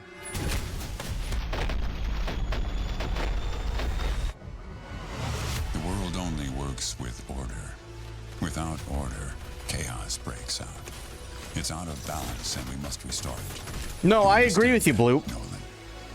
Yes. This looks so much more polished.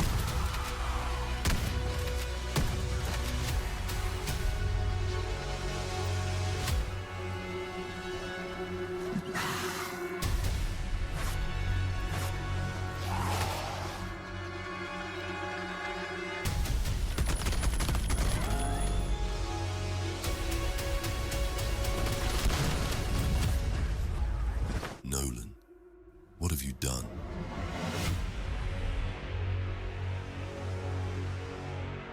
This, I'm gonna be honest, it looks better by miles compared to the 2023 trailer.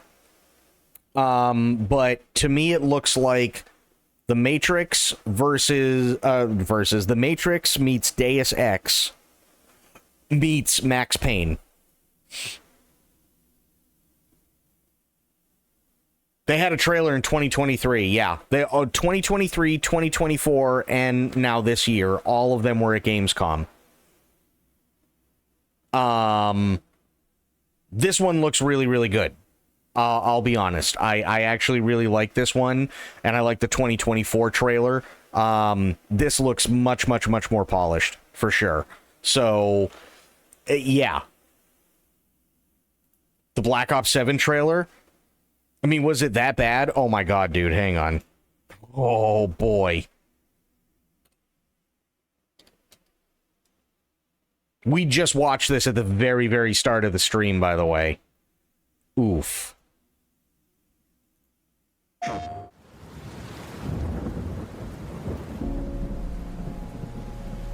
Neo Berlin, 2087.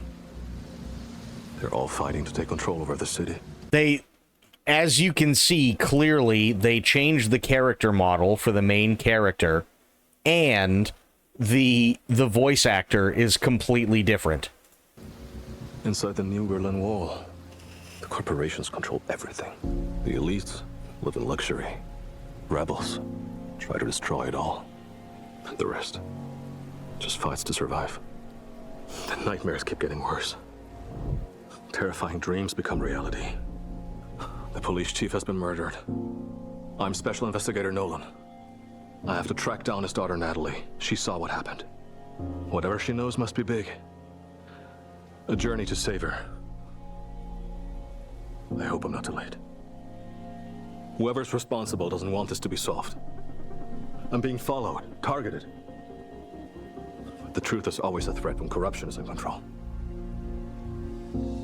Miles better, right? Falling into chaos.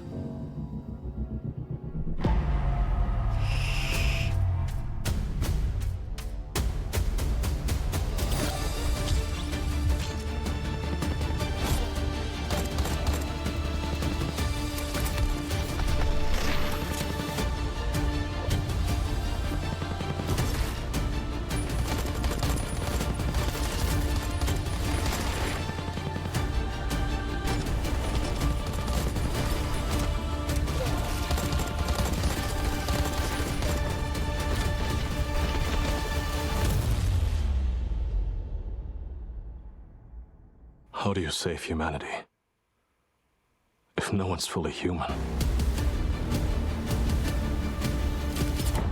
Now, the worst part is that so far, from what we can gather through the 2023, 2024, and 2025 trailer, is that the main character model changes faces at least 3 times.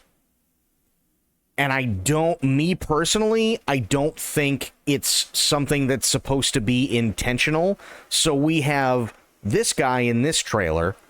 Then in 2024, you have cutscenes where it looks like what we see in the latest trailer. But then also in the 2024 trailer, they show us a shot where he's really angry and the camera's looking straight at him from the front and he's firing a shotgun and he's gone completely Latino.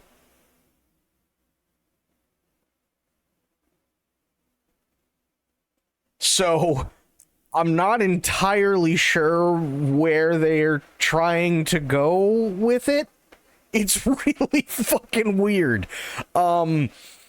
We broke the other 2 trailers down, and we were sitting there and we're going, what the fuck is going on? What? Hello? Like, it was weird. It was really, really weird. It looks like it's supposed to be cyberpunk detective noir meets Matrix meets Max Payne. Just going back to the newest trailer, it ain't miles better, it's light years better. Oh, yeah. Well, here. Wait, watch this. So, even compared to last year was miles better than 2023. Okay? Here we go. Oh, boy. Until all of a sudden he goes from a white guy to Latino, and then you're like, what the fuck? I know you wanted me to use this channel only in emergencies, but I can hear them again. They're coming closer. She's here. She's somewhere in this sector. What's going on, Corgi? I had to discover what lay beyond. I had to see it with my own eyes. So you can tell already, the voice actors changed from the 2023 trailer, which is fine. So did the character model. Again, completely fine. Who are you? I'm here to help you. My name is Nolan. I'm a special investigator. I work with your father. Help me. Just getting home? We gotta go. Well, glad you're back home. That looks straight out of Blade Runner. I'm gonna be honest. That shot right there looks straight out of Blade Runner, and I'm in love with it.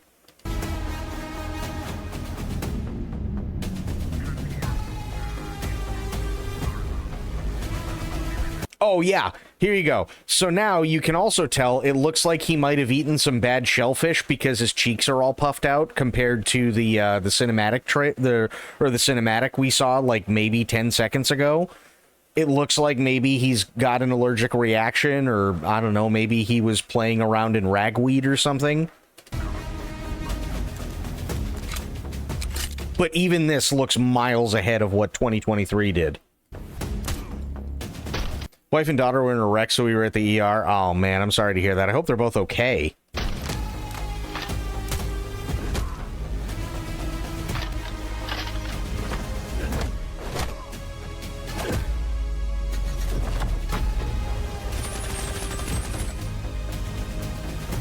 Okay, so remember, he, you know, white guy. Maybe a little tan, but generally speaking, white guy, right?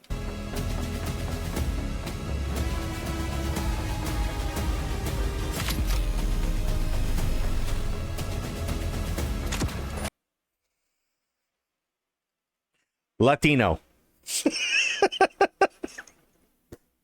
Like, where did this come from?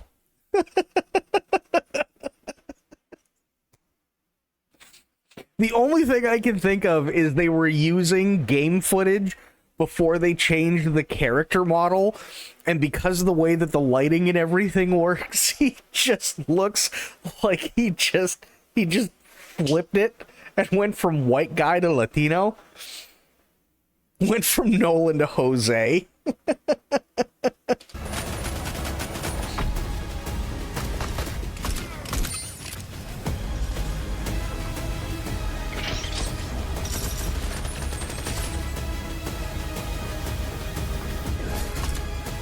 Now, to be fair, the gameplay actually does look pretty decent. Like, you know, all jokes aside, and obviously there are things that they still have to fix, but the gameplay actually doesn't look too terrible.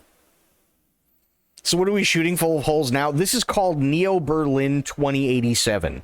And for the last 3, actually, including this year, for 3 years, they have teased... They've put a new trailer up for this game, and every single trailer is miles ahead from the last one. I never asked for your help. Why are you risking everything for me? I'm not gonna let them hurt you, Natalie. This city needs someone like you. I never asked for any of this. We'll find a way. I hope you're right. I am doing whatever is necessary to keep you safe.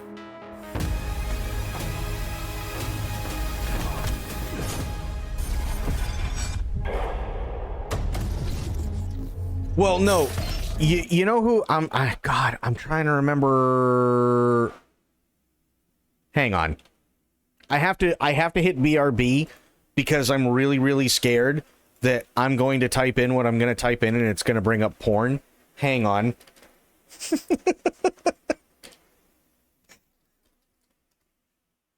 Okay. Oh, thank God.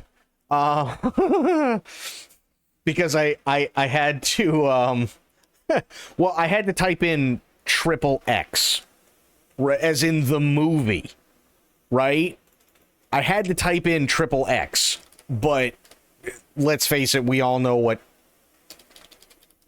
XXX comes up with. Shit, she's not in it. There is, so hang on, because this is the cast, right? And I don't see her, but there is an actress that and I can't remember the name of the movie, but the girl in here looks very similar to an actress that played in a movie, and the face is incredibly similar, and she was wearing like it was almost like a pink fur coat, but it only went like maybe to her midriff, and if I remember correctly, she was strung out on... Oh, wait a minute. I think I might have figured it out. Hang on.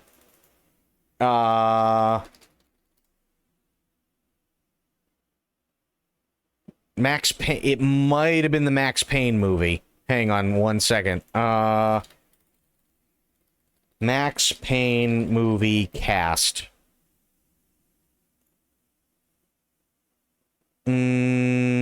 Where is she? Where is she? Where is she? Yes.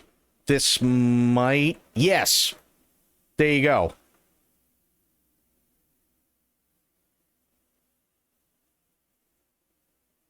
Yep. That's who I was thinking of. Right here. Boom.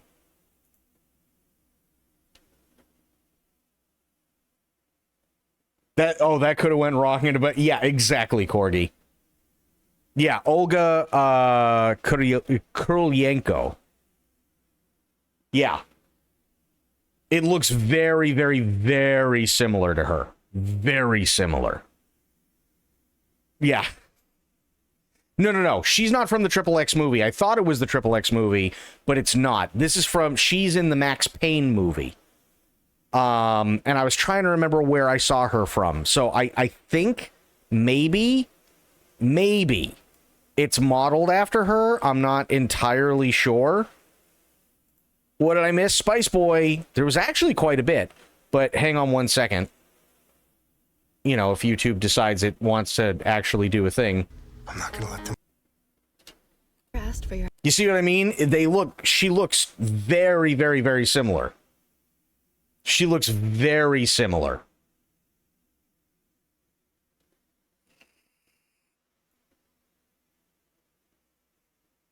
She does look like that girl you were just showing. Yeah.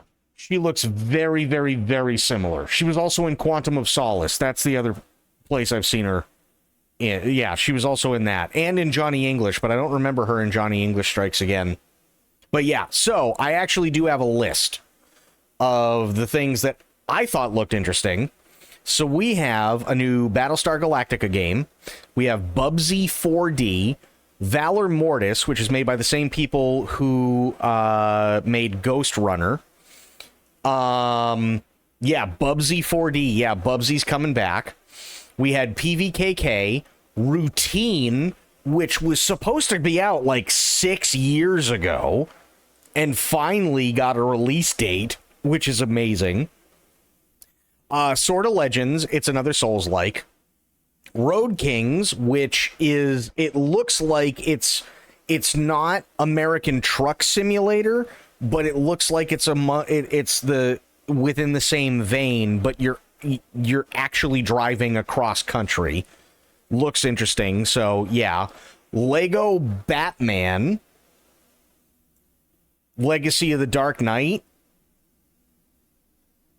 Looked amazing. Here, actually, let me bring it up. Lego Batman looked so good. Here we go. Lego, yeah, this was so good.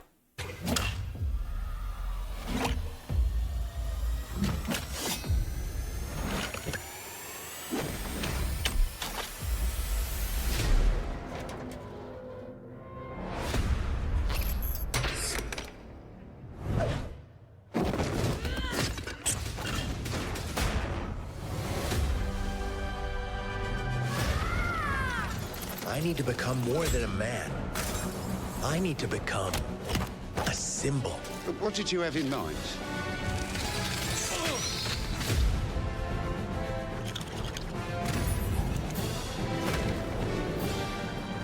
And yes, yes, I understand, Sophia. I know exactly where you're coming from, but this is an open world.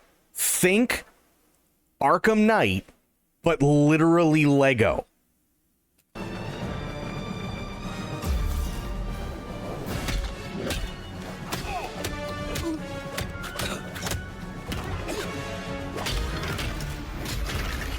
Who are you? I'm Batman.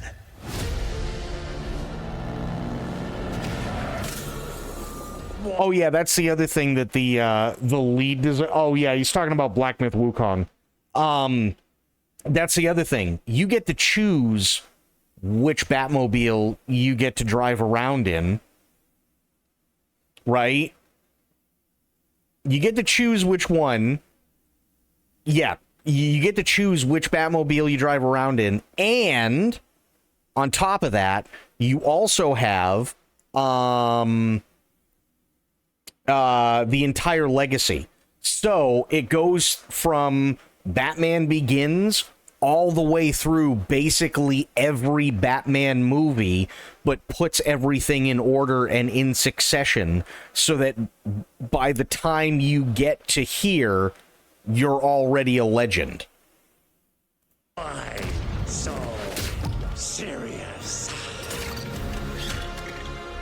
Want to get nuts? Let's get nuts. I'm allergic to nuts.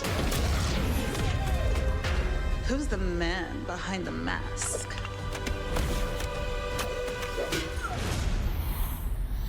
Legos. Sophia, Legos are awesome. I love Lego.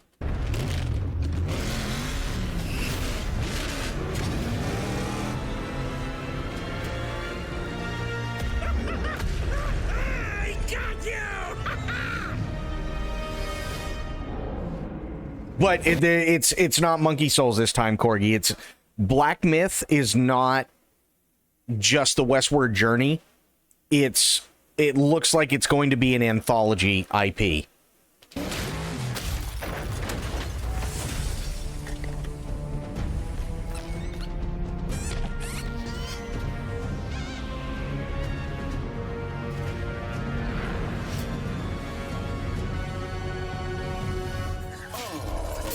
Oh, this is my... Okay. This, I absolutely love this. And it's because we've all been here. Darkness is your ally. You merely adopted the dark. I was born in it, molded by... Ah! Who put that there? I could have really hurt myself.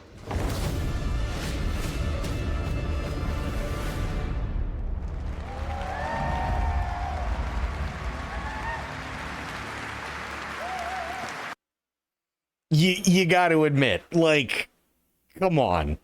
They also did Indiana Jones Order of the Giants trailer. They did a bunch of stuff. They had a bunch of stuff at Gamescom. But yeah, Dawn of War 4 looks pretty decent. Onimusha Way of the Sword. Voidbreaker looked okay. Yeah, Indiana Jones. Toxic Commando looks really, really good. Death by Scrolling actually looks like it'd be fun too. Zero Parades, I put it on the list, but I'm not completely sold on it. I want to actually see more of it. Ninja Gaiden 4 looked really, really fast, but really clean. Cinder City, again, I want to see more. Silent Hill F, it was just another trailer, but it looked good. This one, I forgot about this. Hang on. This one looked awesome as well. You're going to love this, Spice Boy.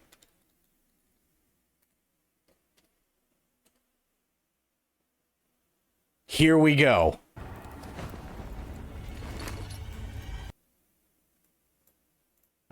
Okay.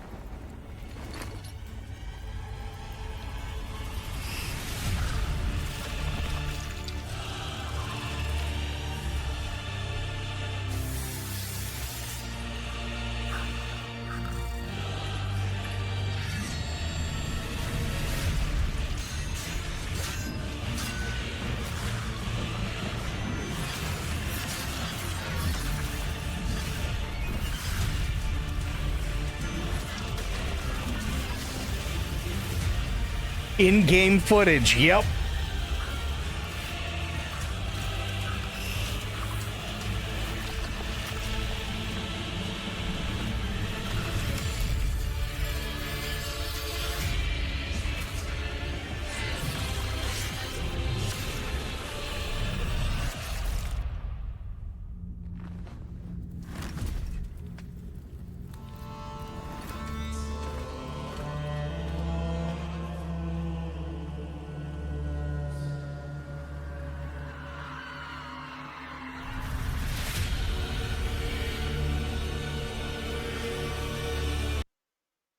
That looks really good, doesn't it?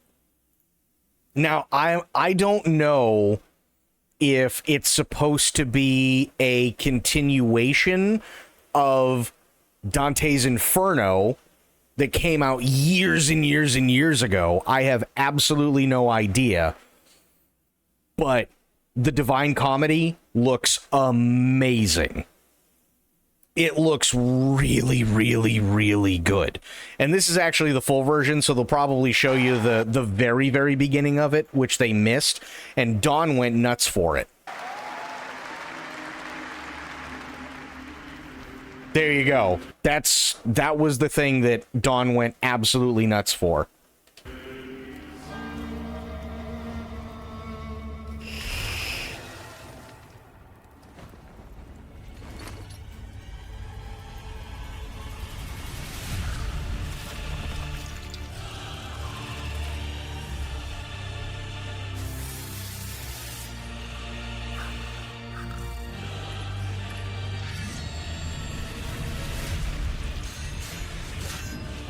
It just looks so clean.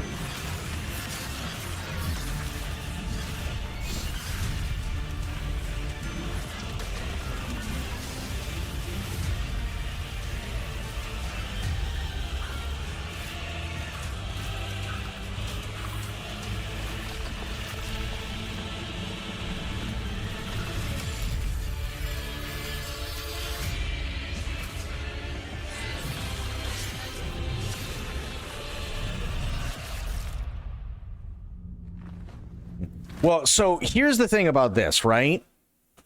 Is you can tell right here is where they cut from cinematic. Sorry, after this guy. So it looks like what they do is they transition right into gameplay from the cutscene.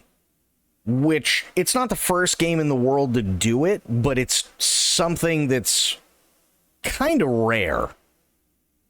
So, maybe that's what's going on. I'm not entirely sure, but I know I was definitely wowed by it. I know a lot of people didn't particularly care for Dante's Inferno years and years ago, because it was more of like a God of War style game. And it didn't really get a whole lot of press. But honestly, like, I've kind of been waiting for them to go, you know what? Maybe we should pick up where Inferno left off and actually do Divine Comedy. That's actually kind of cool. Yeah, because it's a royal pain in the ass to do it right. Oh, yeah, no, I totally agree. Totally agree. But I'm hoping that this is actually representative of what the game is going to be, because my God, it looks good.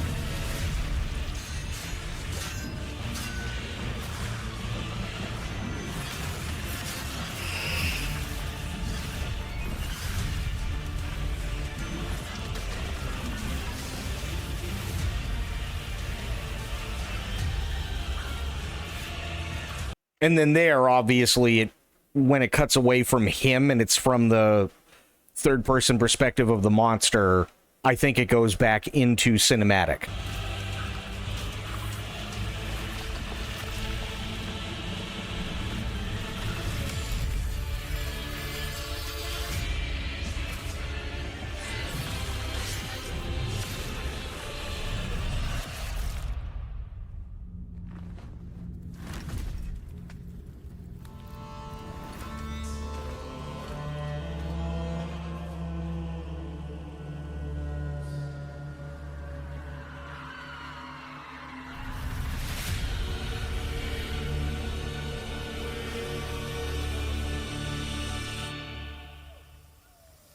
It looks so good. It really does. This one I was really surprised by. Chronos, they showed a little bit more of Chronos. Now, there are a couple of people online. It is a little jarring, to be sure. Oh, I agree. Chronos, they showed a little bit more of. There are a couple of people on YouTube that have already gotten They got like it was like a 2-hour demo. They got like a game code from Bloober Team so that they could give their honest reviews, and they weren't sponsored. They just said, "Hey, do you want a game code?" They went, "Sure." They said it looks pretty decent, looks pretty tough, but everybody got sucked into it. Yeah, it was very like not the last two God of War games, Corgi, but like God of War 1 and 2 and God of War 3, like that style of gameplay where it's almost like an isometric thing, and you have multiple enemies all over the place and you're swinging around and shit like that. Old God of War. It was very, very much so like that. Yeah, no, it wasn't terrible. It's just it wasn't advertised very well at all, if I remember correctly. It came around the time when tons of God of War copycats were coming out, so it got thrown in with them. Yeah, it got thrown in with them, and there wasn't much advertisement, if I remember correctly, either. It was just not God of War. That's basically all it was. It was just, oh, this is kind of like God of War, but isn't. Bloodlines 2 finally got a release date. Holy shit. Oh yeah, people complained about the nudity, which is stupid. Kingdom Come Deliverance 2 Legacy of the Forge looks pretty decent. Project Spectrum looked interesting, but I need to see more of it. Resident Evil Requiem, again, they show us a little bit more. You know, we know the release date. Black Myth, Zhonghui was the last trailer that they showed, and Zhonghui is, if I remember correctly, it's a guy who walks between the worlds of the living and the dead. So kind of cool. He actually looks a lot like Zhang Fei from Dynasty Warriors. Looks a lot like Zhang Fei, actually. Hang on. Let me bring it up. It's not long. It actually doesn't look bad. IGN. No, I want the Game Awards one.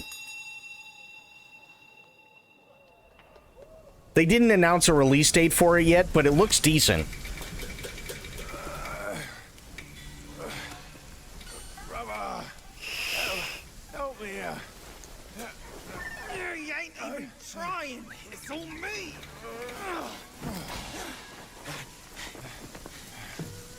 Look at that belly of yours. Where's the mountain? Hey, you're falling fat, losing again. Drop that coswallop. Mast will take us back, as long as we keep that mountain in our heart. Hey. No scolding, no flogging, life spared. Why risk going back? This place, we've got food on our table and... Here comes big ass Kitty. They're coming for us. Oh yeah, that guy first.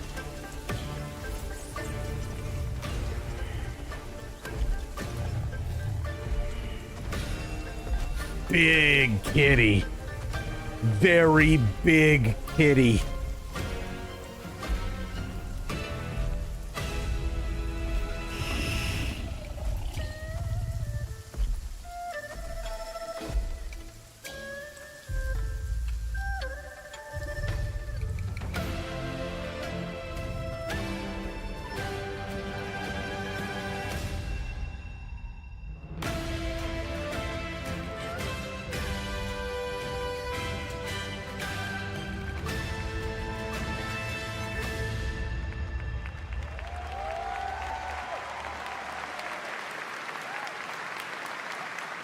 Oh, no worries, Spice Boy. No worries. Yeah, Jeff's actually going to describe it a little bit better than I did. Special announcement, Game Science has announced and kicked off development of the second title in the Black Myth series, this time starring Zhang Kui, the ghost-catching god who wanders between hell and earth.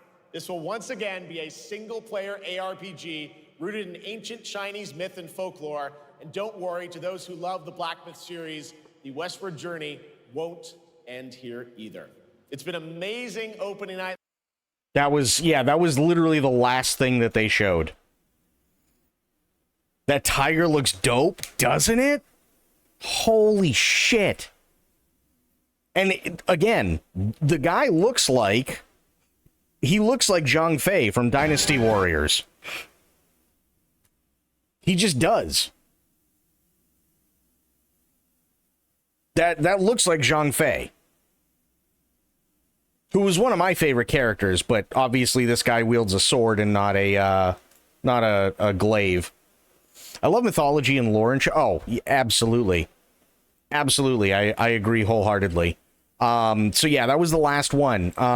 But yeah, that's all of them that looked really, really, really good. Everything else is just kind of so-so, but yeah, pleasantly surprised. Oh wait, actually, hang on, watch this. This game was announced like 6 or 7 years ago, by the way, and then they went radio silent.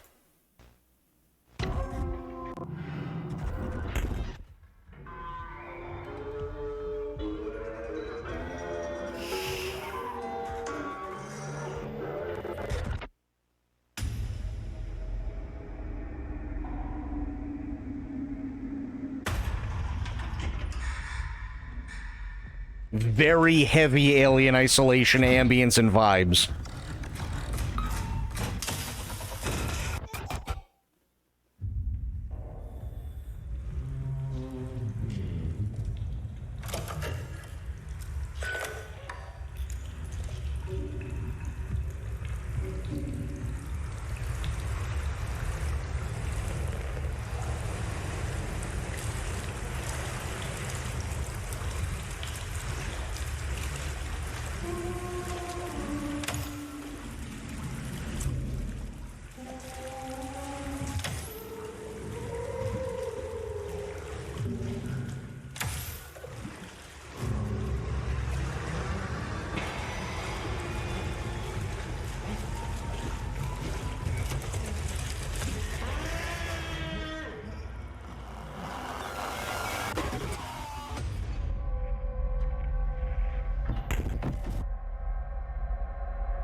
That is definitely, depending on when they release it, and it very, very well may be, around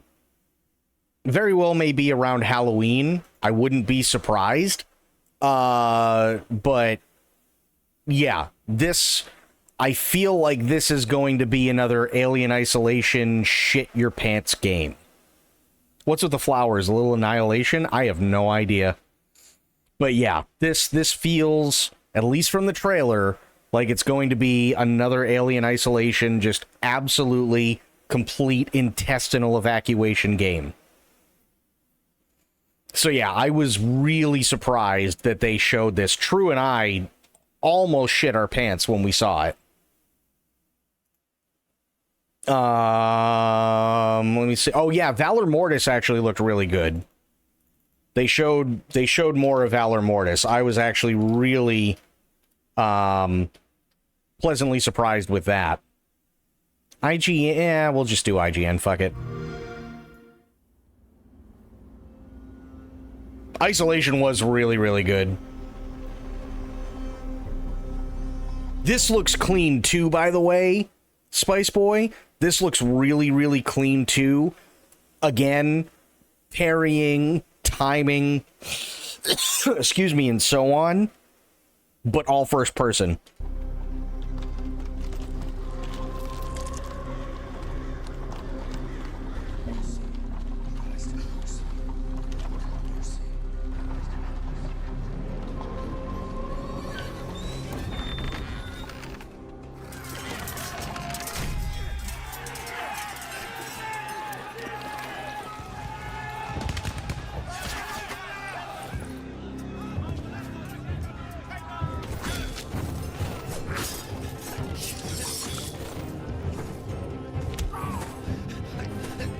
Yeah, we got a release. No, we got a demo, I believe. I believe there's a demo out for Silksong at Gamescom.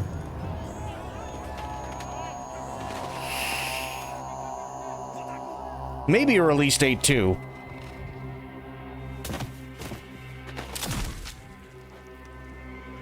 I'd have to check on that one.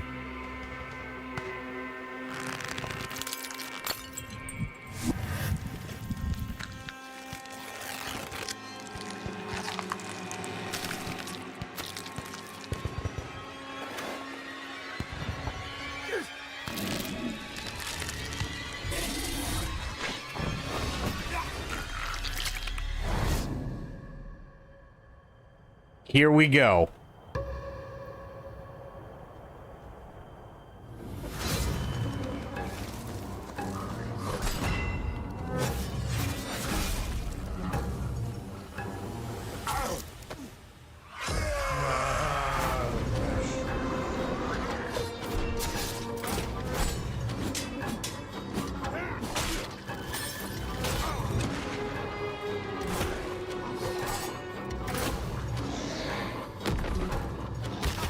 Oh yeah, this is like Napoleonic era.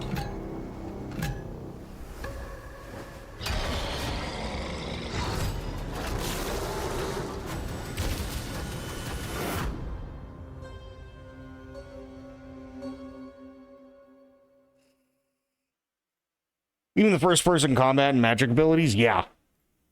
Hang on one second. Silksong, Gamescom 2025. Gameplay tease. Yeah, that sounds about right. For 6 years, Team Cherry has been crafting Hollow Knight Silksong. It is highly anticipated and Steam's most wish-listed game. Well, tonight, I can finally definitively tell you that Silksong is 100% actually launching this year. And behind me, you're seeing some brand new Silksong gameplay, the first extended look since the last trailer in 2022. And starting tomorrow, you guys here at Gamescom can play a demo at the Nintendo and Xbox booths. There you go, Silksong is real.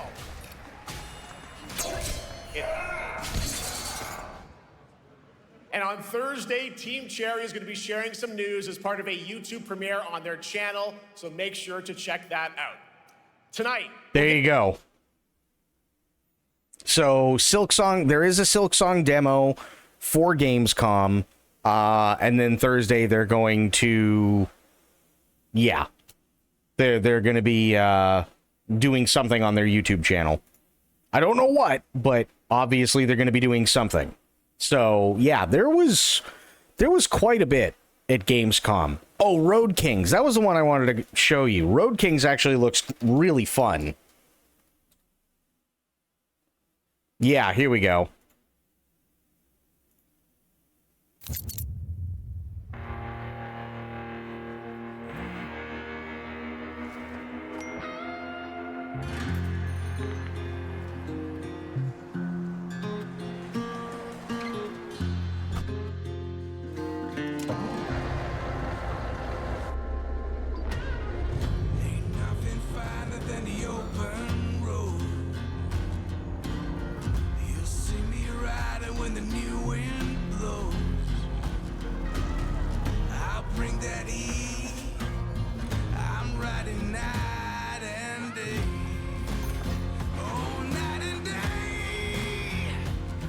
Glory Hole Simulator. Lot Lizard Simulator.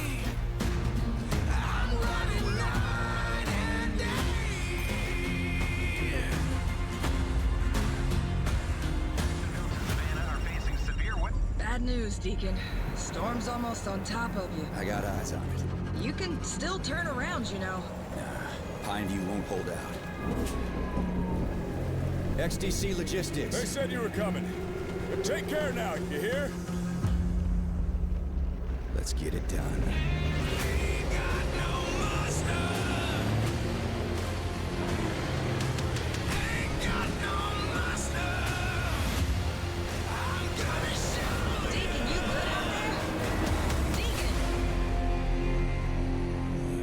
Actually looks kind of interesting. I was like, ooh, okay. Okay. Earl McDiesel. I know, right? That's a fantastic character name, isn't it? Oh, and then there was this. Hang on.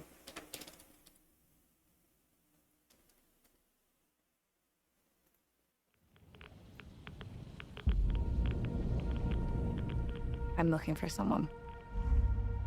Common story around here. Someone you care about or someone you hate? Oh, what a great question. What say you, Miss McClane?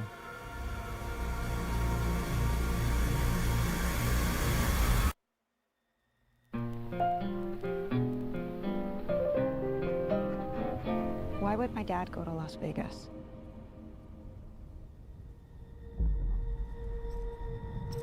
You want to know why the world ended?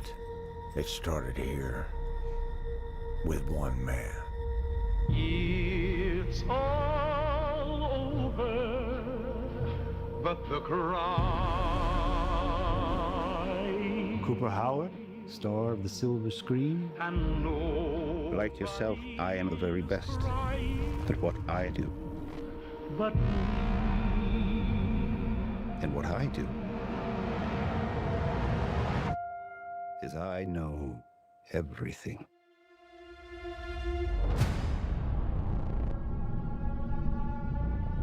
I know there's a war coming. The bombs will only be the beginning. My concern is that you would do just about anything to save your family. I think you are actually quite a violent man. You just don't want to kill me yet.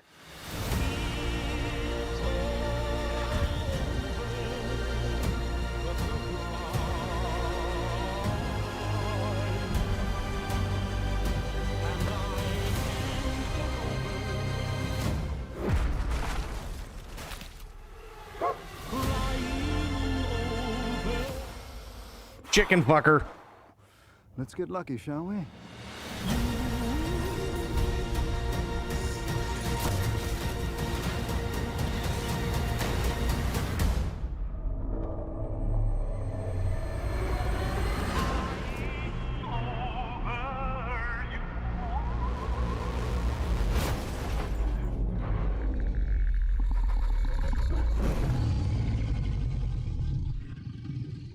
I defer to you about what to do in this situation.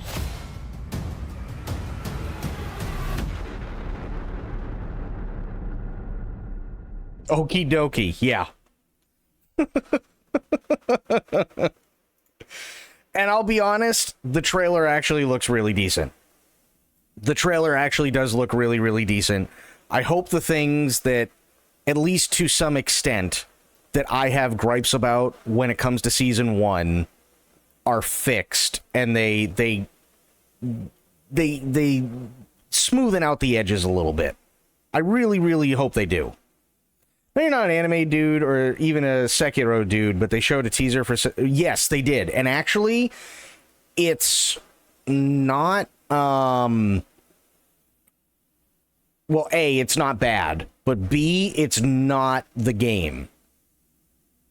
And actually, to be fair, it's not that I'm not an anime dude, because I'm gonna be honest, I got huge Ninja Scroll vibes from the anime trailer. I got massive Ninja Scroll vibes from it. Like, the art style itself looked really, really, really good. And bro's gonna win arm wrestling 99% of the time. True. Please don't show the trailer. The trailer, actually, it did look really decent. It did. It's... So, okay, here's the thing. I know everybody thinks that I really fucking hate Sekiro. It's not that I hate Sekiro. It's that I hate the PC version of Sekiro.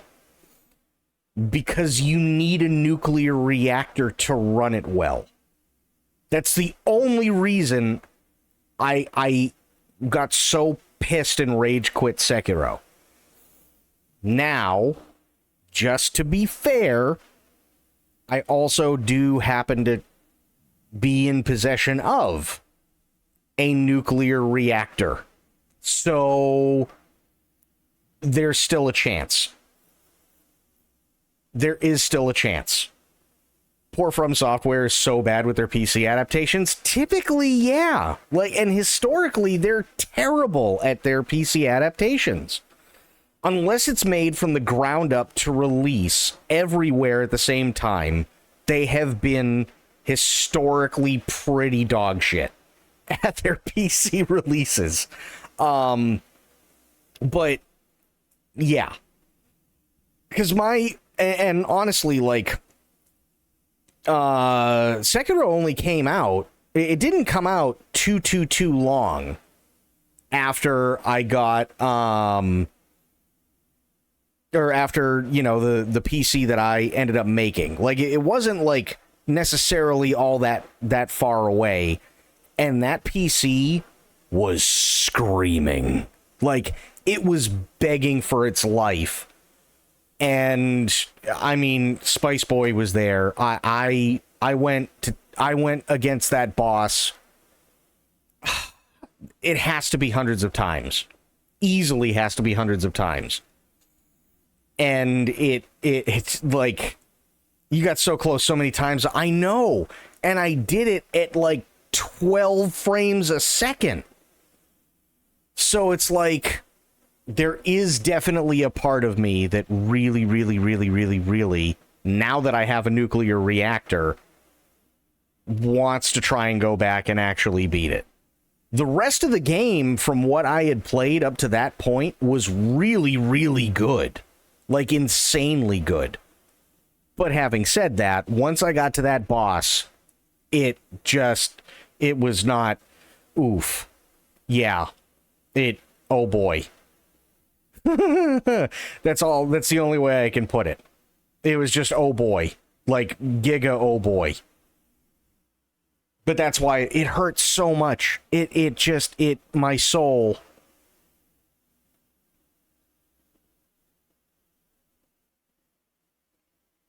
It was just oof. It clutches his chest. It's the big one. What big one, Corgi?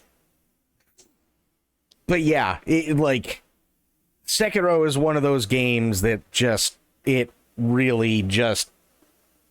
my soul hurts from not being able to beat that boss. So and we still got time left in this year. So just keep that in mind. But I do actually have something I want to show you guys, because I saw this the other day, and it was really fucking funny, and I hate that I love it. Mostly because it is AI. And I know people are going nuts on YouTube and everything with AI, but I actually do kind of love it, because it is really fucking funny. It is really fucking funny. Medicine... You're actually probably going to laugh at this too. Are you guys ready for this? There's 4 of them, but I'm only going to play one.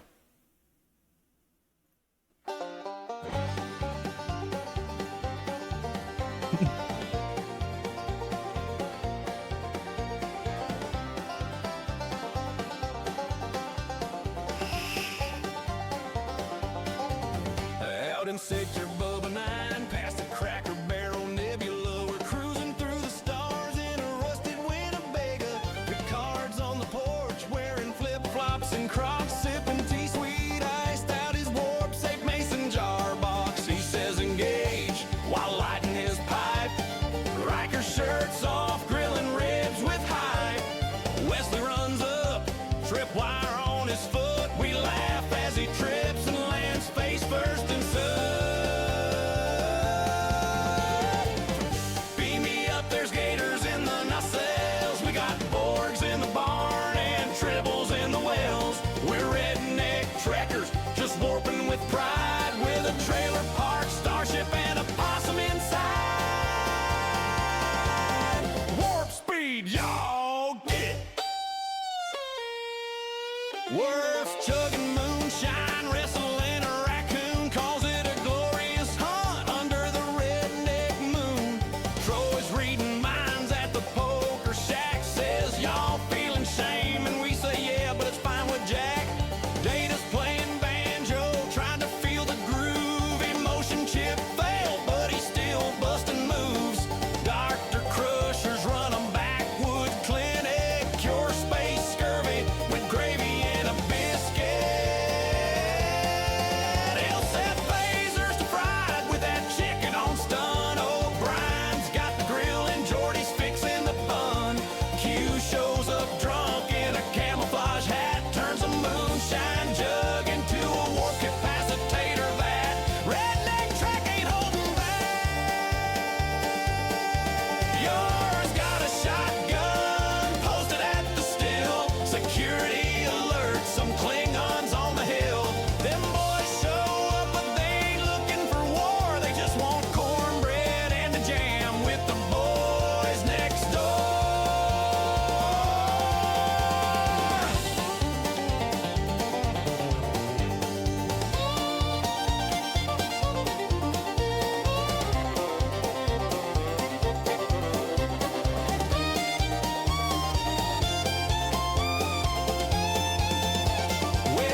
It's so stupid.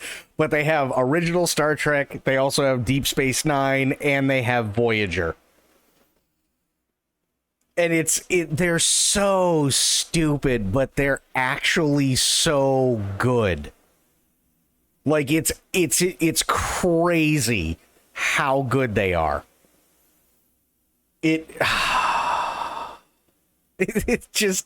like, God damn it, why?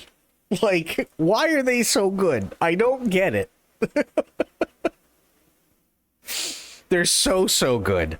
Hang on. Okay. Redneck Voyager. Where is it? I might have to go to here. Yeah, Redneck Voyager, 5 days ago.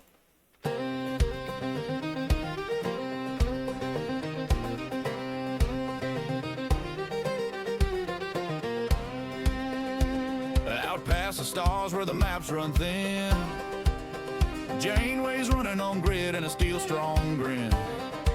She says, do a crew and punch that throttle. Well, I'll drink Borg with a mason jar bottle.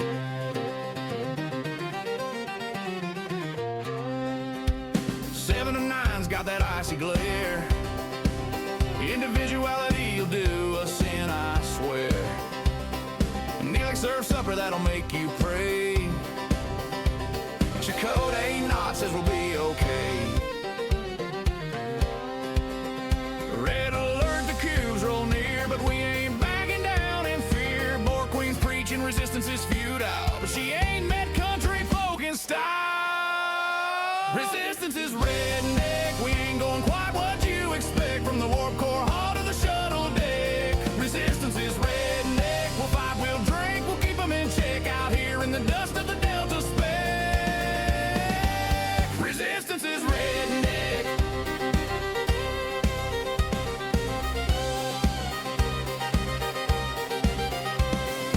Bears tune shuttles like dirt track rides.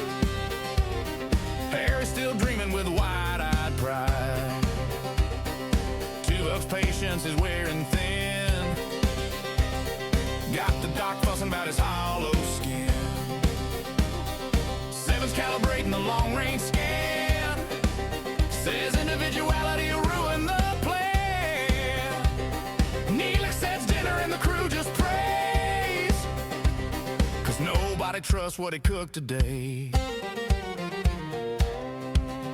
Janeway's glare cuts through the void. Sweet tea power, she's fully employed. Seven's patching hulls with duct tape pride, and the Borg can't process our wild side.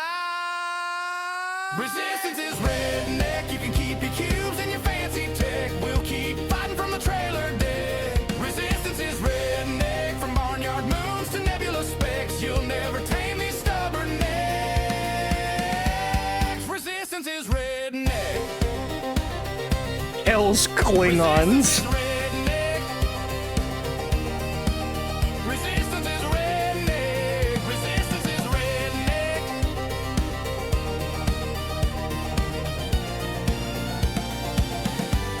Resistance is redneck. It's so stupid, but I love them.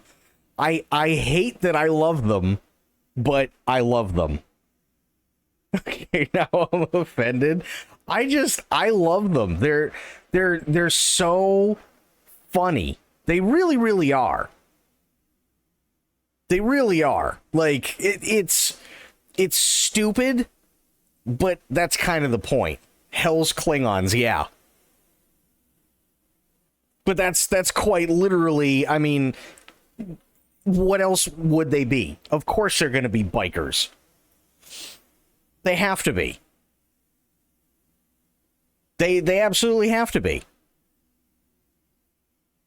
So yeah, that's and it is AI, and typically I'm not like the biggest fan of like AI slop on YouTube, but I literally saw one of them and went, what the fuck is this? And I clicked on it, and it was the Next Generation one, and went, oh no, I hate that I love this. I hate it. I hate that I love it, but I love it. God damn it. Ugh. So yeah, it was They were actually funny. They really, really were. That's a lot bit too close for comfort. I mean, here's the thing. If you can't laugh at yourself, who can you laugh at? In all honesty, right? That's basically what it is. That's how I look at it. If you can't stop to laugh at yourself, who can you laugh at? You're from West Virginia? Yeah.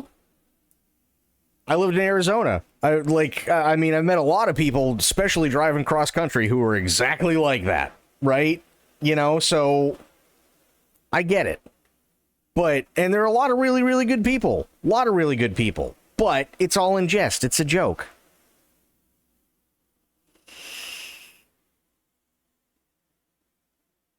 And of course they're going to pick Hell's Klingons because what's the joke? Literally everybody knows someone from the Hell's Angels. Right? How many times, especially online, can you sit there and go, oh, there's that asshole that says, oh, hey, I know Hell's Angels. You know what I mean? Like,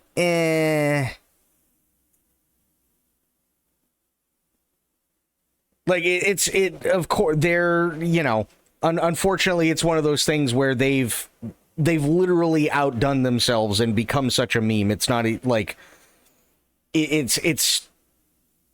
yeah, like, sure, you can see a Hell's Angel every once in a great while, but everybody and their mother online swears they know the Hell's Angels up and down. And it's like, oh, come on. I'm my own grandpa. Listen, I'm my own grandpa is one of the dumbest but funniest songs. I love that song. From the movie The Stupids. And it is stupid. The movie is really stupid too, but yeah. But we do have about 45 minutes. So here's my question. I definitely don't know any Hell's Angels members. Yeah, it's just there's always going to be somebody, right? Like, I guarantee you could probably go to another chat at some point, right? And somebody will be talking about Hell's Angels, and then literally somebody will go, oh, I know Hell's Angels. And it's like, chances are you don't. Trust me, they're not hiring. You know what I mean? Like, it's one of those deals. It's almost like somebody's sitting there going, oh, it's like somebody saying, oh yeah, there's a Walmart right next to me. And it's like, yeah, I don't know about that one. I have no Mexican cartel people, just a different region version. Fair. Totally fair. Okay, we do have 45 minutes left. So here's my question for you guys. Do you think I might be able to maim at least one or two people? Possibly kill one or two people in a little game that we started playing again last night after, oh shit, probably the better part of 3 years, something like that.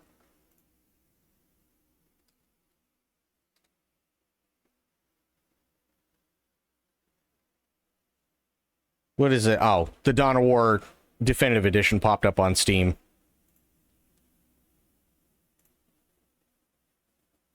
Yes. Good. All right. Well, you're about to find out. If it starts correctly.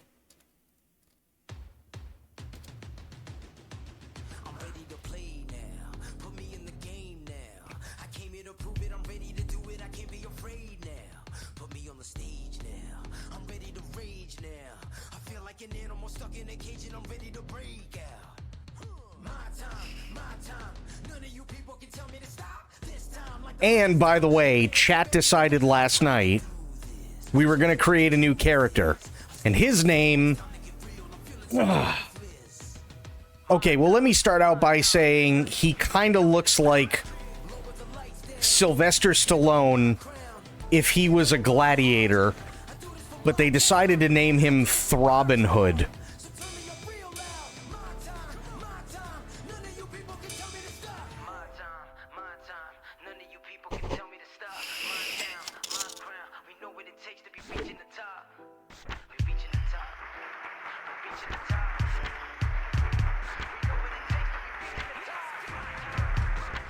There's Robin Hood. Came down with an illness and is in poor health. What the fuck? Influence inspired everybody else on the Hollywood roster to improve their skill. Well, yeah. Suffer from lack of exposure. Yeah, that happens. A backstage street fight versus Blockbuster, huh?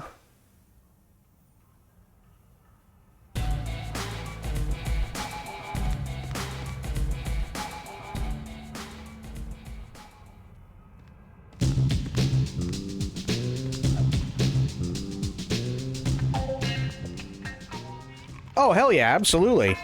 Oh, I am fucked.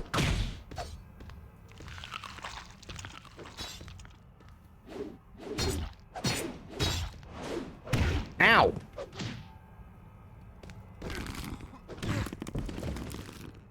Don't do it.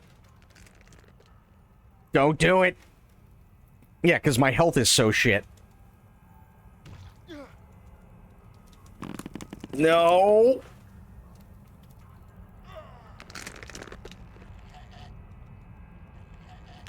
Yeah, there was a syringe.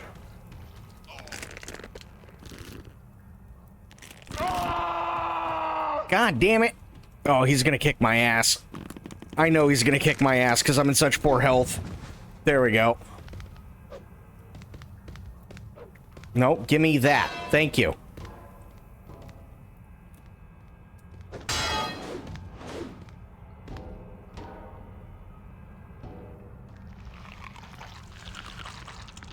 Okay, I get some of my health back. Jesus. Come on, health. You gonna stand there? Okay.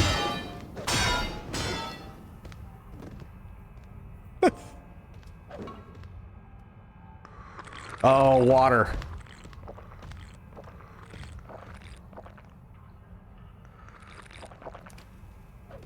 Oh, shit. Hit you with toilet paper. Ow. My neck. Why'd you start with no health? Because I'm in career mode and I fell ill. Don't hit me with a wheelchair.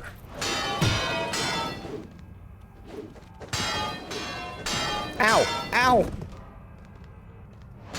You missed. Ow! Okay, you didn't miss. Ow.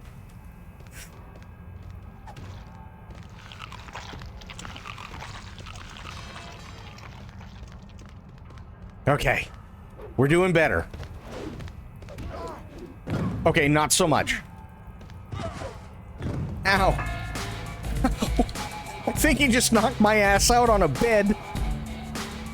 Yeah, he knocked my ass out on a stretcher. That's my first loss. Ooh, oh, that sucks.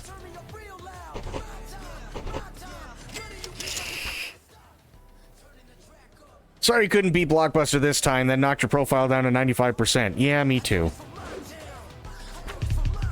Apple Pie has been released by Wrestling Revolution, must now make ends meet on the independent circuit. Jessie Bell defeated Hattie Harley to become the new women's champ of All-American. Ultra Bull defeated King David to become the new world champ of Strong Style. Lestat Macabre has developed a friendship with Big Bob Orson of Weekend Warriors.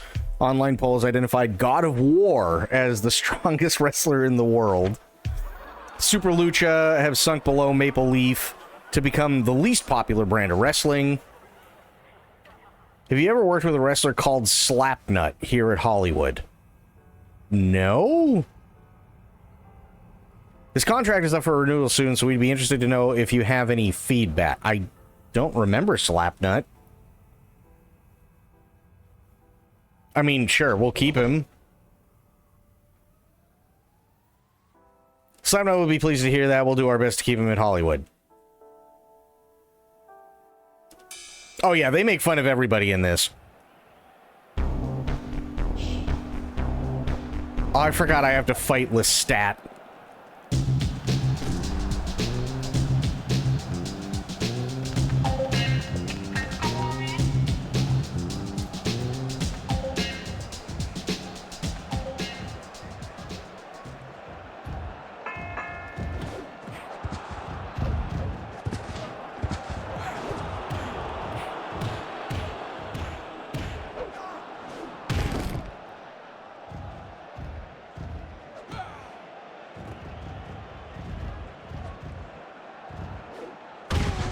There we go.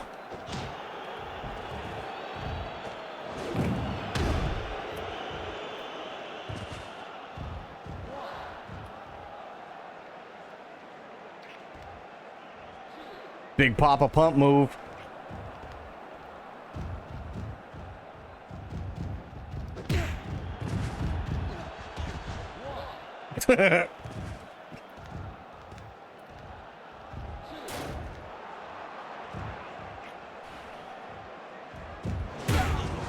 Idiot.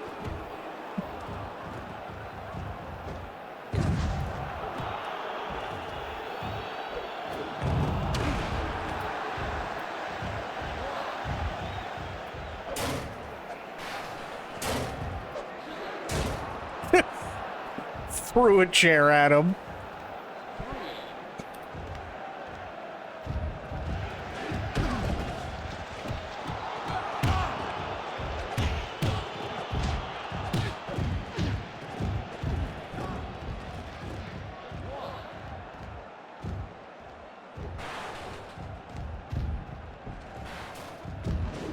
Oh, I missed. No! Don't throw the chair at me. Thank you.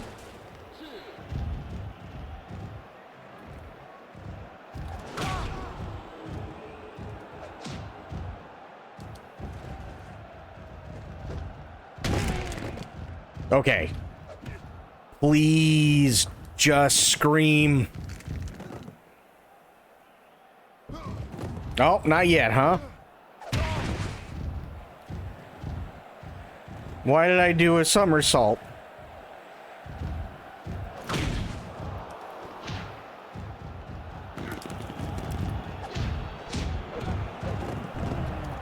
It's a rope break. Right.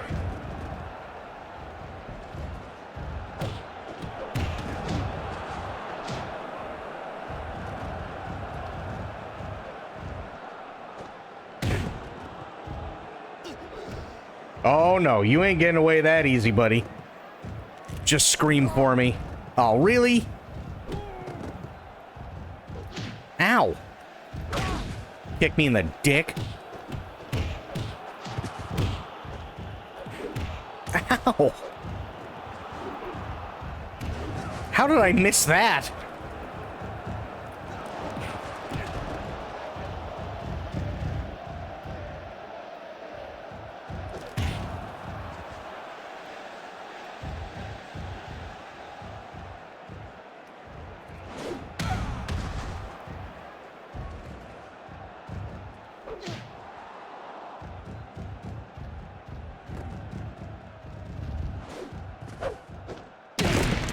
Oh, that one sounded like it hurt.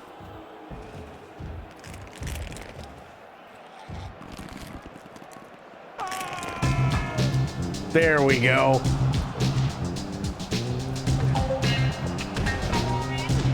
Come here.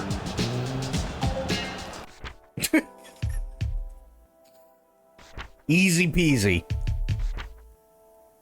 See, that went much better now that I had health.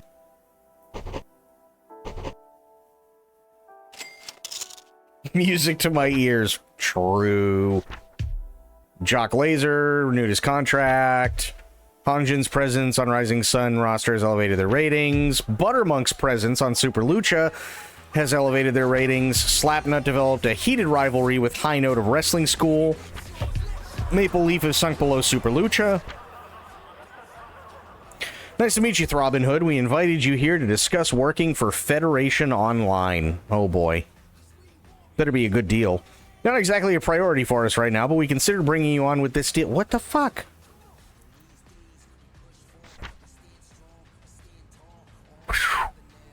$15,000 a week for 28 weeks?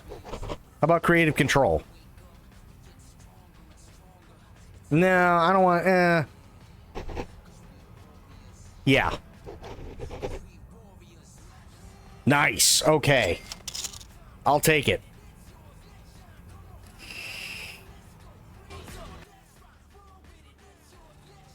Have you ever considered changing the strikes in your arsenal? No. No, I like the way I fight. Can't tell you how to fight. I just thought you might want to mix things up a little. Thank God for creative control. So excited when I heard you were coming to Federation Online. I'm sure you'll fit in here. Yeah, I better.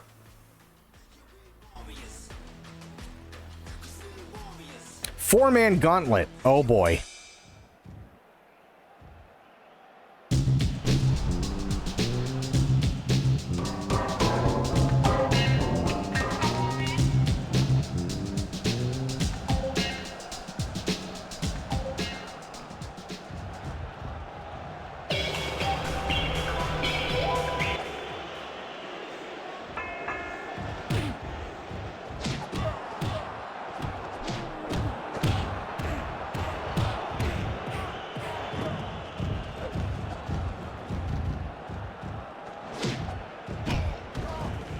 Oh, God.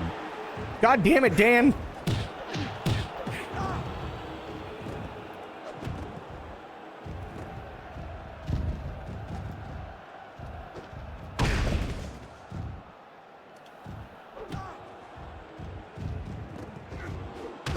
Ooh. Actually good reversal.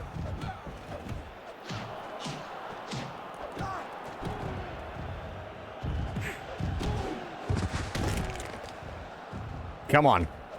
Come here, Dan. I need you, buddy. Going for a ride. On a ladder. Punched him in the lung like 20 times. Yep.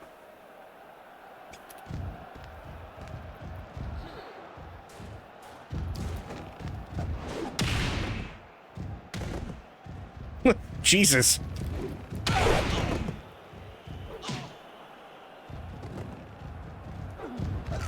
Right.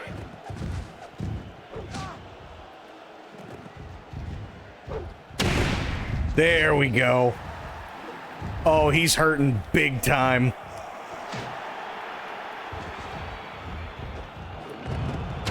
On the ladder again.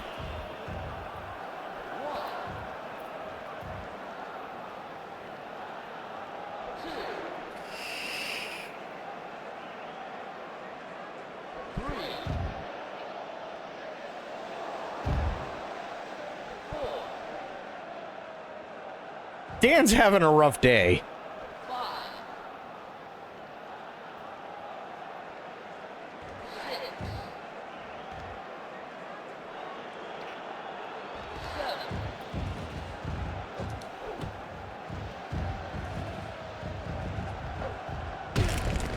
Oh, God.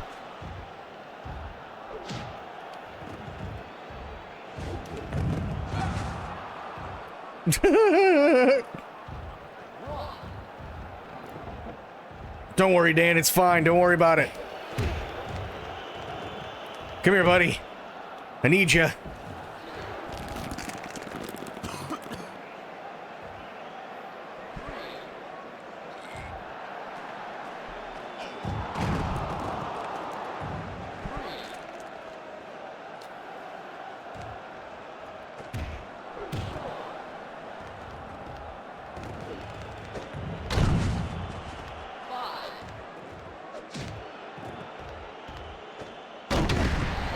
Into the table.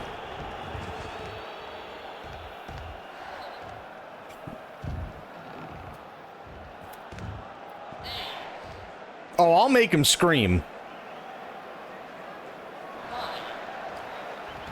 If he ever gets back in. There we go. Good job, Dan.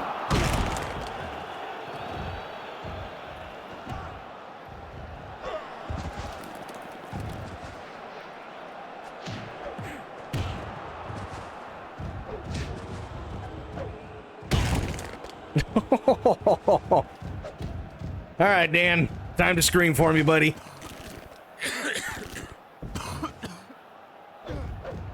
Really? Dan?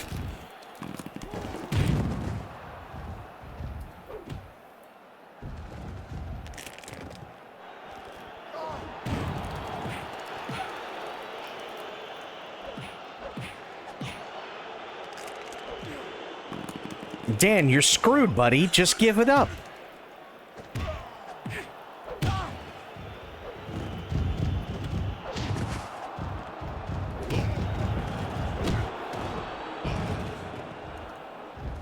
No, I gotta do like 18 somersaults.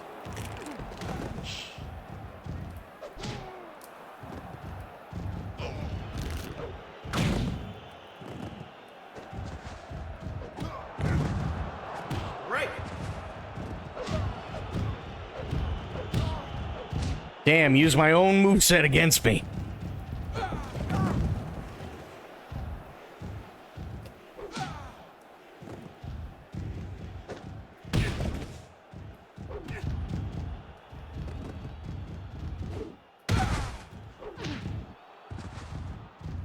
Did this to yourself, Dan.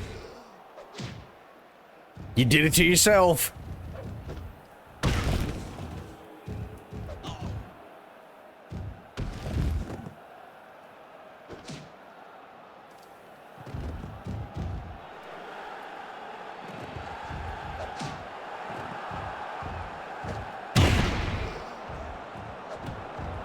You did this to yourself, Dan.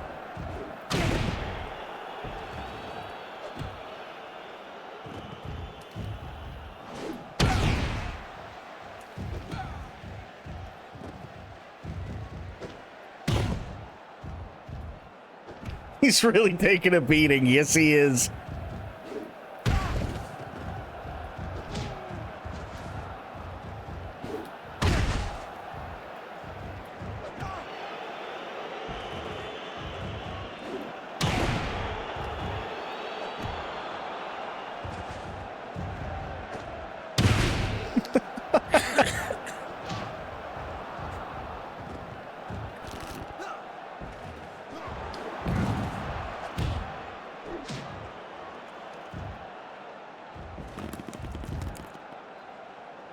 Come on. There we go. Dan, you're doing this to yourself, buddy.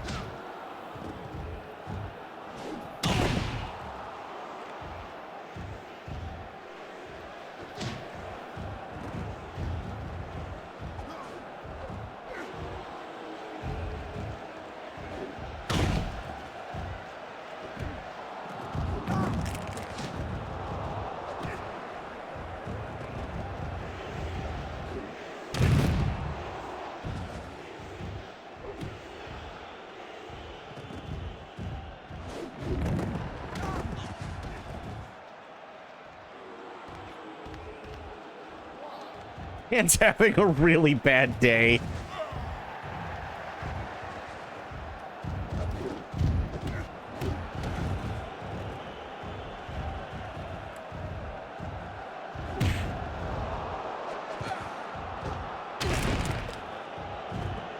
Come on, Dan, you got like no stamina left.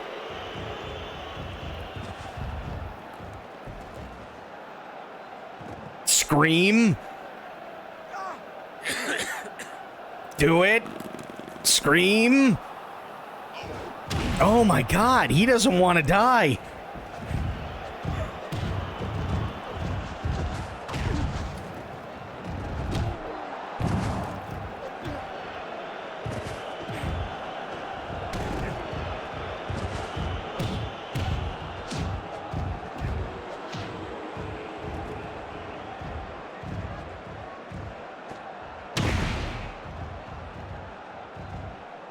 Well, the good news is that you do replenish health.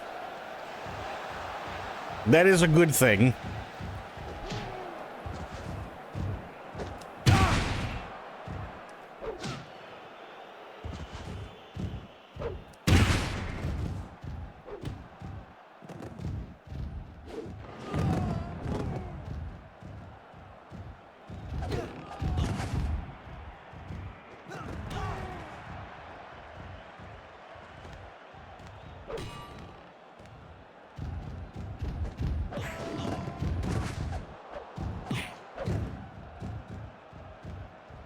Come on, Dan, I dare you to hit me with that bell.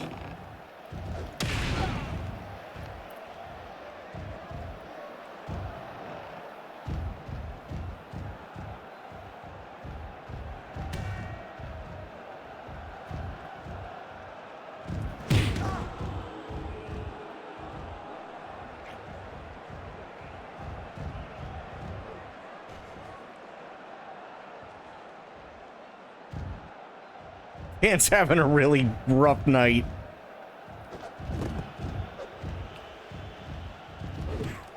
Oh, okay, well, we hit each other. Good job, us.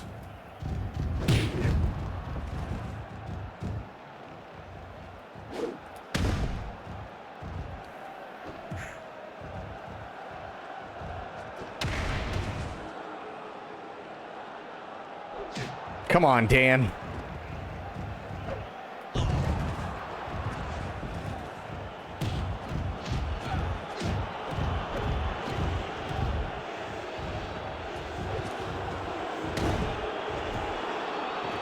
Scream, Dan.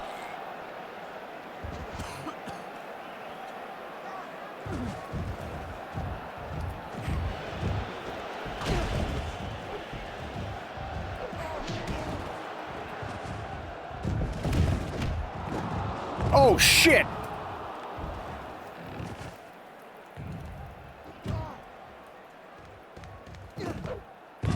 Okay, well, I didn't hit a table, so that's good.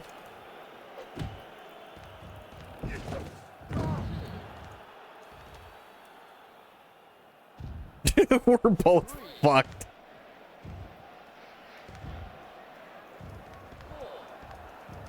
Come on, Dan.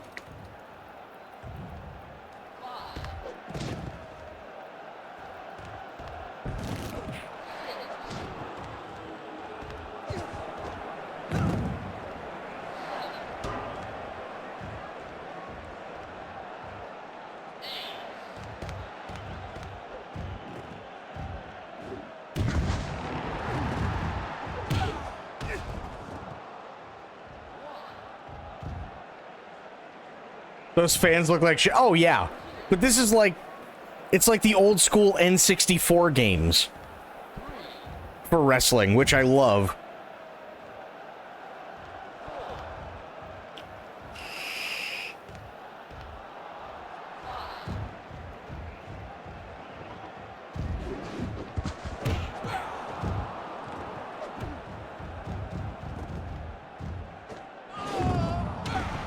There we go. God, Dan's still got some gas.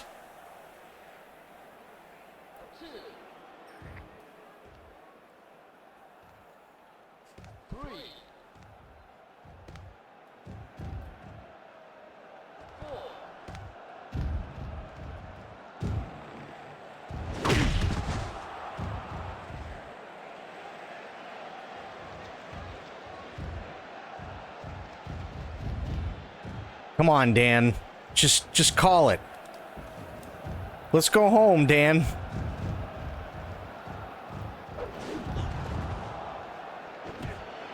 You don't have to keep going through this, man. You don't have to die, but I'll make you.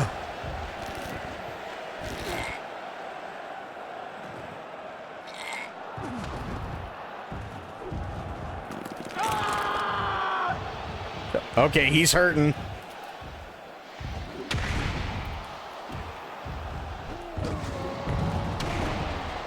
Oh.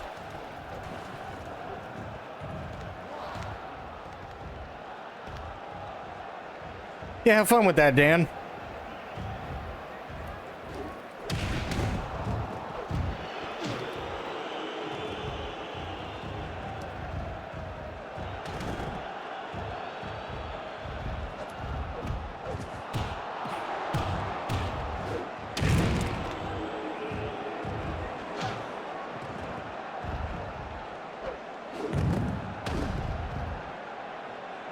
There we go. Now his stamina's not rebuilding. Brain hemorrhaging, double black eyes, fractured eye sockets. Oh, yeah.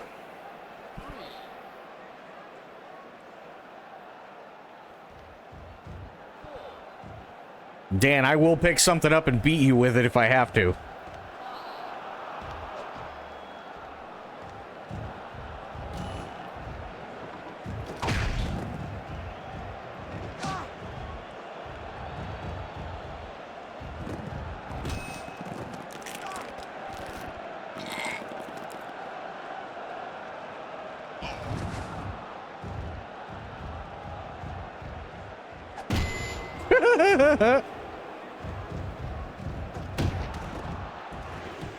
Dan, you're making this really rough on yourself, buddy.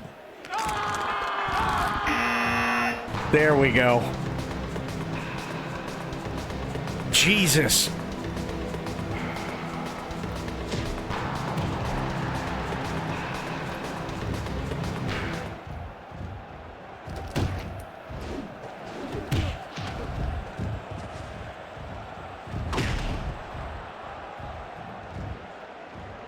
Oh, because the ref has a mind of his own. He was trying to throw it out, but hit Dan.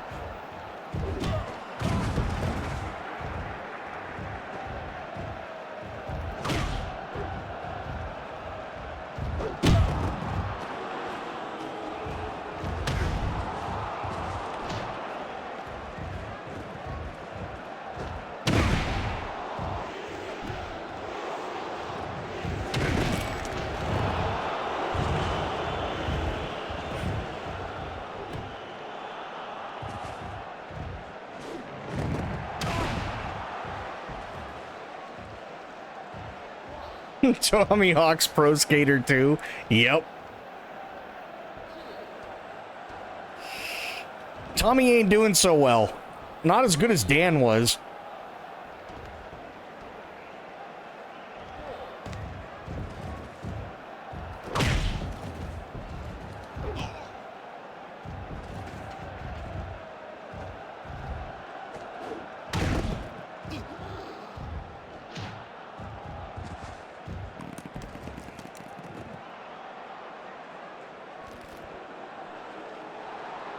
Come on, Tommy, just scream.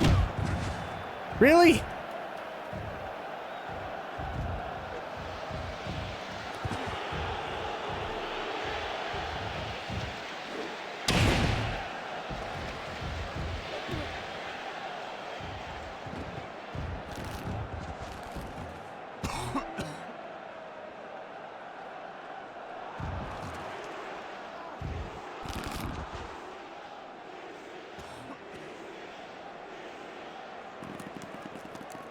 Come on.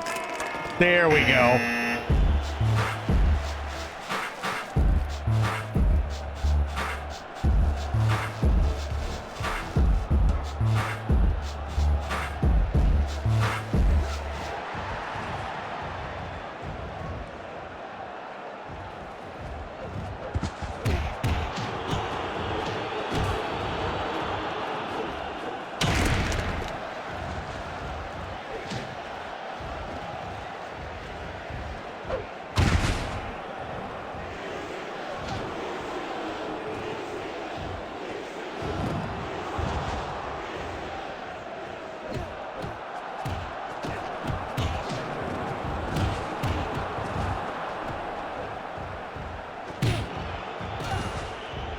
And he hit a microphone on his way out.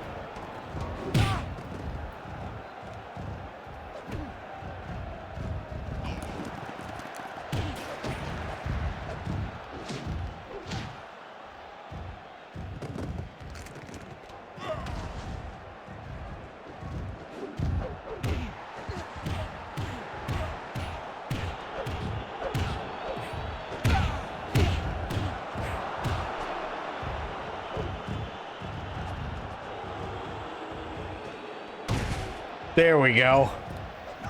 Come on. Come on, blonde blunder. Just give it up, man. It's not worth all the agony. Guy looks like Paul from Tekken. He actually really does, yeah.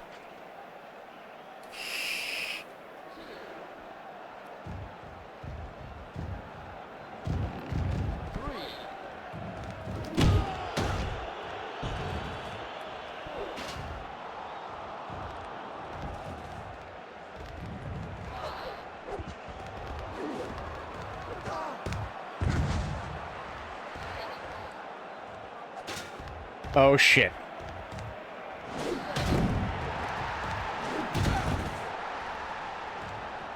I just have to keep him out of the ring.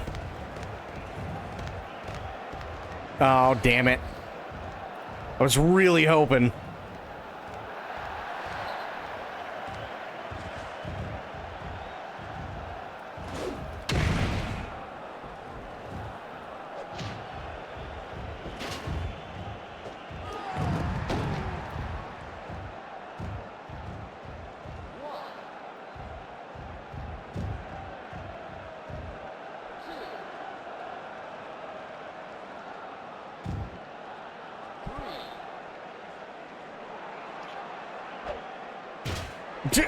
And he just got hit with a camera. Come on. Getting a shot sounds good.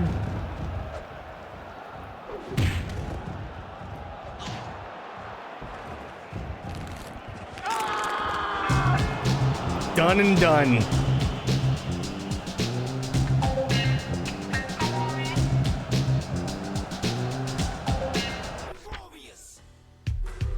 Okay, Dan Peever's profile suffered. Tommy Hawk's agility is risen to 73. Blonde Blunder's agility is risen to 77.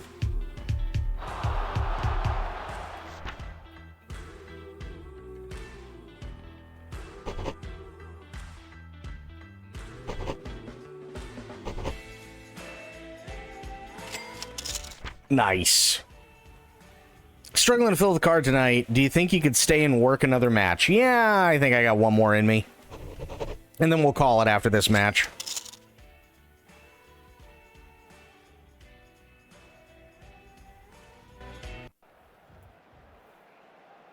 Universal Championship singles? Oh, shit.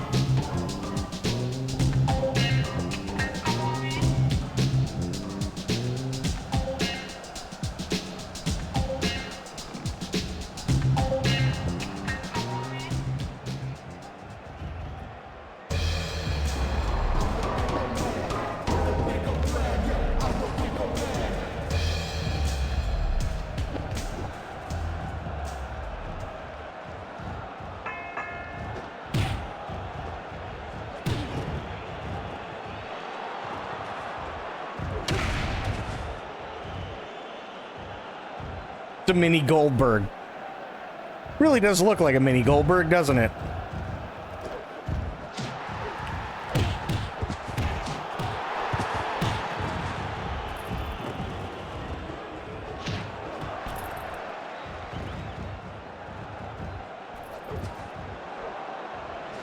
Oh! I'm glad I didn't hit the stairs. Holy shit.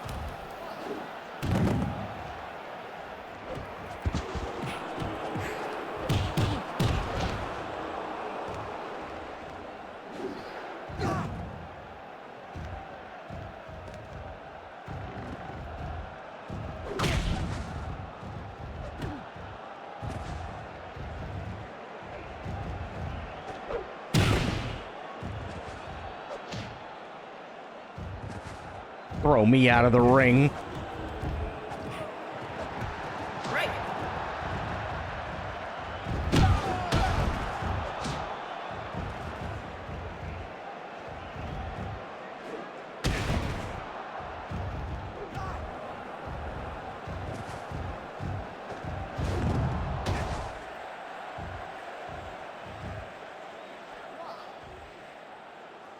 You see Chad Kroger went to a town hall in the U.S.? No, I didn't.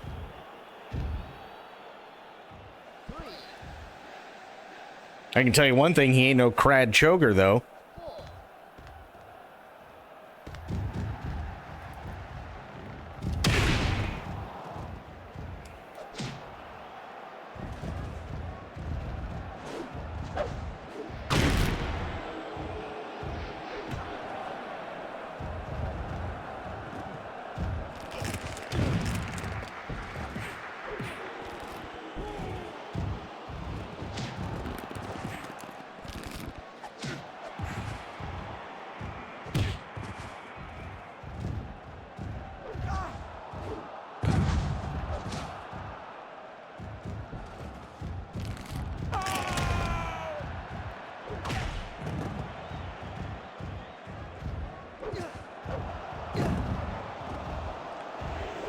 A radical list of people Keanu hung out with? What?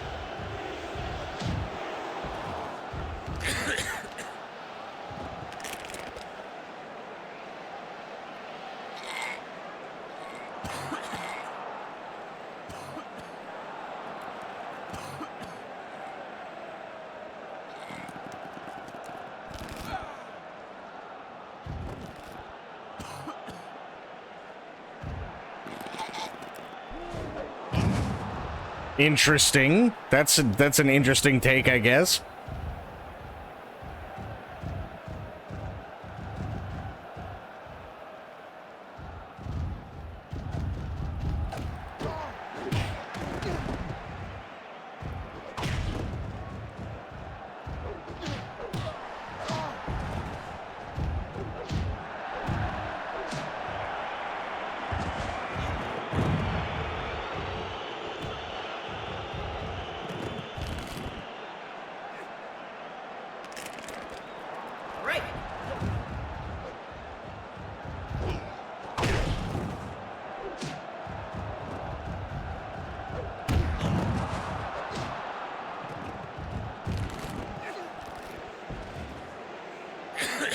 Come on.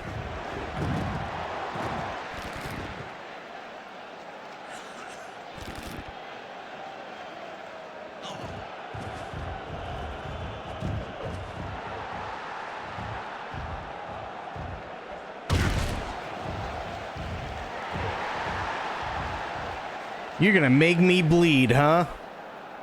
All right.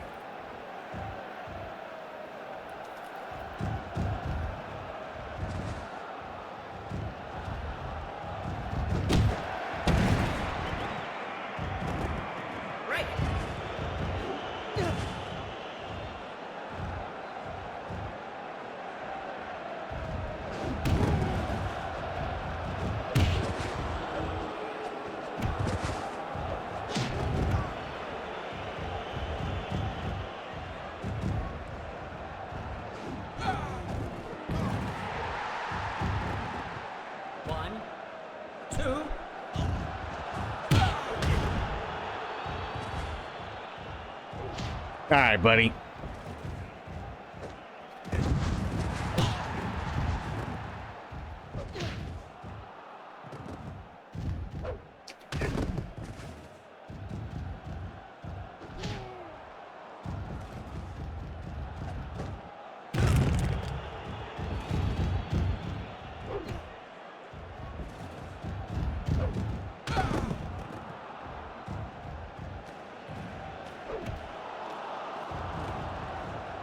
Come on.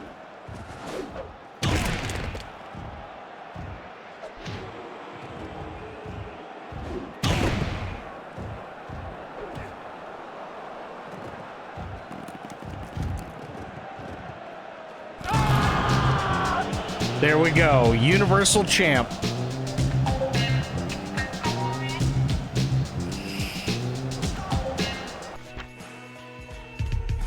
Nice. Angel Dust status has dropped after losing. Yes.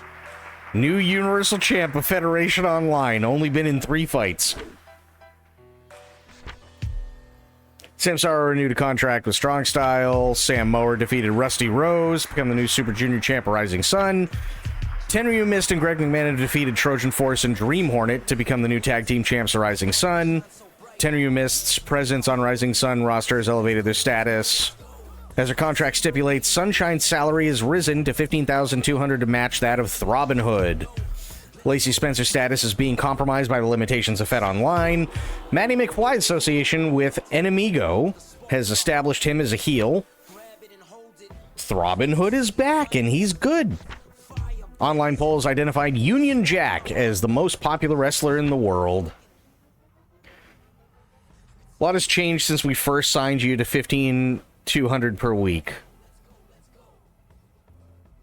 We all have to make sacrifices to stay afloat, so how would you feel about taking a pay cut? What do you mean? It's been 3 weeks. I'm literally the Universal Champ.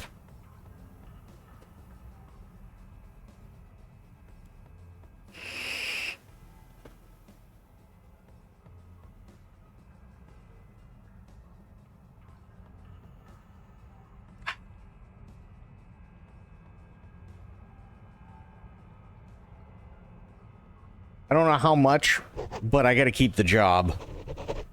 Oh shit, never mind. Then I'll just have to cut you off. Well, then fuck off. I couldn't give a shit. I'm back at wrestling school. I'll find something else. That's fine. Okay. I do sadly have to head out for now, though.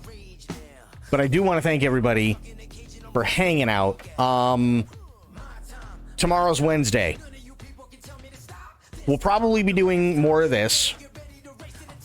But I do want to thank everybody for hanging out. I do want to thank everybody for watching. You guys have been awesome. We had Dawn coming in with a raid. Thank you so much, Dawn. Really, really, really appreciate it. Put it in a Discord bloop. I'll take a look at it for sure. We had Bloop. We had Medicine. We had Spice Boy, we had Dawn, I'm pretty sure I saw Pixel Pixie, we had Mallory, we had Sophia, we had Spoiled, Aelin was here as well, we had Corgi, we had True, we had Spectre, we had a lot of awesome people tonight. So thank you so much, everybody, for hanging out. Really, really appreciate you. Thank you for watching. I will be back later on today, but until I see you all then, have yourselves a great day, great night, wherever you are. Be good to yourselves, be good to one another. Stay safe, stay frosty, and of course, the #1 golden rule around here: try to remember some of the basics of CQC. And I will be seeing all of you later on. Thanks so much, everybody. Have yourselves a great night. Take care. I'm out. Bye now.